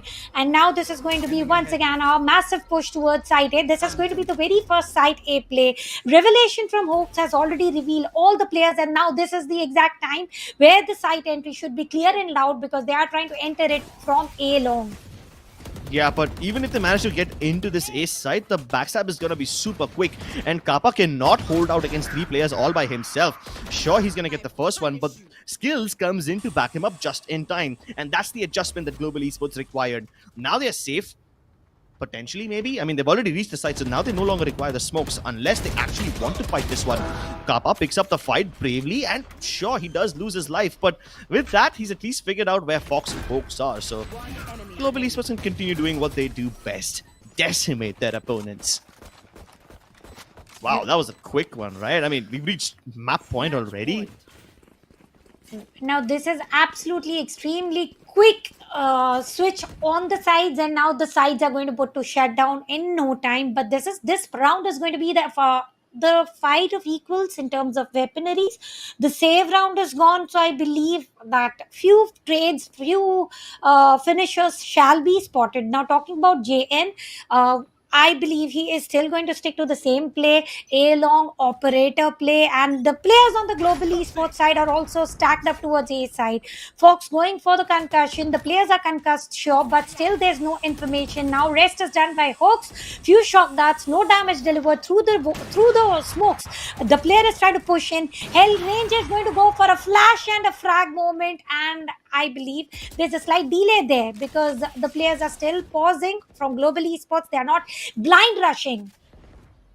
Yeah, they paused right outside the edge of the A side because their remaining members, SK Rossi and Skills, had made contact towards C, and they didn't spot anyone over there. They know for the fact that there's only going to be Paradox in this corner because he's been placing his utility over there. Can Paradox hold on by himself? No, he cannot. And with that, the C side crumbles. They can try to use the Hunter's Fury to deny the plant, but the plant hasn't even started. Maybe that one Hunter's Fury can give them a little bit of fighting chance, maybe thin out the numbers a bit. But the moment I say that, Kappa's got the superior numbers, and he's going to call the bullets. Oaks has a lovely position. He can probably single out Lightning Fast over here. But what they don't realize is that Lightning Fast is just using this position as a ruse. He has absolutely no intention to backstab them. He just wants to distract them. And he's glad to stay away from the action as long as it keeps Team Valor away from the site. They cannot afford to turn back. If at all they turn their backs here, they are going to be flooded with the bullets. And Rossi, realizing the need, is going to take one. And here we go. Lightning Fast, knocking the final nail in the coffin. The very first round going into the map of heaven. Starting on the defender's side is going to go for global esports. And this was one of the quickest match seen here. No fight of equals here. Definitely global esports does have a lot of experience, lots of titles. And the smiles on the faces of the players is already indicative. They are pretty comfortable with what they have done. Yeah, they're damn comfortable, dude. They're as comfortable as a person lying down on a sofa with a drink and some chips, watching the match unfold in front of them without even trying to do something. And then this player who's just kicking his legs up, sitting on the sofa, will realize, oh, wait, I was supposed to do something in this game? Never mind. My teammates have done it for me. That's global esports. Some of their players, there were certain situations where players like Skills, players like Lightning Fast were in such amazing positions to backstab Team Valor or maybe shut down their executes before they can even start staging them. And then they just proceed to win the round without those flanks ever being needed. That's how comfortable Global Esports were in this game. Well, global esports splitting on the defender side, I believe that is the real magic that they created. Showstopper being negated, yet being able to get those required kills, frag kills, everything was just about lined and unplanned because they had to make a move as and when required. Because when the showstopper was activated, little did you know that you can expect a rolling thunder hopping in. It was okay to waste out the showstopper there. All you had to do was survive, and surviving so much of ultimates there, and not alone surviving, they managed to win that round, which is basically almost lost the moment. Three players being shaken by that rolling thunder. Yeah, I mean, he used that showstopper as a deterrent, hoping that, the moment they hear it, they won't come close. But they got close nonetheless, and they still died after that. So, I mean, if I was JN in that situation, I would be so depressed. And JN has died in the worst ways possible, right? 2 times having wallbang through garage. Once he got destroyed by Lightning Fast, even though he dodged the showstopper.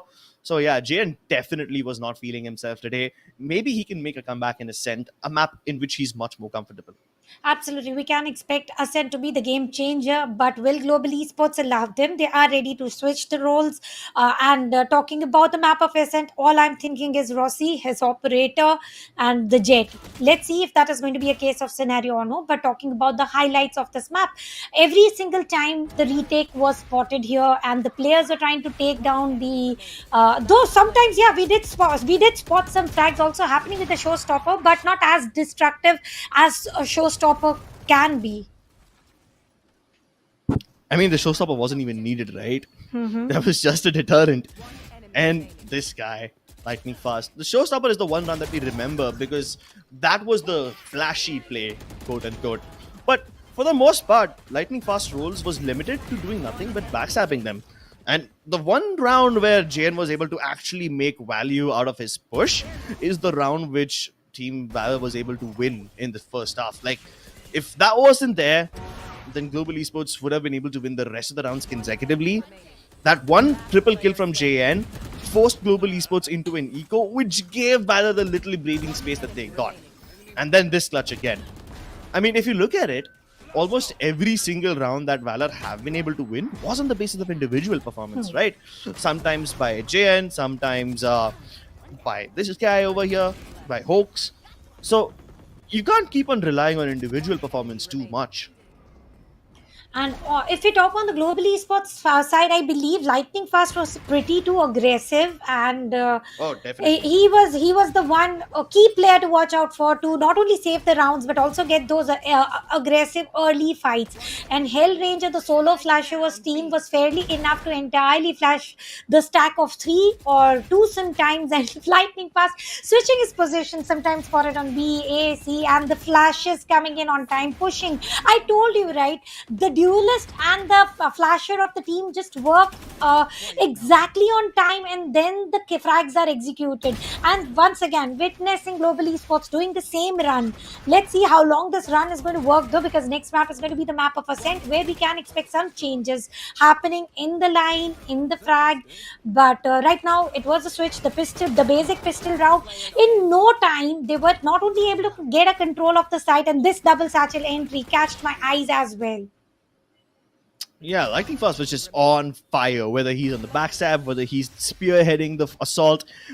No matter which situation he's in, he'll always find himself at an advantageous situation, partially because of the way his team sets himself up, and partially because he's just that bloody good. Enemy remaining. I mean, consider this. There were so many instances where Lightning Fast was able to push out of the A lobby and get towards the attacking side spawn within the first minute of the round. And most of it has been possible because whenever Paradox places a tripwire there on A lobby, it is destroyed either by Kappa's shock darts or is destroyed by Hellranger's Trailblazer.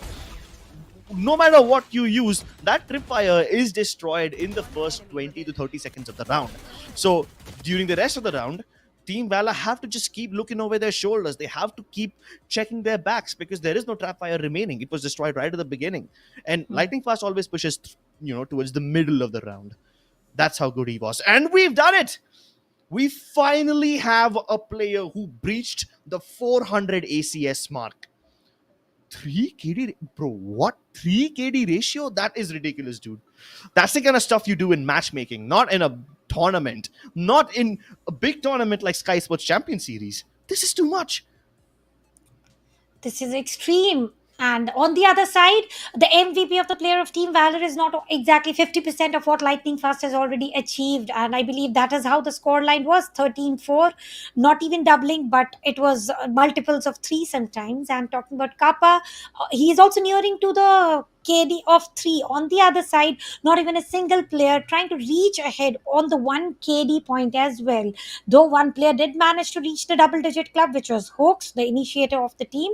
And I believe Lightning Fast was the key player to watch out for entirely on the defender side, on the attacker side. He did manage to pull that string required every single time by not only stopping the players from getting the aggressive entry towards the side, but also being able to get the finishing moves. So Lightning Fast from the start until the end. But having said that, the involvement of the initiators, just like Hellranger with the flash, Kappa with the recon, that was also much more than needed. And skills, smokes also, nebulas also worked wonders, because we did witness certain rounds happening where the players of Team Valor were trying to push in through the nebula and were caught immediately because one player definitely waited for the player to just get baited themselves, walking through the smokes, getting eliminated, and that is how Team Global Esports won the very first round flawlessly with 13-4 score line. Yeah, that was a dominant scoreline. Absolute stomper of a game for Team Global Esports. I have to take a breather because I was on the edge of my seats. I mean, I almost considered biting my nails. That's how nervous lightning fast moves were making me nervous. I mean, some of these moves, he's in positions where he should not be alive, but he's still pulling off the wins, pulling off the W's like it's another day at the office. That's the kind of stuff that we need to see from Global Esports if they want to not just dominate this game, but every other game in this series. And this is a massive red flag because everybody in Global Esports is popping off. Nobody has a KD of less than 1. Meanwhile, on Valor, nobody has a KD of more than 0.8. I mean, there are several instances where I can say that Global Esports tactically outsmarted Team Valor, but the stats indicate that tactical outplay is just one of the aspects. They were also getting out aimed and brutally manhandled. And you need to be brutal to win, and that is what the teams are trying to do here. And global esports, let alone being brutal, they are literally bulldozing the opponents. They are just walking through, they are not even noticing who is there. I like the Kappa's positioning for two particular rounds where he was holding the garage windows with the Odin. He was able to get those much required frags. When you are able to take down strong candidates of the for the team on the other side, the work, the almost 50% of the work is done and dusted, and global esports were trying exactly the same. Yeah, Global Esports were trying some really, really new stuff and they were keeping things fresh. That's part of the reason why Valor was not able to deal with any of the attacks that were thrown at them. But then they should have expected that from Global Esports. Global Esports always try something new. They don't repeat stuff often, and they have a very deep playbook. I don't think they even needed the first 10 pages of their playbook to actually win this game. But now that we're going into Ascent, Team Valor, they have a much better chance. A map where they cannot get tactically outplayed all that much, but still the utility usage from Global Esports has been providing more value to them, especially Kappa and Paradox. Kappa literally countered Paradox's entire kit. Every single item that Paradox was putting up around the map, Kappa knew where it was, and he was destroying it like I destroy chips while I watch Valorant. And that was exactly when the lightning fast actions were coming into the peak. After every utility was destroyed, lightning fast entering into the picture, and then the picture was all about hunt and blood, where lightning fast was able to not only hunt but also draw the blood as and when required. And being the top fragger, being the MVP, let alone MVP, he is the MVP with an ACS of 400 plus. Now that is indeed very, very massive. Oh, that is indeed massive. So, what can Team Valor do to fix this in the next map of Ascent? Maybe using the utility of Paradox in a more let's say in a late way rather than placing it right at the beginning, especially when he's playing a sentinel, right? There's going to be some places where Kappa shock darts, lightning fast raise grenades, and maybe even the trailblazer to some extent can destroy that utility and then render it kind of useless. But I mean, I'm not sure if he will pick up the cipher on this map on Ascent. If he does, there are some one-way cages that the cipher can put up which cannot be destroyed by any utility. But for the most part, I think they're going to bring out a chamber in the next game. They must, otherwise everything Yes. is going to go down the drain. Another thing that Valor can do to maybe stop this unprecedented run of global esports is start to be a little more aggressive themselves on the defensive side. I kind of feel like they were hesitating to show their moves because global esports always triple peaked or quad peaked mid right at the beginning, something that they will never do in Ascent. So maybe that should give them a little bit more breathing space. Now here comes the difference because Quad peak and triple peak was also coming in from the side of Team Valor.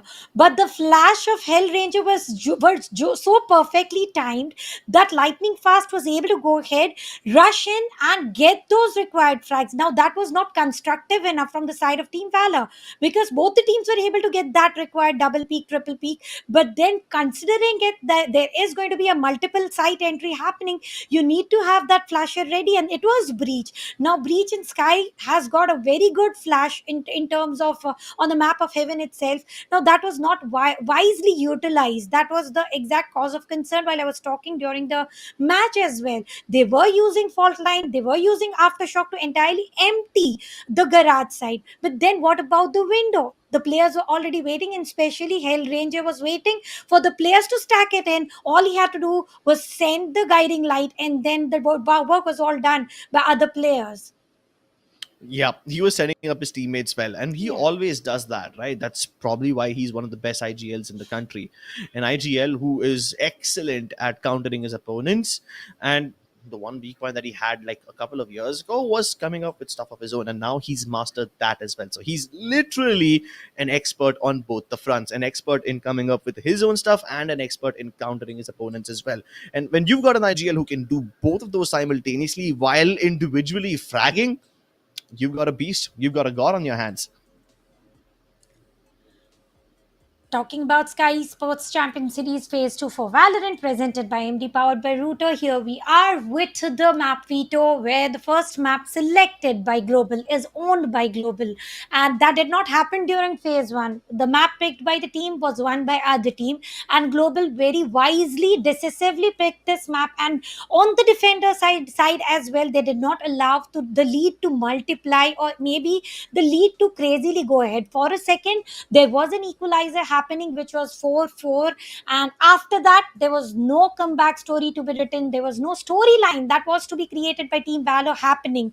Now, the map of Ascent, what are your expectations, Scripts? Because you did mention that this is going to be one of the game changer map for Team Valor, but I believe that the way Global Esports, if they are able to defend very strongly on the map of Heaven, Ascent should be just a blink of eye.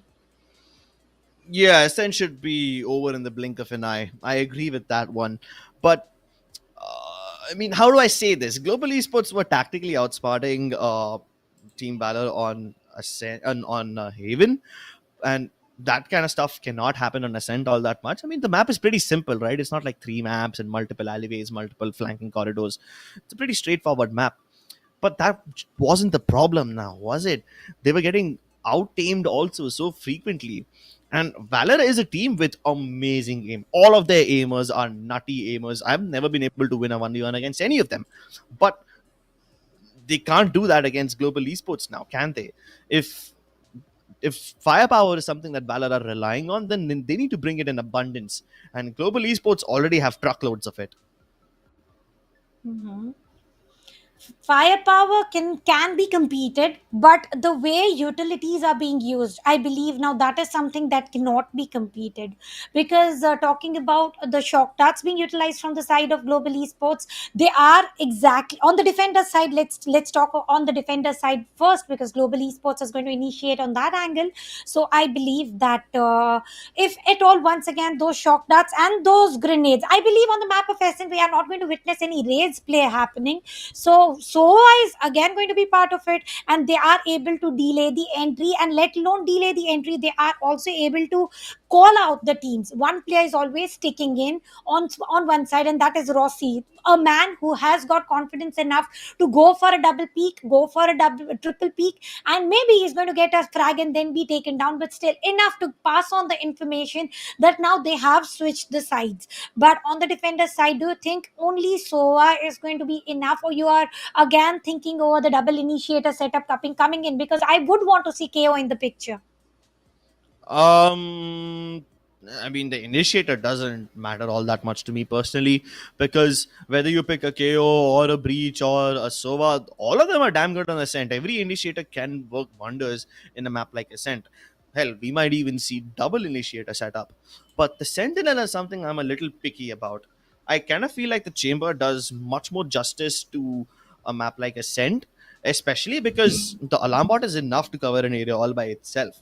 right? And now you don't have those broken alarm bots that you can just go around placing everywhere. You can only choose one area. So it makes sense to play a chamber in Ascent. Why does Cypher not make sense over here?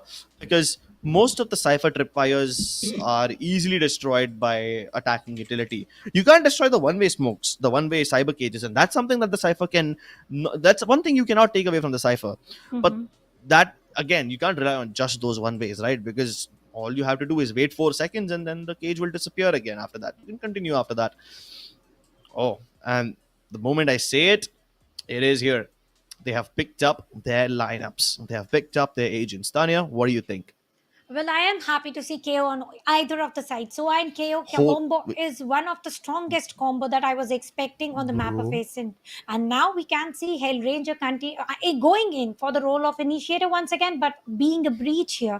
SK Rossi. Well, something that comes to my notice is where is the duelist from the side of Global Esports? Zero duelist setup, triple initiator setup. I mean, I said this like 2 minutes ago. All three initiators are damn good in Ascend. You can pick any two of them and go ahead. Bro, they picked all three. Okay, I didn't expect this one. This is going to be super interesting. On the side of Team Valor, the lineup is more or less what you would expect it to be. A double initiator, what we always expect on Ascent. They have KO and the Sova. Expected, no problems over there. Omen, also, no problem. Killjoy and Jet. I'm surprised that Skills is still playing Astra.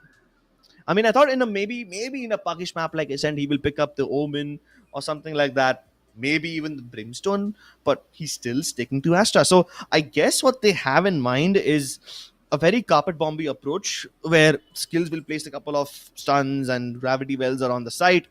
Hellranger will nullify and neutralize any person whose area Skills is not able to cover, and Kappa can just reveal wherever the players are. Based on that, everyone will move inside. This is something clearly new, and even if this doesn't work out for global esports, it's fine, right? They still have a map advantage. They still have fracture as a safety net in case this triple initiator lineup doesn't work out for them. And if at all, Crips imagine global esports winning a map without a duelist, I think this is going to be a new meta. We are not going to witness any of the duelist coming in the future. And we know global esports is a team who likes to initiate new things. And if at all, triple initiator lineup, because I did mention from the start itself, do you think enough of only shock darts are enough to stop the site entry from the attacker's side? And I believe they had the same question in their mind, and starting on the defender side with a triple sentinel setup, I believe they have done just about right. They have done absolutely correct, and they shall be able to create a score line of somewhere 9-3 or 8-4 is bare minimum. We'll see the score lines later on. For now, let's just get right into the action, ladies and gentlemen. This is the Skyesports Champions Series, powered by AMD and Router, and we're about to go live with the second map of this series. And SK Rossi, he takes matters into his own hands, and he's feeling the itch. An itch that can only be satisfied by scratching the blood of his enemies right there, and he's gonna satisfy a little part of it. Nah. As he tries to scratch further, JN will scratch his name out from the list, but he's got a foot in the grave already. 10 HP for this man. A little whiff of air in his direction, and he's going to be dead. Is he going to be dead empty handed, or is he going to pick for one more frag? He is the duelist. Let's see if any of the utilities coming in from his teammates are going to be assistive. And here we go. They are all committed towards side A, and they are pushing in. And as soon as I say that, Shotcut is going to take down one player. Then comes the role of Frenzy. Ghosts all involved. It is all down to Bullet. And Bullet is able to get one. Will he go for the second? Indeed, yes. Reducing it to a 1v1 affair. It is two initiators against each other. Breach versus Sova. I'm talking about Hellranger. He does have all the utilities intact. And through the gate being closed, he was able to deliver that damage. Oh, I thought he will use that aftershock sooner to deny the plant and force Bullet to go somewhere closer towards the back of site. Yeah, with this, he at least has figured out that Bullet has reached the A-long area as well. Oh no, wait, he hasn't figured it out yet. Never mind, Bullet still has the element of surprise. Falls in the wrong direction, but he still turns around and headshots him. Now that is something only Hellranger can do. Look at his face. He's basically laughing at his opponent right now. There could have been a time game being played here, but Hellranger wanted to outplay somehow. He used all the utilities except for saving a flash for the future. And he did not even have to use it. Everything was just about right, except for now, Rossi immediately jumping into Vandal. Now, for the second round, that is pretty quick. Let's see how many frags is he able to go. Is he going to accumulate? It's just the first round, Tanya. There's nothing to scoff at here. Valor can still make a comeback. And given the buy that they have, this definitely seems that Valor are taking no prisoners today. They've invested in the Spectres just as much as Global Esports has. The only difference being this Vandal in the hands of SK Rossi, winning the duel against Paradox for a second time in a row at the same place. And this time he kills JN as well. Last time JN was the one who killed him, but this guy is unfazed. More utility to follow to set him up for success. And what Rossi cannot do, Kappa will. Last player standing. This was the question about how many frags can Rossi go ahead and get with the Vandal in the second round, and I believe he was enough destructive, getting a double for himself, and Kappa was also able to be enough supportive, and this was a round fairly easily won. And they did not even have much of upper hand except for one Vandal, and I believe that Vandal played its role very nicely, taking down two of the strongest player from the side of Team Valor. And here we go, a quick round coming in, and they're not even playing defensive. Now that is what Global Esports is doing. They are moving out of sight and trying to witness where the opponents are and getting the knowledge and getting the frag. Now Rossi once again doing the same work on the other side though. This time Bullet takes care of him right at the beginning. No more shenanigans for Rossi, but Lightning Fast is more than up for the task, and now he spotted the spike. Poor Paradox can't even recover the spike because of the fragment, and even if he does recover, his teammates are already dead, so there's not much that he can do anyway. Oh, I take my words back. He can do something or the other. And given the positions of Global Esports players now, they have no trading potential. They're far away from each other, so Paradox can actually isolate these 1v1s. Will he be able to isolate that? He did get those free weaponaries, and talking about it, and the one tap that he got, it was right in the face. Paradox has got an entire side control, nobody to stop him. He is going for the plant. Before that, for sure, you got to place your utilities right. And here we go. Look at the position on the other side. They are all rushing in.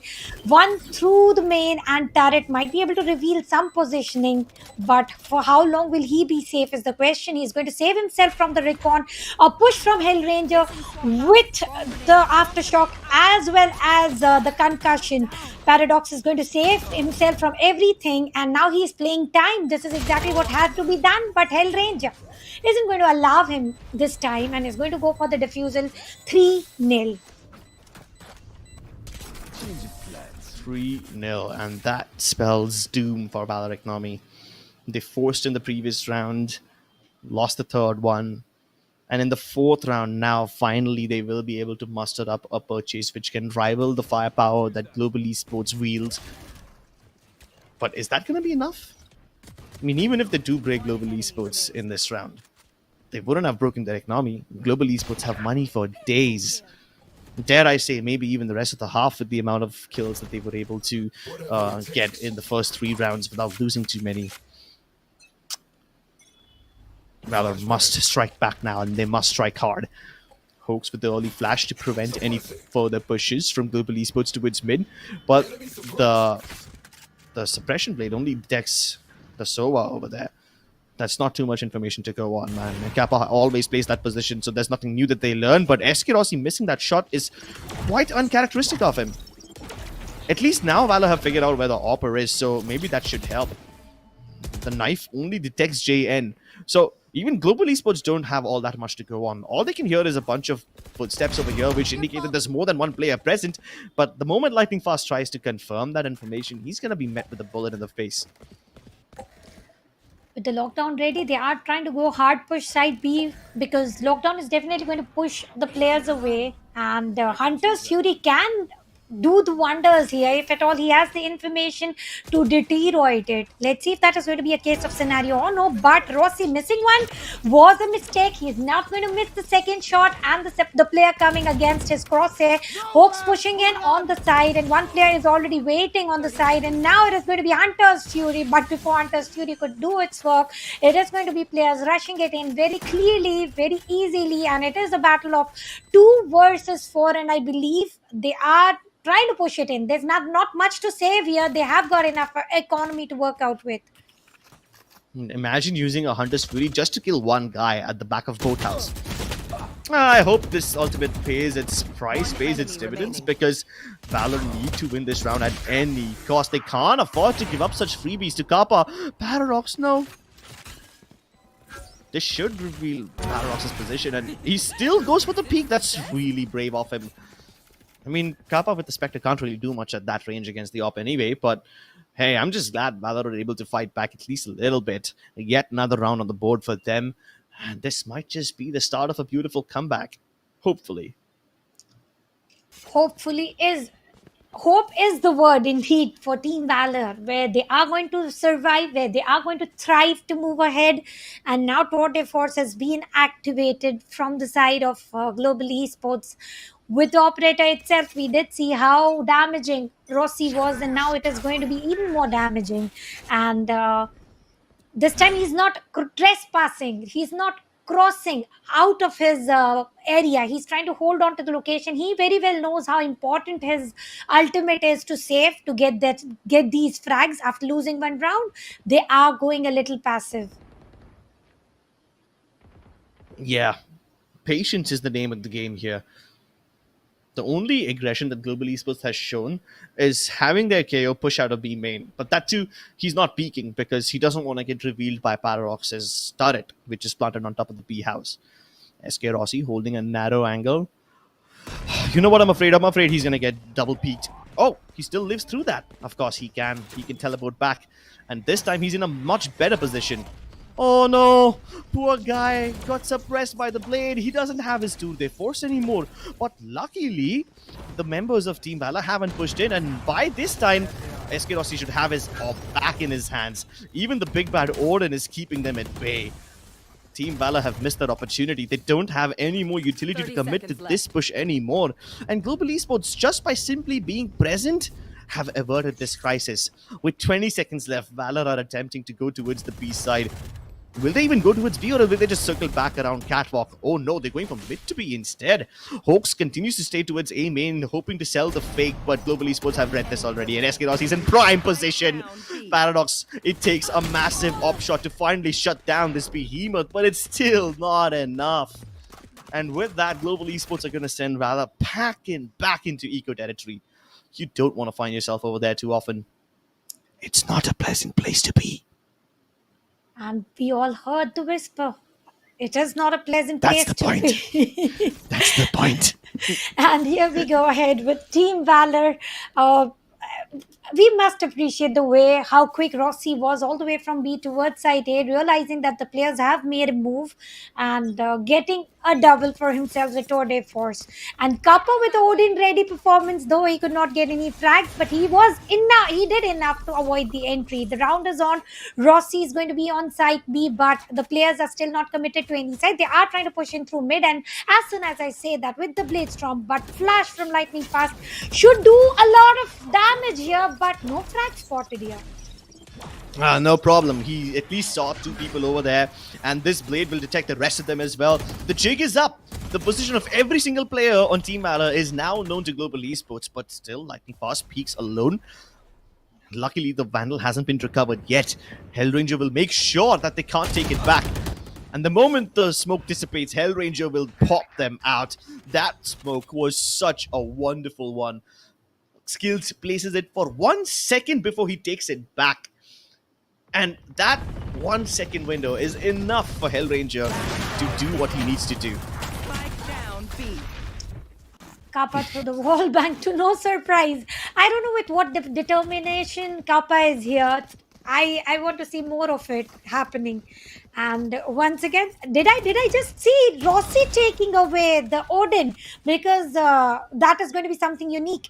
Anyway, if you talk about the replay here, the angle of Ranger was not spotted, where he was able to take a double, and then Rossi on the mid market got one, but immediately traded off. And the end coming in from Kappa was a little extreme, but this is how it is supposed to be. And no, it is Kappa who is carrying the power of Odin for now. He's going to send away his recon. What information is he going to get is the question. Not much of an information. Well, indeed, he is not getting any. The players are trying to get a good hold. Paradox doesn't even want to peek that corner. He's like, nah, I don't want to get hit by stray bullets. JN faced enough of that bullying, that wallbang bullying in the previous game, and that's going to be a lesson to every single player of Team Valor. But Paradox, he's caught the disastrous combo. There's nothing that he could have done. He got stunned by not just the fault line, but also the gravity well and the shock dart. And bro, that's just too much. Skills lining them up. This is overkill. This is literally overkill. Global Esports do not need to be this brutal, this efficient. Or rather, should I say, brutally efficient. What on earth is that? If we take a look at the replay and we see Paradox's screen, you might even just see him lift his hands up from his keyboard and mouse, because there's nothing he can do. If Hellraiser didn't get the kill, the shock dart would have got him. If Hellranger's fault line missed, the gravity well would have got him. Everything was thrown at that guy. Poor boy. I feel bad for him right now. And now I know why they have chosen for these agent lineup, because this is something Exactly. where that is happening. They have got several surprises. And right now, it was a concussed frag coming in from Hawks. Rossi has bringing put down to sleep.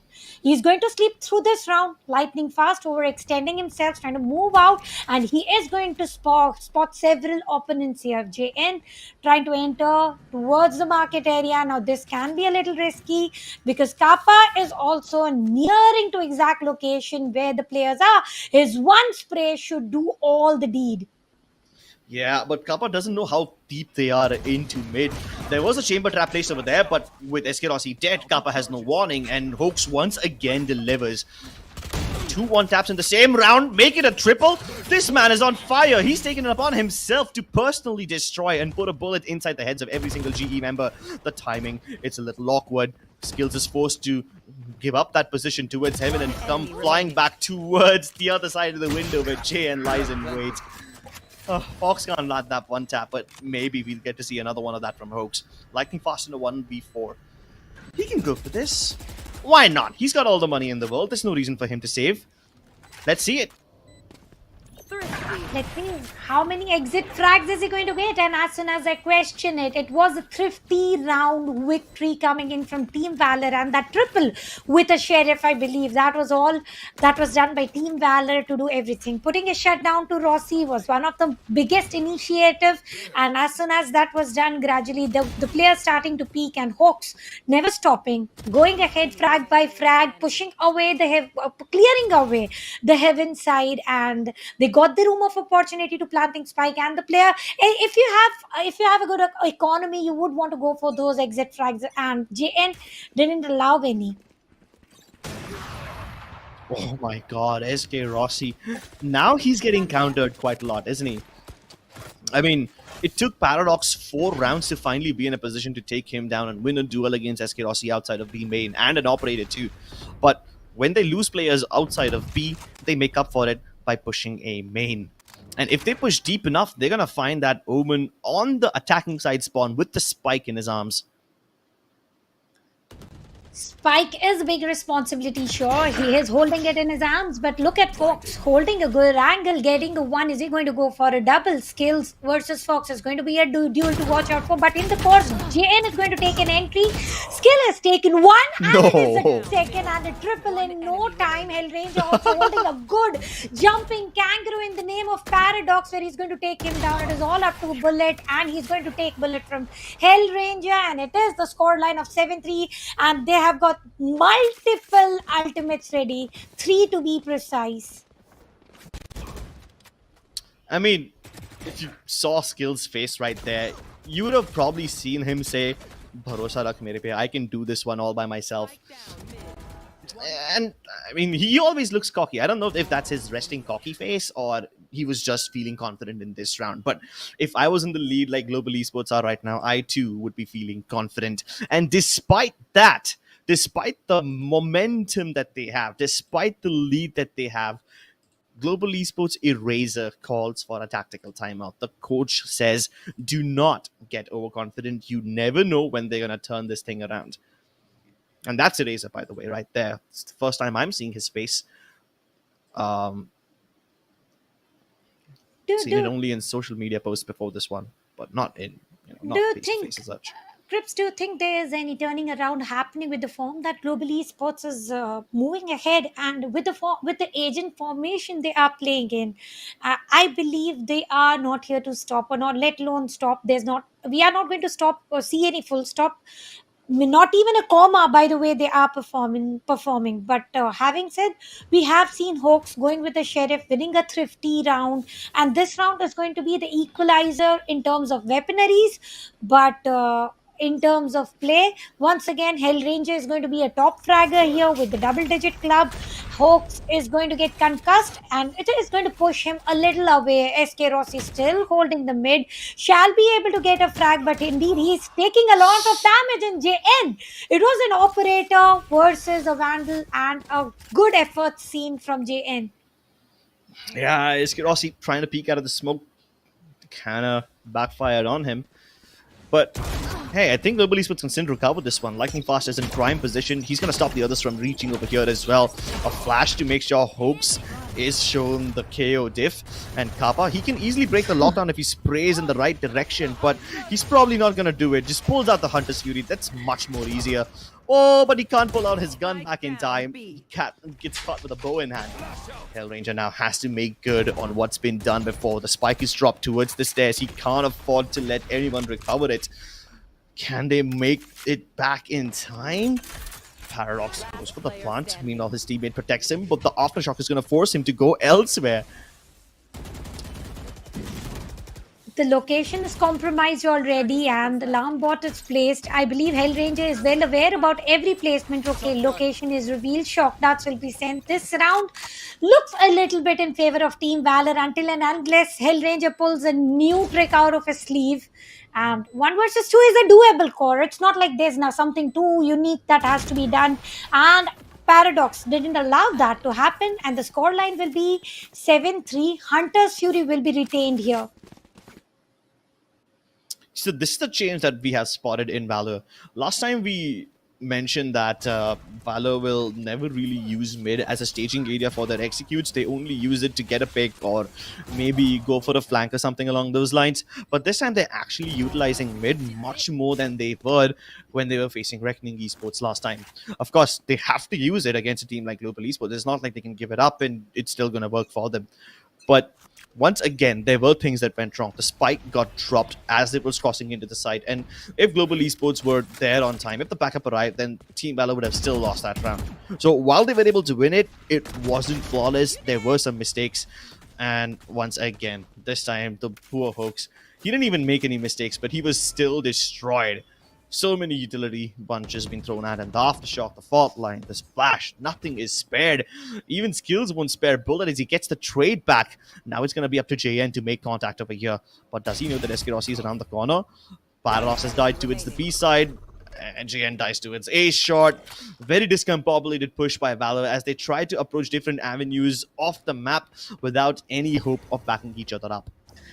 There remains no hope for Fox, and he is going to still go play ahead with the smokes, getting a side entry 1v3, 1 ultimate against 2, and this ultimate is not going to pay him any dividends, but Fox is going to put a shutdown, and he is going for the ultimate usage. He is going towards an entire different site, immediate plantation on the corner of the site where he can go ahead and save himself a little farther away. Teleporter will be used for sure. He would want to change an angle, and the location where he has planted a spike is something unique comparatively. And now here comes null command being activated to not allow any of his utilities being functioned very nicely, but his position is revealed. 0 point will be sent. I believe he missed 0 point. It was supposed to go towards the main area but could not, and on the course lightning fast is going for the defusal, and Kappa is putting a shutdown to Fox in this round, going into the favor of Team Global Esports. For a while, it did look like Team Valor is going to tank up to this round. Yeah, it's a pretty straightforward run for Global Esports. They get in, they get out, not a messy situation at all. Their utility also was pretty much on point, except for that one last blade that he was trying to throw. But then again, it doesn't make much of a difference, right? Poor Valor players who are hiding inside B main, they still had to move out regardless in order to stop the defuse from happening, especially when his player inside the site went down. So with that, the cookie crumbles, and Valor, they are on the last edge. One little push is all it takes to push them off this edge, and this might just be it. Early shock darts don't do much, but Valor are being so careful. They're taking every step with caution. They're proceeding to check every corner with 2 or 3 men, not leaving anything to chance at all. This slow-paced turtle style approach might just get them a couple of opening frags, but will it get them the win? We'll have to wait and watch, because even Global Esports aren't budging at all. They're aware that Valor are being very disciplined right now, so extending would only lead to their demise. And they would want And to. They would definitely want to live a few extra minutes to get this round into the favor, turning into a scoreline of 9-3. And here comes the push. Null command being activated from the side of Team Valor for his blades from how many slice and dice. Well, as soon as I say that, Kappa is going to put a shutdown there, and it is going to be 2 versus 3, and it is going to be an entire shutdown. And on the defender's half, wonderfully played by Global Esports with no duelist. But is it going to function fairly good on the attacker side as well? Oh, I don't know, man. Valor seem to have done a complete 180. Last week, we saw them use B main, A main way too much and not use mid at all. This time, we're seeing them use mid to B as their bread and butter, to the extent where while they were trying to go for the mid plus B push, they had absolutely nobody present on B main. The few people that were present were instantly destroyed by the likes of Lightning Fast and Skills. So there couldn't be much done. They need to be able to crunch both the sides at the same time. But because Global Esports had control of B main, Valor could do nothing as they walked out of those market destroyable doors. That's where that's where their fate was sealed shut for them. And for now, Bullet is doing enough to delay the entry on side B, and the location is revealed. And now let's see how everything is going to function. It was 0 point versus the 0 point, the crossovers of the KO utilities. And Kappa saving the second dart for himself, and he is using it towards mid market. And if we look at the split happening, mid is the cause of concern. The players are trying to go for the A main, where only 2 players are there, and the stack of 4 is pushing in. 2 versus 4. Fox is trying to get an entry, but he is getting in first blood though. Is it enough to stop an entire roster of Global Esports? Concussion is going to push him away. Oh, but pushes him right into place. Hellranger can't do much after that one. Car pockets revealed the moment that Cloudburst dissipates in front of his eyes. But look at the possessions of the Global Esports players. They are about to regroup, but every single player on Team Valor is playing all by themselves. You've got JN trying to watch B, you've got the Killjoy on Defender spawn in case anybody decides to go towards Market, and Fox alone on the A side. Sure, the members of Global Esports don't have much HP to work with, but if they play together, then these single isolated duels will easily go in their favor, and they've already snuck into the garage region. Skills wins the duel. Is there enough time for them to go for the plant? Paradox is going to try to deny it, but he's going to stick it. The plant is successful. Can Skills win this duel? Paradox is reloading, and Skills need to use this advantage. He kills JN instead. He goes around the other side, and there's the clutch from Paradox. He needed this one. He desperately needed this one. And this is the round which can be a confidence booster for the Team Valor. Good pistol round 1 leading into a next SMGs to be spotted. Fault line did did push Fox away, and that is exactly what Fox wanted. He literally wanted to move out of sight of 3 peaks at a time, and then it was all about Paradox. The way he was trying to place the burst shots connecting, and he is the top fragger. And finally, we are seeing Paradox as a top fragger, Sentinel. Everything is lining up. We are also seeing Paradox going ahead with the Bulldog. But even after the loss of the pistol round, Global Esports is going to continue to go ahead and stick to the SMG.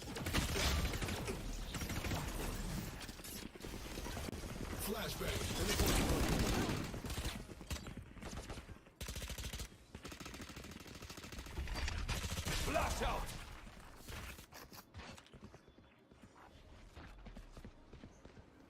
Spike planted. They have got the entire site control. The spike has planted. All they are trying to do is go for 1 versus 1 duel, and they're not going for the multiple people entering at a site and trying to go for a frag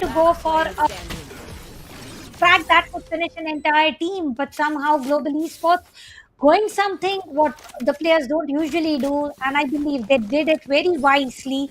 Once again, we are going to see all SMGs with one Bulldog on the side of Team Global Esports, except one player still sticking to Classic. And spike was planted. All they had to do was retain the control which they gained, and they were able to retain the control as much as it was required. They did lose 3 players on the process, but it is part and parcel of the game.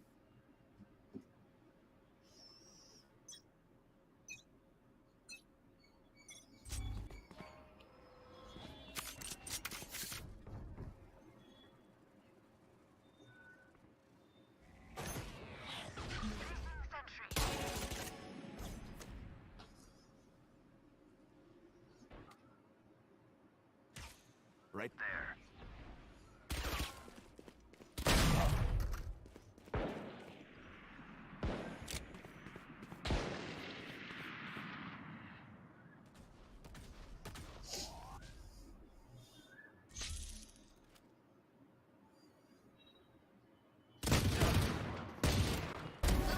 Away with you. Rossi versus JN, they did go for a longer route, and crossing the path is equal to elimination of JN. Already Global Esports are having an advantage of players here. They do have some utilities saved, but talking about Paradox in particular, they have realized the players have made a move towards site B. They are getting a good control as well, and Recon is already revealing a lot of position. Lightning fast with that flash, was trying to go push it in, but he lost a duel with a Classic from such a long distance. Team Valor 1 versus 3. Is it doable? It's going to be a question, and no comes as an answer from Skills side. Global Esports with a score line of 11 for one step away from the match point. Whoa. Well, there you have it. SK Rossi getting the first 2 picks by himself without even needing any assistance. A lovely clapback from Paradox, but it wasn't enough. It was definitely not enough, and I was expecting he might be able to get those exit frags. We have spotted the players from Team Valor with the perfect choice of sheriffs getting those required taps, but unfortunately that did not go as followed. But now Global Esports are all stacking up on site A. Paranoia is going to delay the site entry, but with the process, with the initiators that they have, they are going to accumulate a lot of information. But how are they going to execute is going to be a question here. And with one shot volt from Hellranger, 2 players are going to get decimated. And this was my question. With the information, how are they going to execute? It is going to be Soa sending a recon dart, giving the information, Hellranger going ahead with the aftershock, taking 2 players down with just 1 utility. Yeah, that is just something that I cannot digest. And if that isn't enough, SK Rossi will do the rest. He's gonna put a bullet in the brain of Bullet, but as soon as I say that, the opposite of that happens. Oh my god, this guy is on a roll.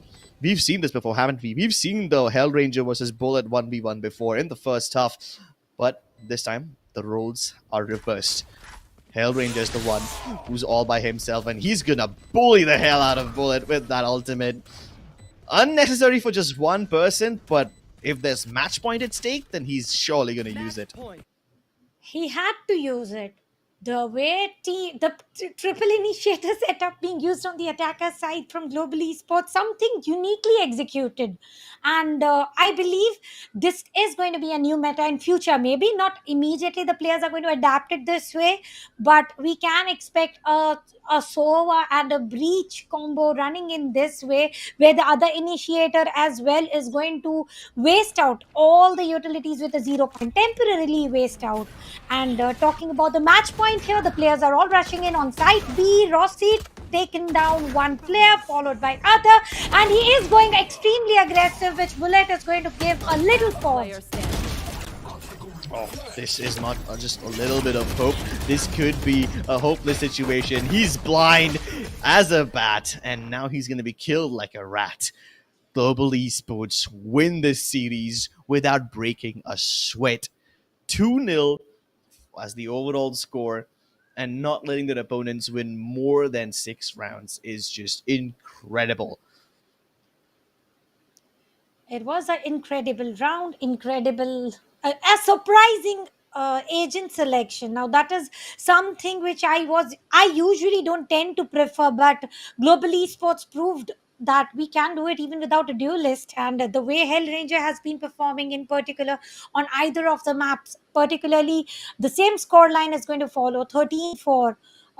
Starting on the defenders first with a triple initiator, and the way for the final double frags with the aftershock after revelation. I think that was brilliant move coming in, which was least expected. And then comes the bullying part with the rolling thunder. All he had to do was one versus one duel, use the rolling thunder. The player is already concussed, go in, get the frag, and with that he was able to help his team reach out towards match point.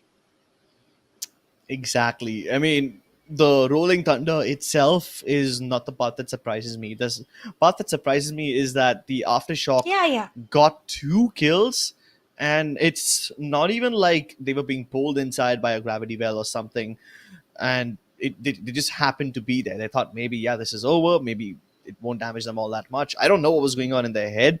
Maybe Global Esports did something with it, and that's how they reside in their minds rent free. They manipulated Valor to their heart's content and forced them in certain situations to discard the advantage that they had.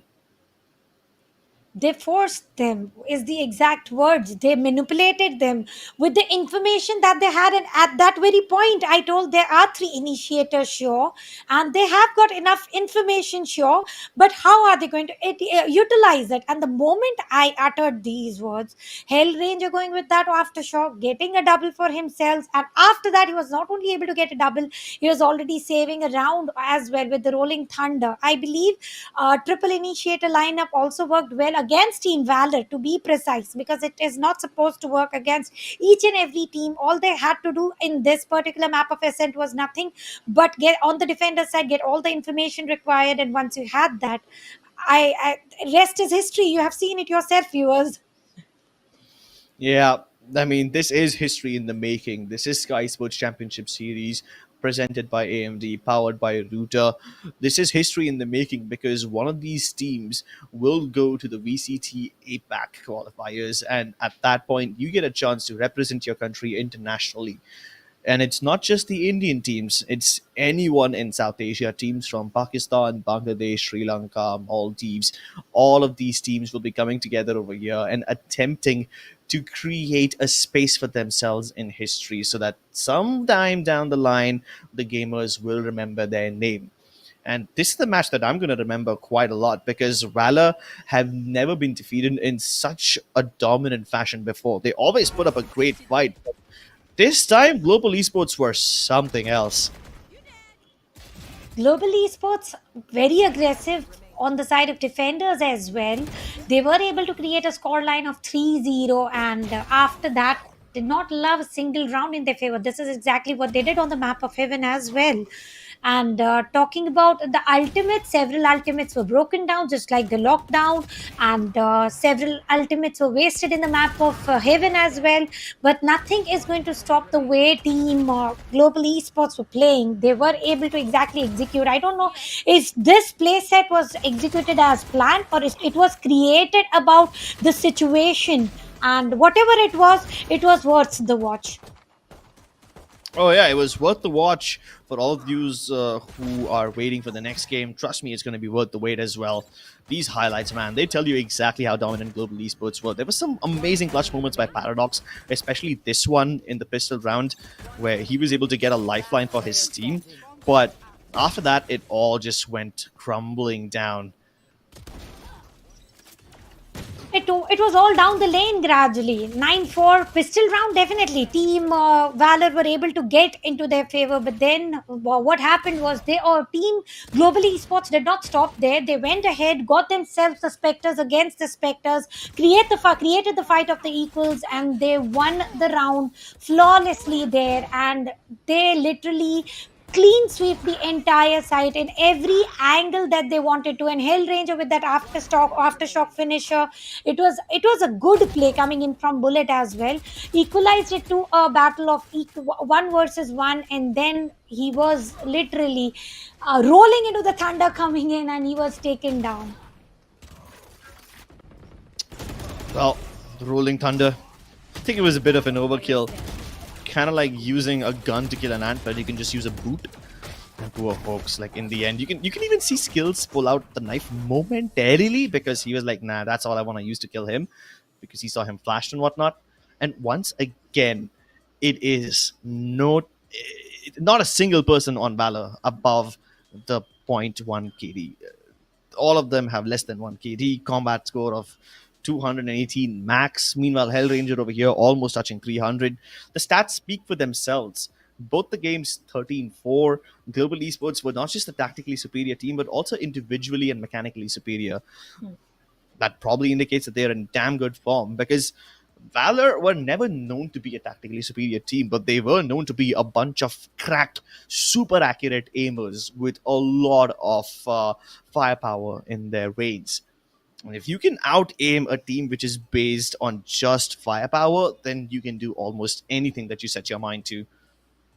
Absolutely. And talking about the exact utility usages, I believe today global esports have set a good example of using the utilities of initiators all together on one side and executing it very nicely. The Fragger was also initiator, utilities also coming from other two initiator. I believe they did manage to pull the trigger some unique ways. And I would want to see global esports growing in this pattern. Relying on duelist is not safe anymore. We very well know Jet is being nerfed with every patch coming in. So now teams are not willing to rely on Jet. Though this nerf did not cause much of damage except for being a little extra determined about how where are you peeking in and where do you want to dash out within those 12 seconds of time frame. But talking about the MVP right now, it was Lightning Fast then. It is Hellranger right now. KD ratio for Lightning Fast was 3 if I'm not mistaken, and right now the KD for Hellranger is 3.5. Combat score though is massive buffer between these two players within global esports. That was something above 400. This is under 300. Yet a good team support spotted here. Each and every team with a KD of 1 is enough to rule against any opponent team, because on the other side Valor, each and every player below 1 KD is not equalizing to the pattern of what global esports wants to do, and what they want to do is dominate. Dominate is not the word I would use over here. I would say that they want to dominate, decimate, and annihilate their opponents. Every little gruesome thing that you can imagine. That's what global esports want to inflict to their opponents. And there you have it, ladies and gentlemen. The first two matches of this day are done. We are wrapped up with them. Orangutan beat Full Power Gaming 2-0. Similar fate for Global Esports and Valor. And up next is going to be Velocity Gaming going up against Union Gaming. Velocity from India, Union Gaming from Sri Lanka. These two neighboring countries, while all the relations between them are amazing, Union Gaming have a bone to pick with Velocity Gaming. Last time, Union Gaming wasn't able to do much. Even though they qualified for the initial stages of the VCC, they weren't able to progress ahead. They weren't able to get into the top 4. And that's something they're going to be salty about. Let's see if they can make a comeback this time. Let's see if there's going to be any comeback story to be written or Team VLT is going to dominate, because I would definitely want to see if there's going to be a hat trick happening of the scoreline of 2-0, or are there going to be any breakages happening in the very same day with the scoreline of 2-1, 1-2, whatsoever, whichever team wins.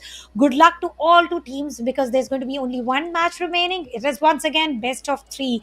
And ladies and gentlemen, how nicely the day went. It was pretty quick of the teams, Orangutan as well as Team Global Esports, wrapping up the day with the scoreline of 2-0. Well, on the other side, will also Team VLT and Union Gaming will they do the same performance? Will they go for the same scoreline or no? And uniqueness, if I had to give a definition, I believe today Global Esports have given a definition to the uniqueness of agent selection, triple initiator setup. And is it going to happen? Is it going to be recurrent, or it was only one time? Yeah, only one time. But, ladies and gentlemen, we just want to let you know that the next match is going to be at 8:30 p.m., which is approximately 2 hours away. So you can probably use these 2 hours to go ahead and get yourself some snacks. At 8:30 is usually when I have dinner, so maybe prepare your dinner so that you can eat it while watching that game, or you can watch some other amazing stuff right here on Router, India's own streaming platform where you can find the best of gaming content. Keep in mind that these players are playing not just for the massive prize pool of $30,000, they're also playing for a slot at the VCT APAC qualifiers and a chance to represent their own country. No amount of money can ever buy the pride that you get by wearing the colors of your country's flag on your back as you walk into that arena and display it for the world to speak. Speaking of arenas, ladies and gentlemen, we forgot to tell you that the next stage of Skyesports Championship Series is gonna be a LAN event.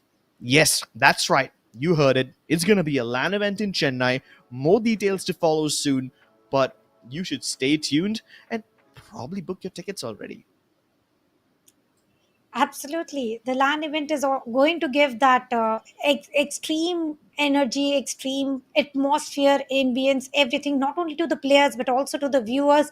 And the way Crips just explained, Indian flag on the back of your t shirt, and you are walking through towards your trophy, it is going to be achieved, getting a national award for yourself. And who wouldn't want that sort of an award? And this is what exactly the players are fighting in here for. The way players are just trying to go, we did see some mistakes happening, but learning is in the process, and it is always a part of process. Teams who got extreme towards a scoreline of 2-0, they also learned their way, and they had different ways for sure. Yeah. But, ladies and gentlemen, with that, we're going to take our leave and we'll see you again in a bit. Keep in mind, Velocity and Union Gaming, 8:30 p.m. If I was you, I'd put down an alarm on my phone so that you don't miss that game. So we'll see you on the other side. Take care till then.